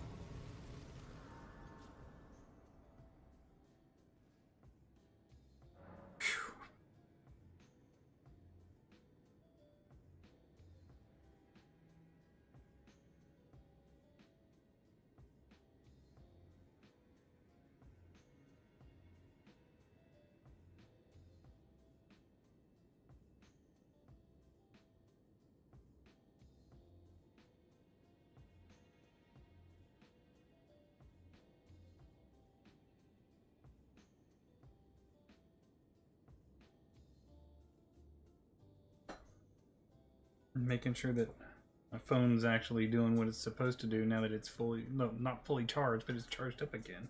Because I always get the stuff where it, like, forgets to alert me and update things when it does stuff like that. Like when it dies down far enough, it stops putting up alerts.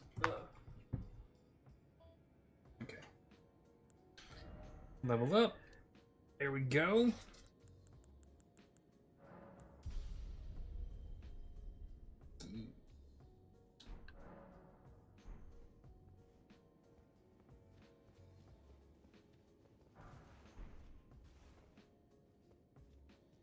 Nothing.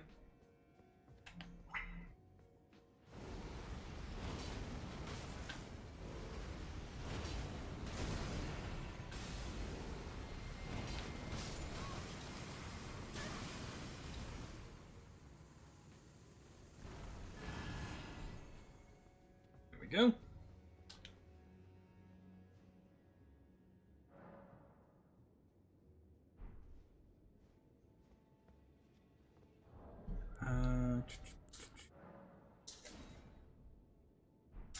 We're gonna need...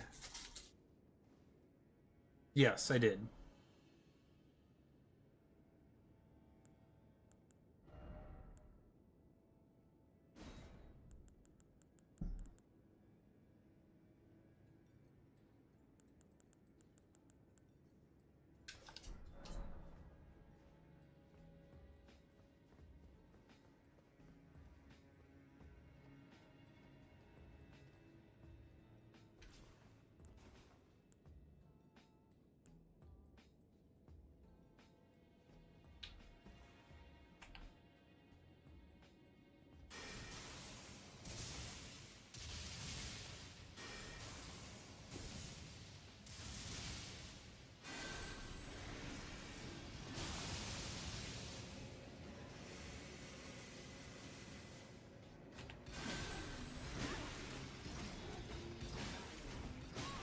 God damn! What the fuck?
I'm pretty sure if I had like a hammer or something like that, these guys would just shatter.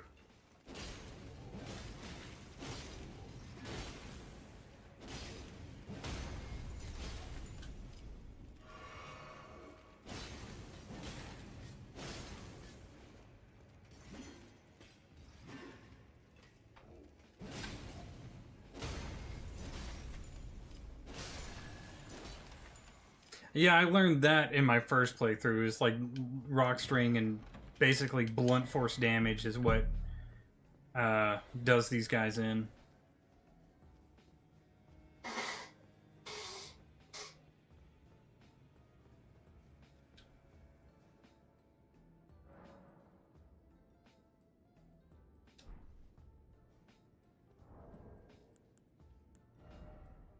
What are we at? 469, so 30...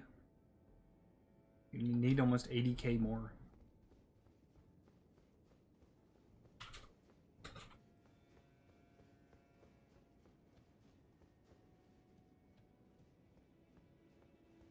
Cost of leveling is getting up there.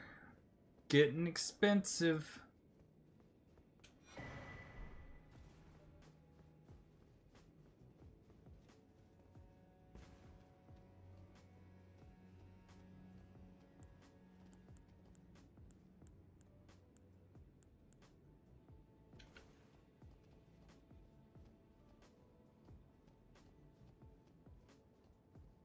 We don't want to go there first. We want to go there, across the way first, and then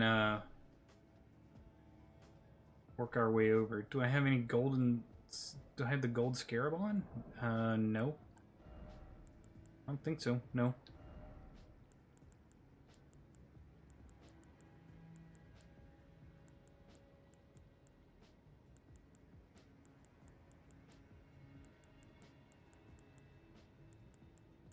Gold scarab increases runes obtained from defeated enemies? No.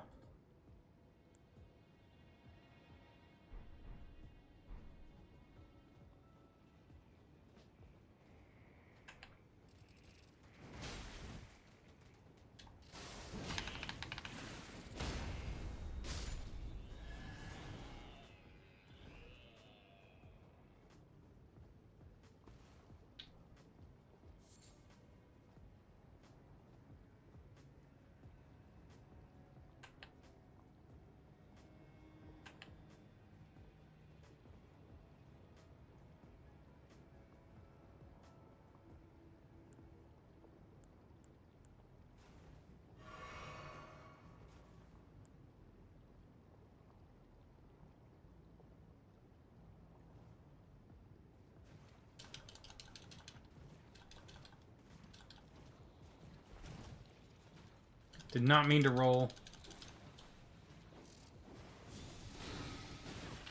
Fuck. Just run.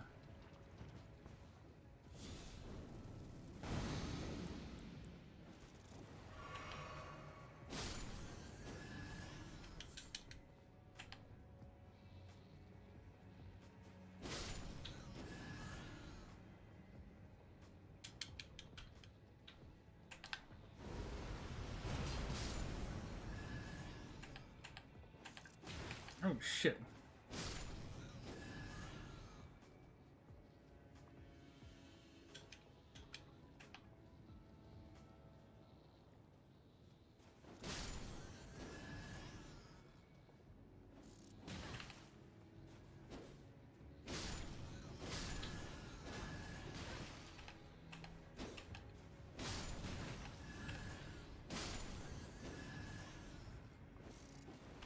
How many of you guys are there? Stop!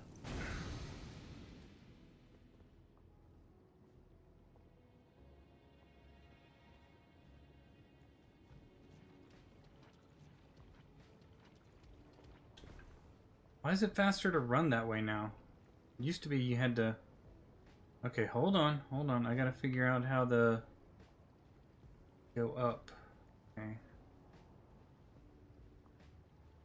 And then it's up that way. Okay.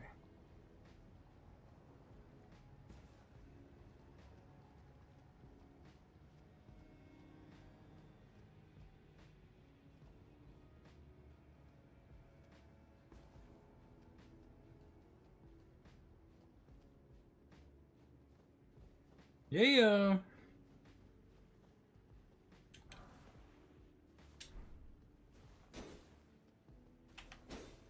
Realized you didn't have a request? Damn, that sucks.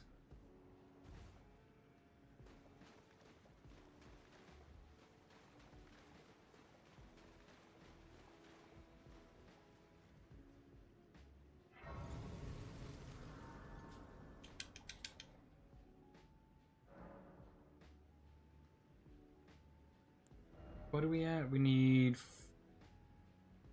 41, basically.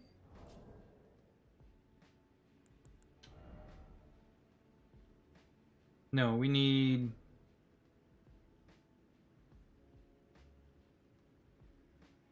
31.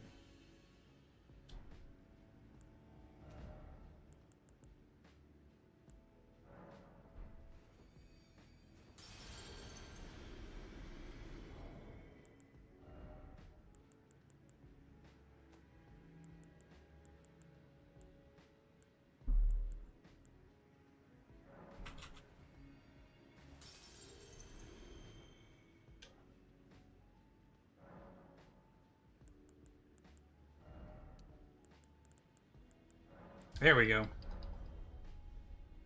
Now we only have 913 runes. We can...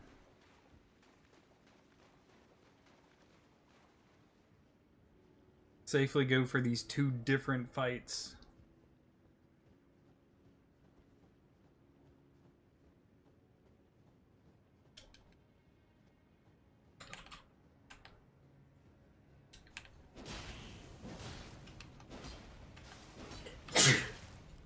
What the fuck? What the fuck? Excuse you? Took like half my goddamn health.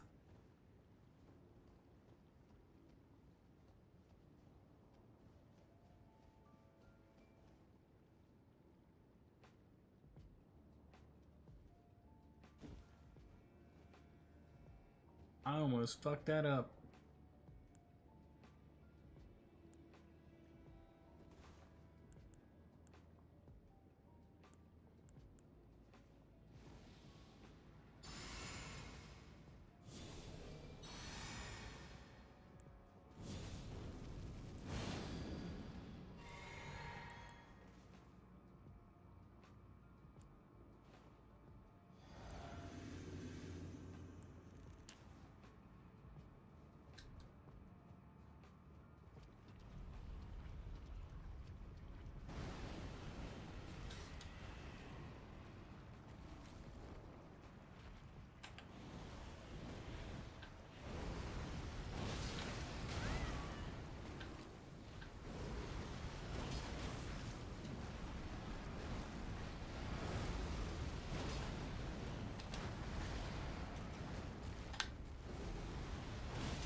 Can I get up, please? Thank you.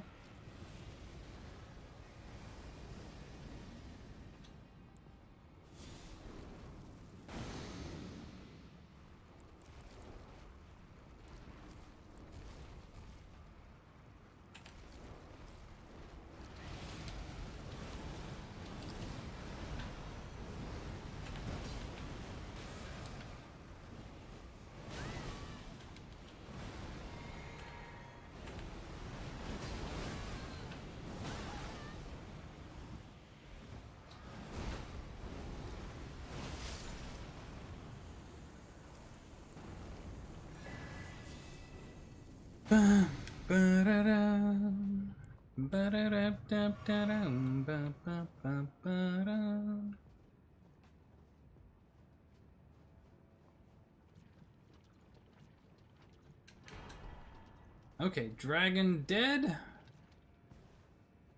Oh.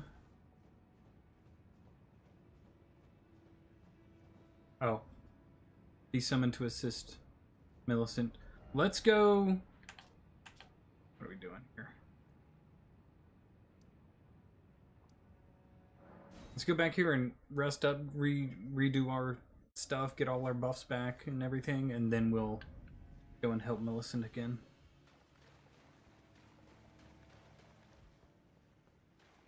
Because it's like, it's a 3v2, isn't it? If I remember correctly.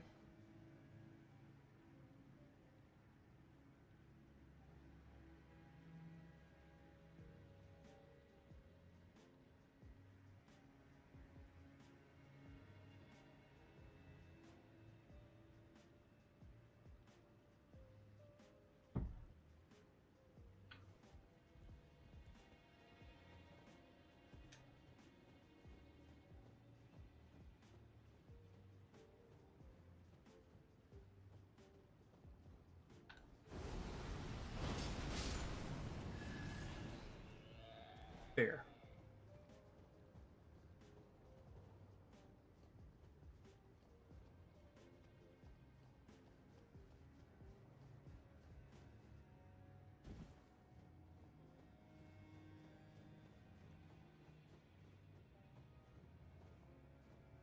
That's it. Assist Millicent or challenge Millicent?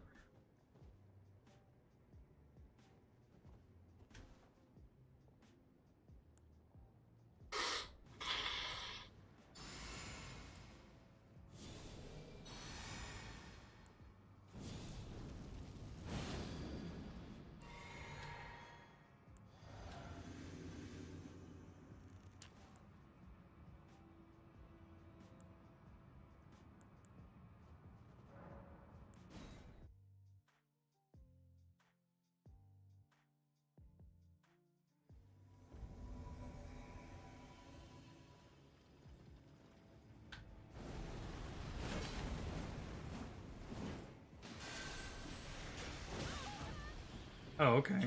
Well, fuck me, I guess. God damn!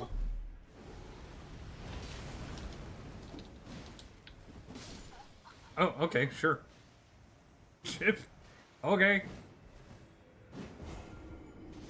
I wasn't allowed to cast jack shit. That's why I don't cast spells again in this, like, in certain fights. Because you can't.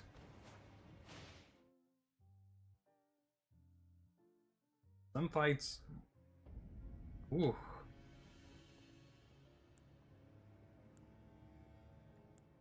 Well, luckily it's like that and not...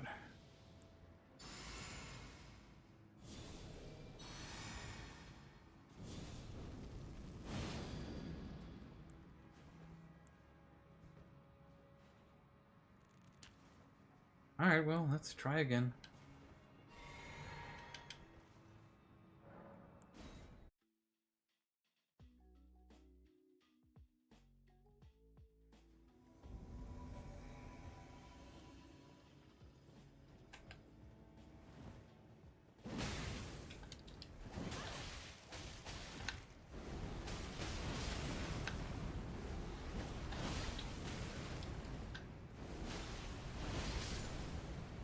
There we go. Or not. Jesus fucking Christ, I'm dominating, then it's like, oh, half health. Somebody hit you twice.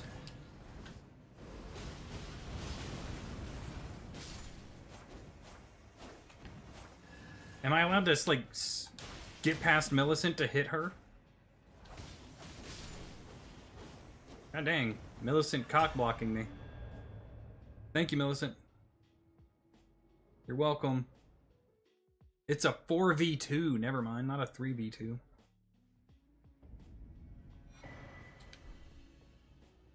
Rotten Winged Sword Insignia. Can't remember what it does. Greatly raises attack power with successive attacks. Okay. Where is she?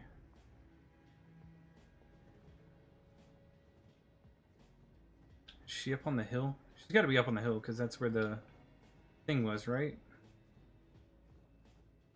Or not? There she is, down here. Oh. Hello. Thank you for lending your hand. Without your help, I could not have defeated that quartet. I feel as if I've been in your debt from beginning to end. Thank you. With your help, I was able to live as my own person, if only in passing. But this is where things end. I paused to even tell you, but I took out the needle myself. Tell whoever put you up to this that if I am to flower into something other than myself, I would rather rot into nothingness as I am. Please, let me pass alone. The scarlet rot writhes now, worse than ever. Soon, I won't be more than a mound of flesh, curse-laden, untouchable. I wouldn't want such a thing to bring you harm. Please, the scarlet soon curse-laden. I wouldn't want.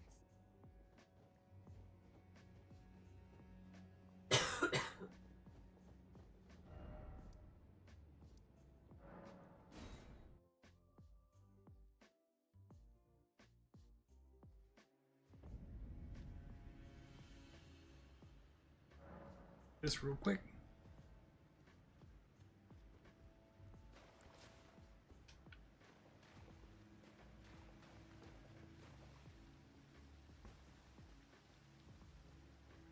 Alright, we're heading to it. We're headed to it.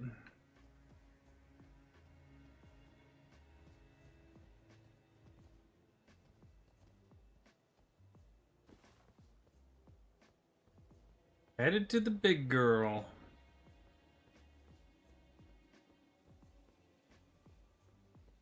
Rot Mommy herself.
Whew.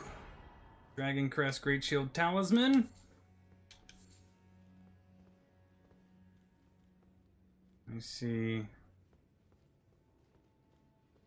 There we go.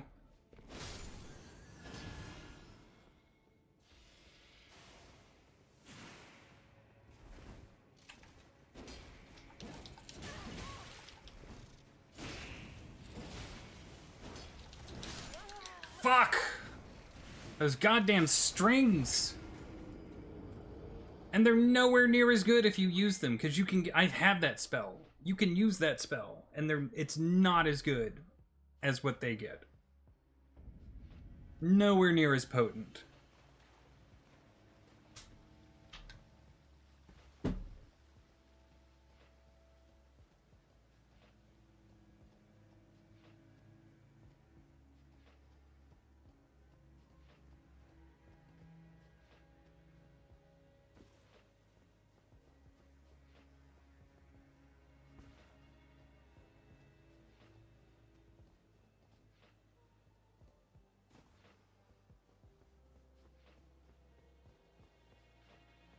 I wish it was, but it's not.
There we go.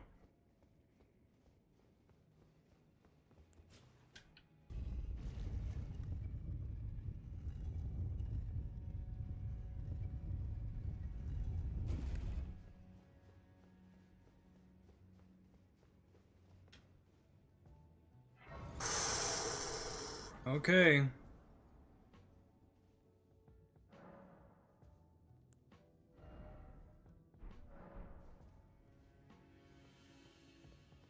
Here comes the biggest grind of the game so far. Millennia.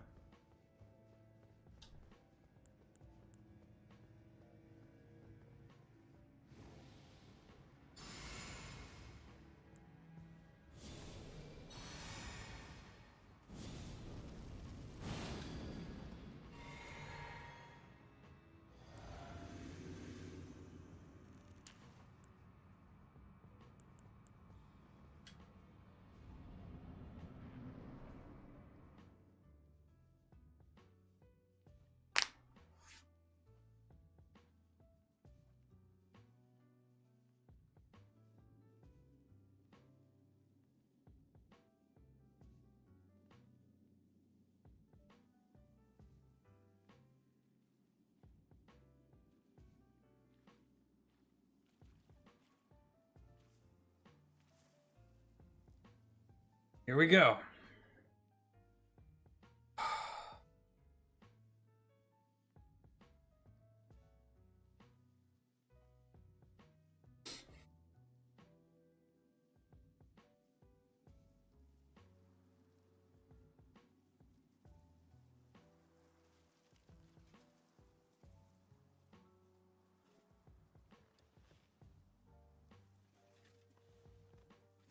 I dreamt for so long.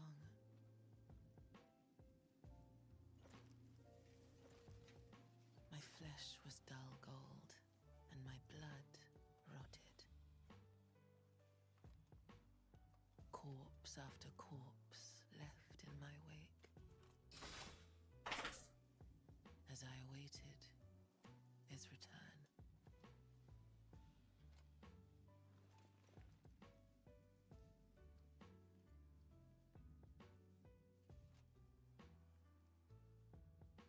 heed my words. I am Melania, Blade of Mikola.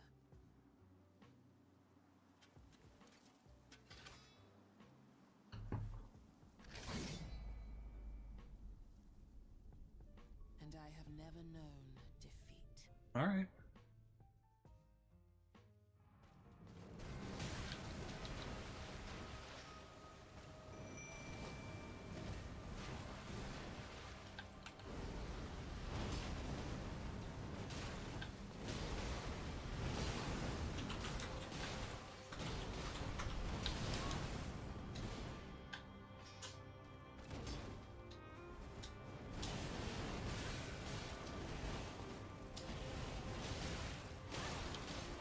Oh, that's not too bad though. Honestly.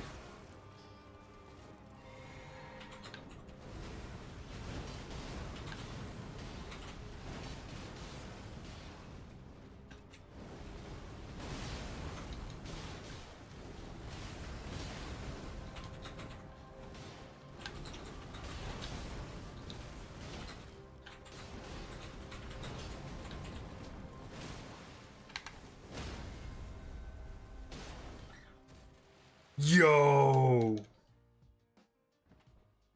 Okay. So, I just got her to second stage on my first attempt.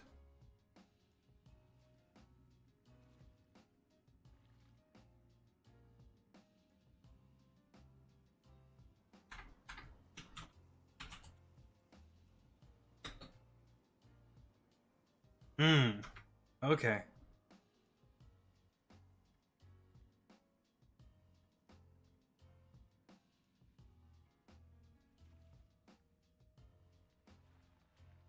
Wait.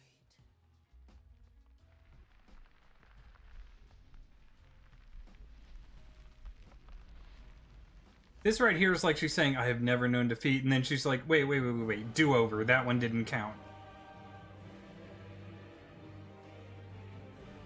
It's like, oh, come on, girl.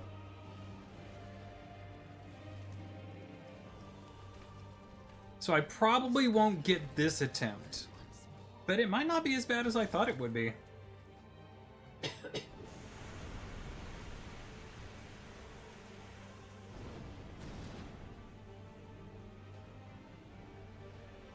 I do know I have to run the moment she starts, like I get control.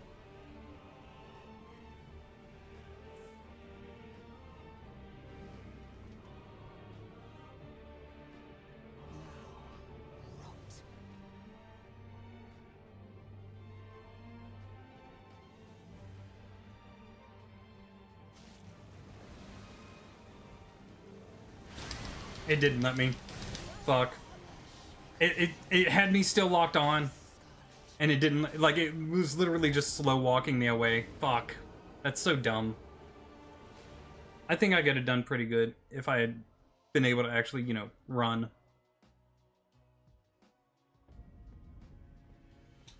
I'm gonna do one more thing, though.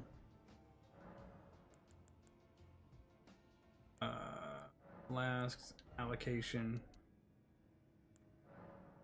There we go.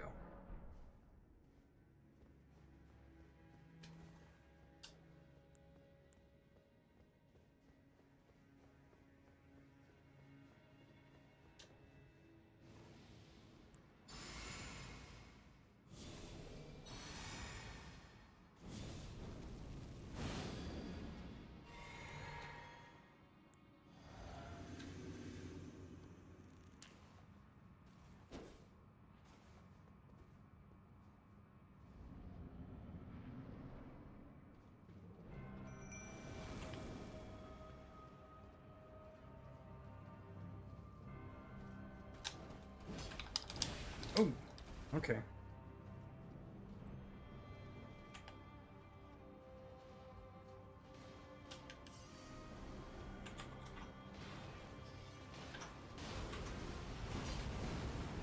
Mister, dang.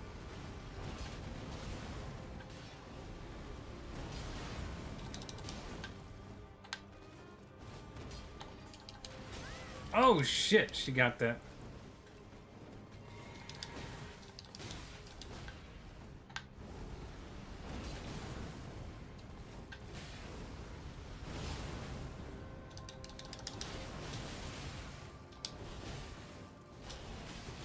Damn.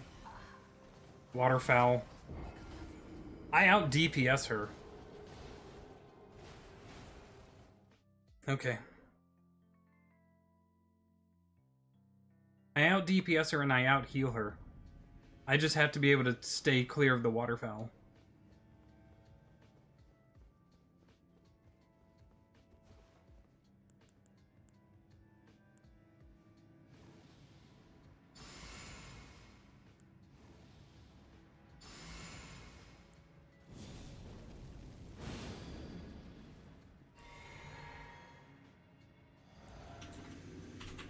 That's 2 attempts, by the way.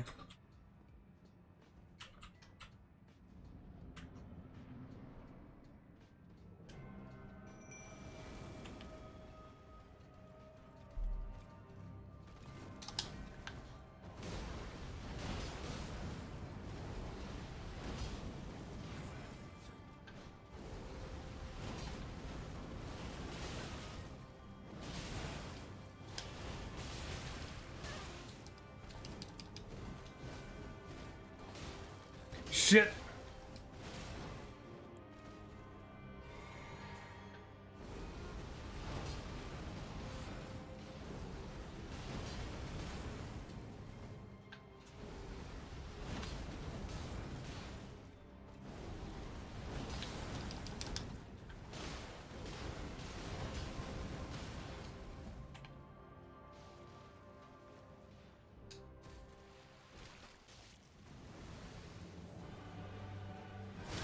Fuck. God damn it! I even ran! Third attempt. No. Fourth? I've already lost count. Third or fourth, something like that.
Shit.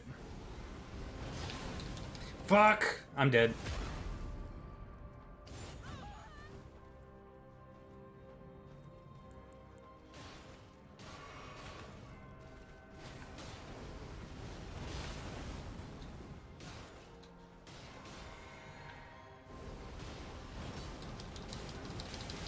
Fuck.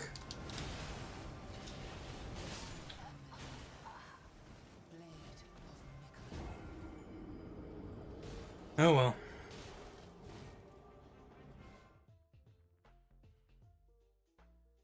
Nah. Nah. That's like attempt number 5 at most so far. And the first time I haven't gotten her to second stage.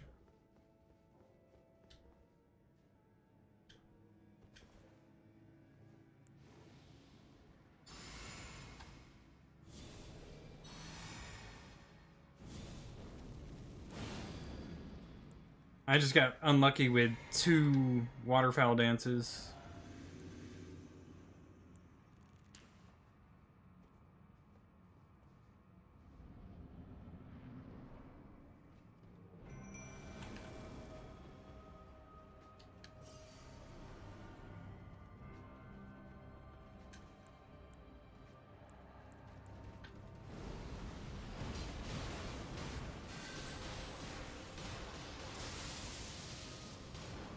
Okay, that's not worth it.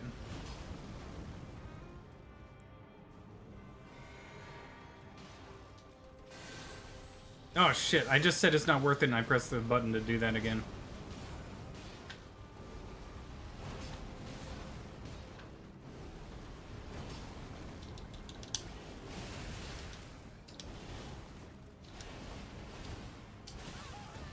Fuck.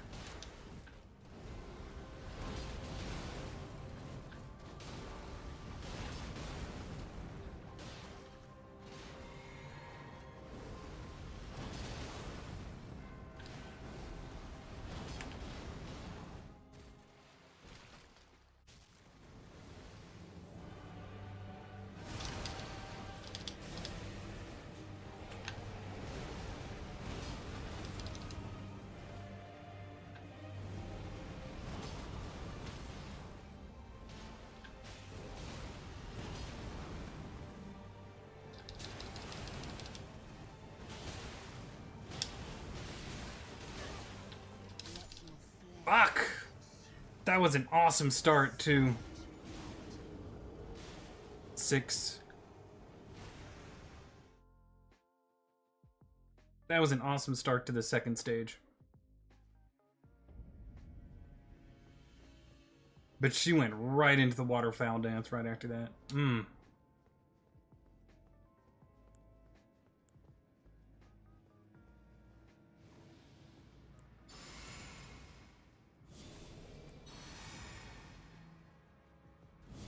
Actually, you know what? This might be good enough for her. The Frozen Lightning Spear. I'm gonna check that too. Because supposedly she has a weakness to frost, I think?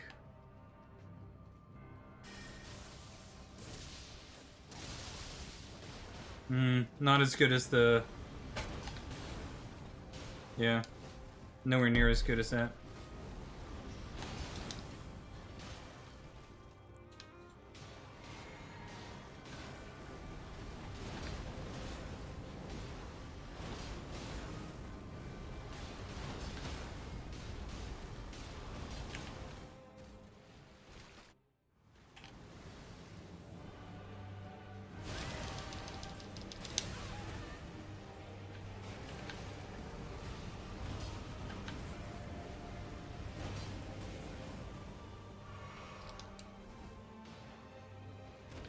Shoot. Waterfowl?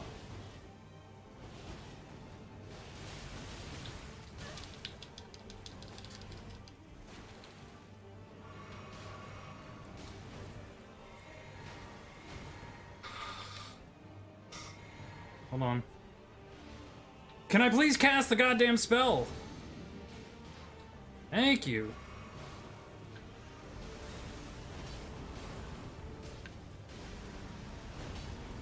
Fuck. Oh, shit.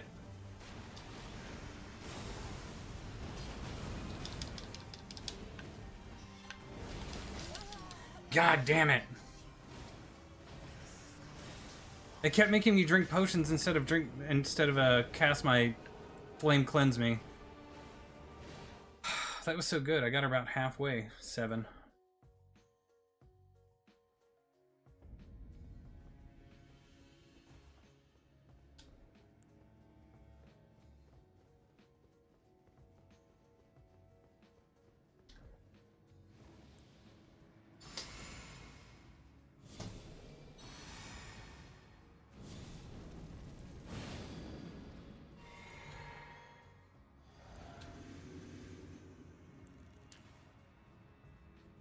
That was basically like optimal everything going on right there. Until I just messed up with my spell timing.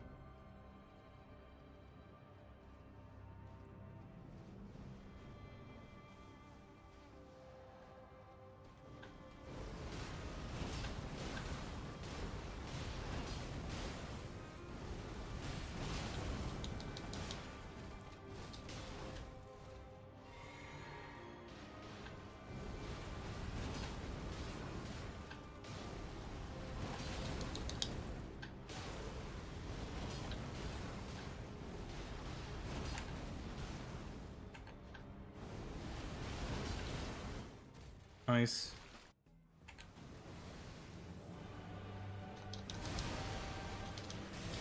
Ah! How did I not dodge that? Okay, whatever.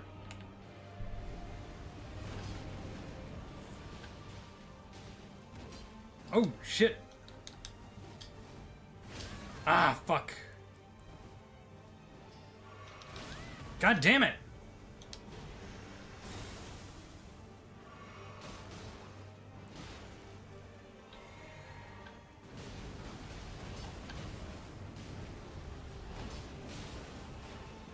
Shit, waterfowl. God damn it. 8.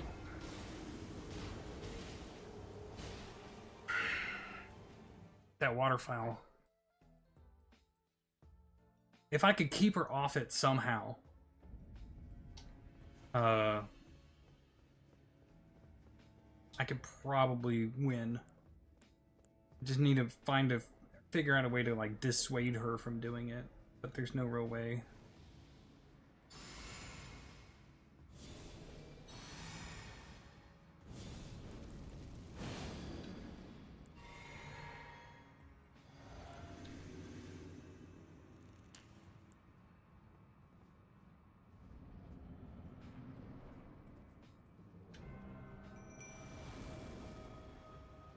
See, now she started like slow walking.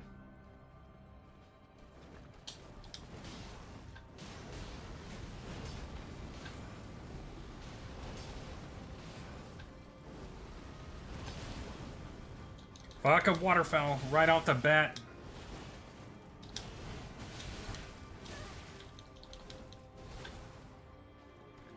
Shit! I got lucky there. That was just pure luck.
Waterfowl!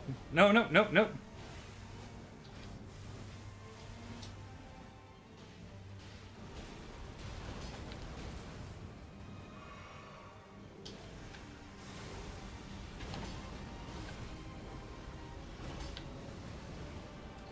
Shit.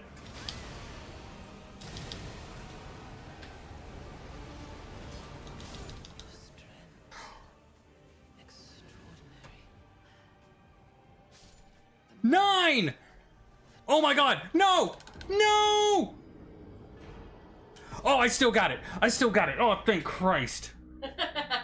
Oh. I was gonna be so upset. That Scarlet Rot killed me right after she died. Yes, I officially got it. Yes! 9 attempts. Nice. We've cut it down.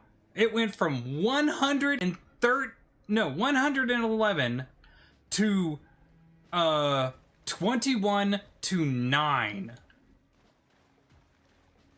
Like, holy shit.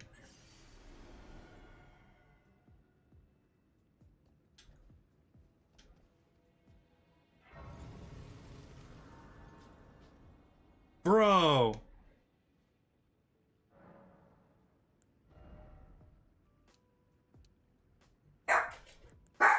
Just poker, play me a speed. You won't find no joker, only the queen.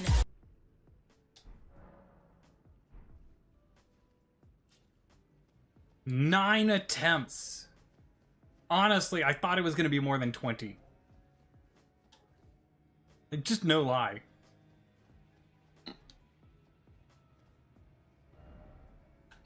Nine is insanely good for me. Chillin is my business, ladies. Hush!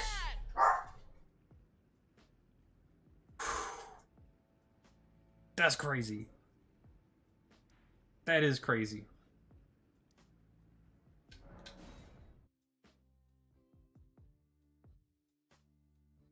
Wow.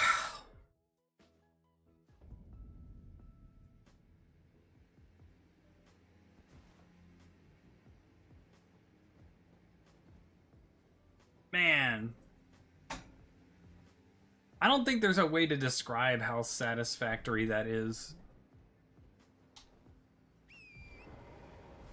To know that, you know, you've gone from over 100 attempts down to a quarter, and then half of that again.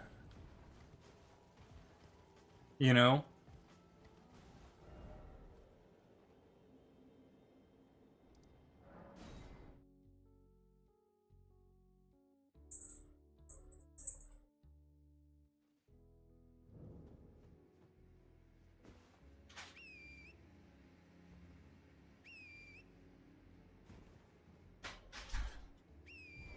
There we go. Way to finally get with the program, Torrent.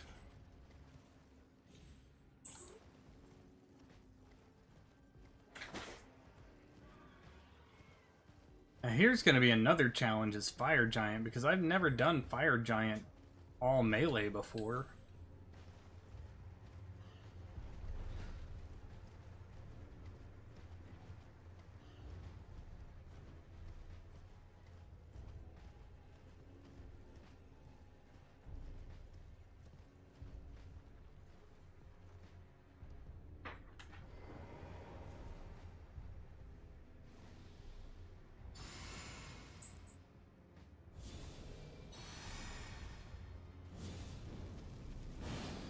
Actually, I may not have to. I have a thought.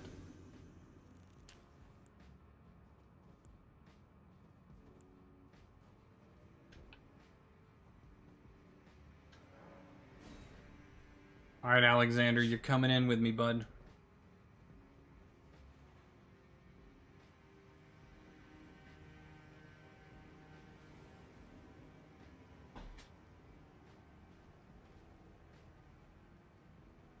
Why can't I get on Torrent? You're supposed to be able to get on Torrent here?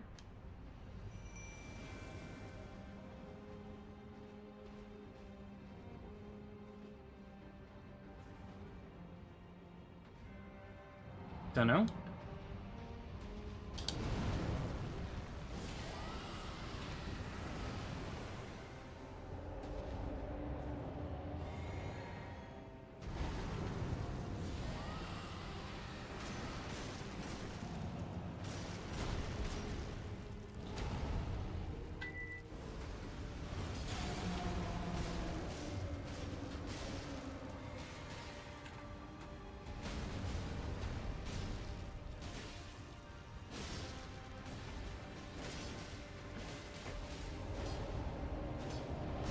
Ow.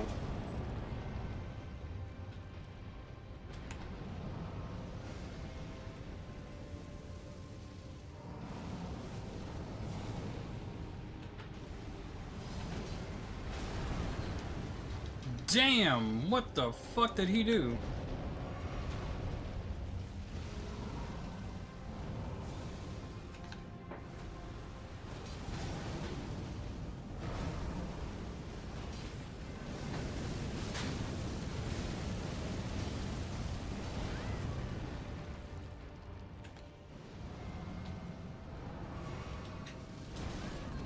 Okay, I literally dodged that.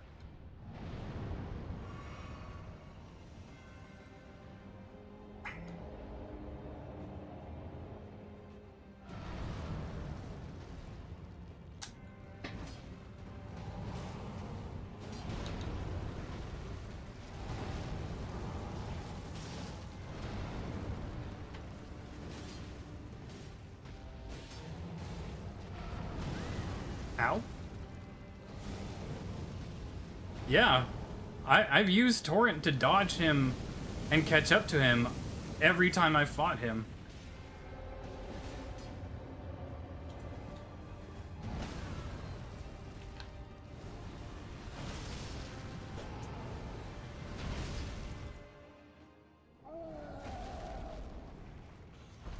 This is still such an awesome cutscene with the transformation.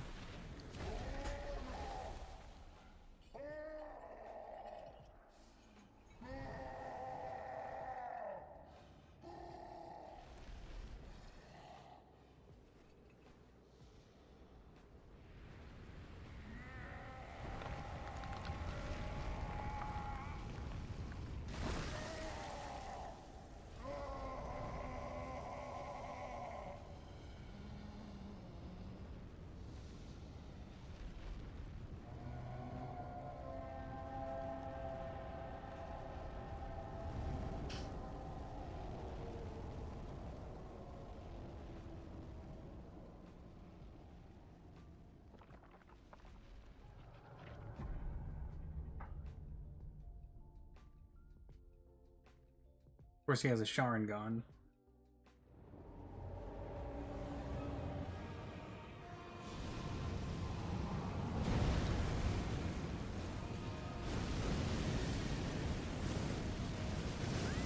God damn. Okay.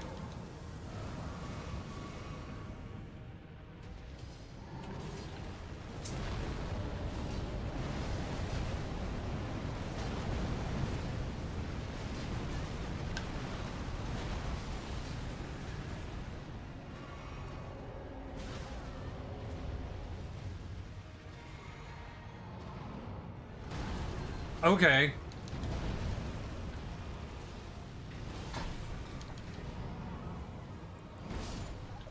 Wow.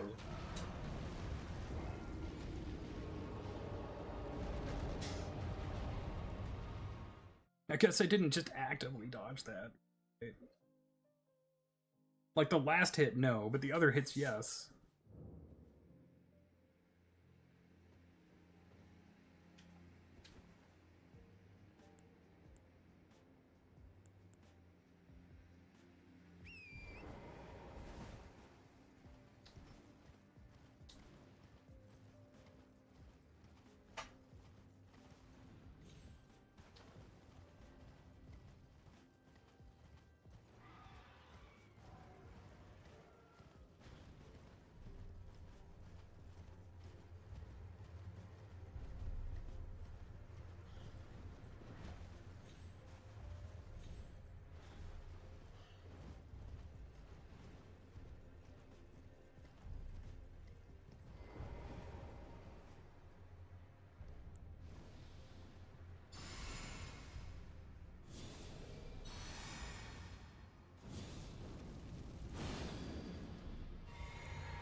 Oh, misjudged that.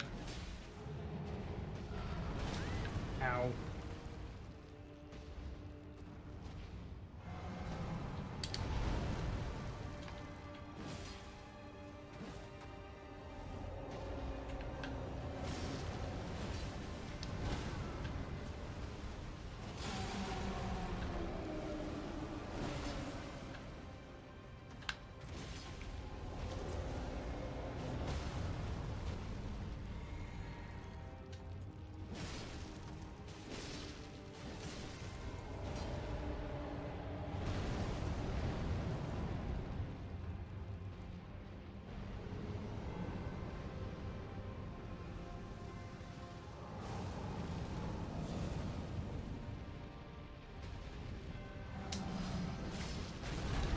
Ow.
God damn, what did it, he just caught me in the air, I guess? By flopping forward, not even on me? Okay. Okay.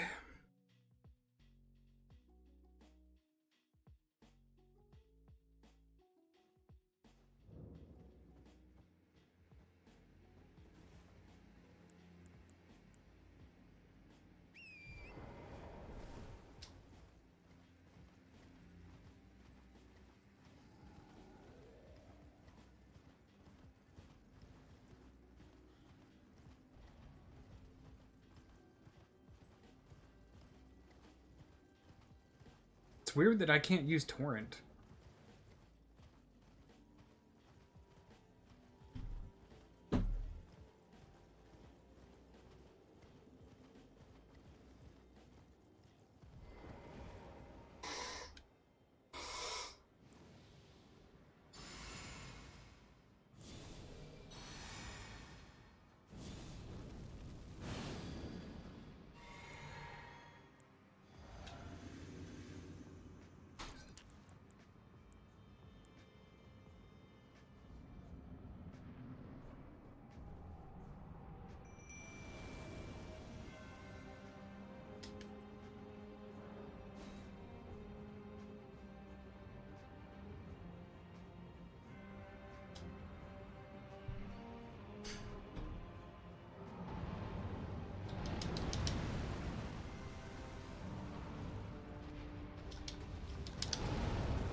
Okay.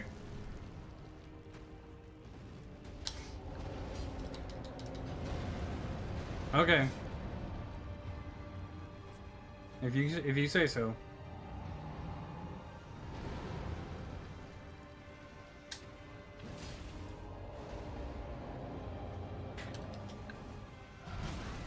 Wow.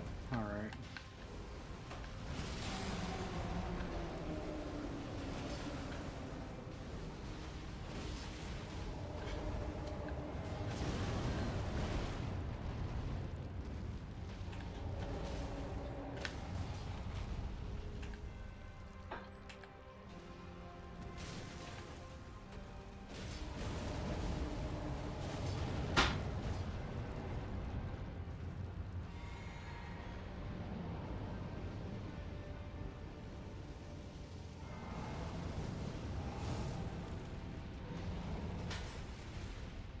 God damn, like how long does he get to just back up?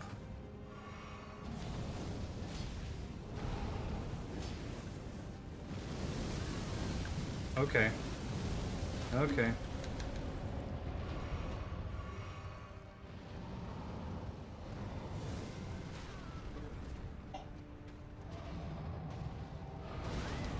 Okay. I guess just backing up is his prerogative, I guess. Yep. He's just gonna, like, echolocate me now.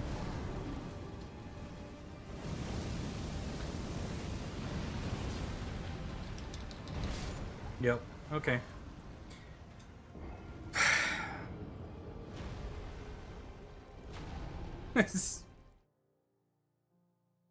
That time he's just like, no, no, no. I'm gonna have you run through your entire stamina bar, and then I'm still going to track you and hit you.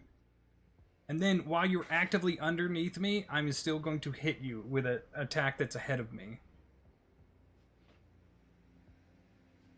That's okay. We're gonna go ahead and call the stream here. We've only got 2 more minutes left till 7 anyway. We got Melania down in 9 attempts, and we got Moog down in 1, which is insane. Both of which are insane, I should say. So, I think we had a really good day back.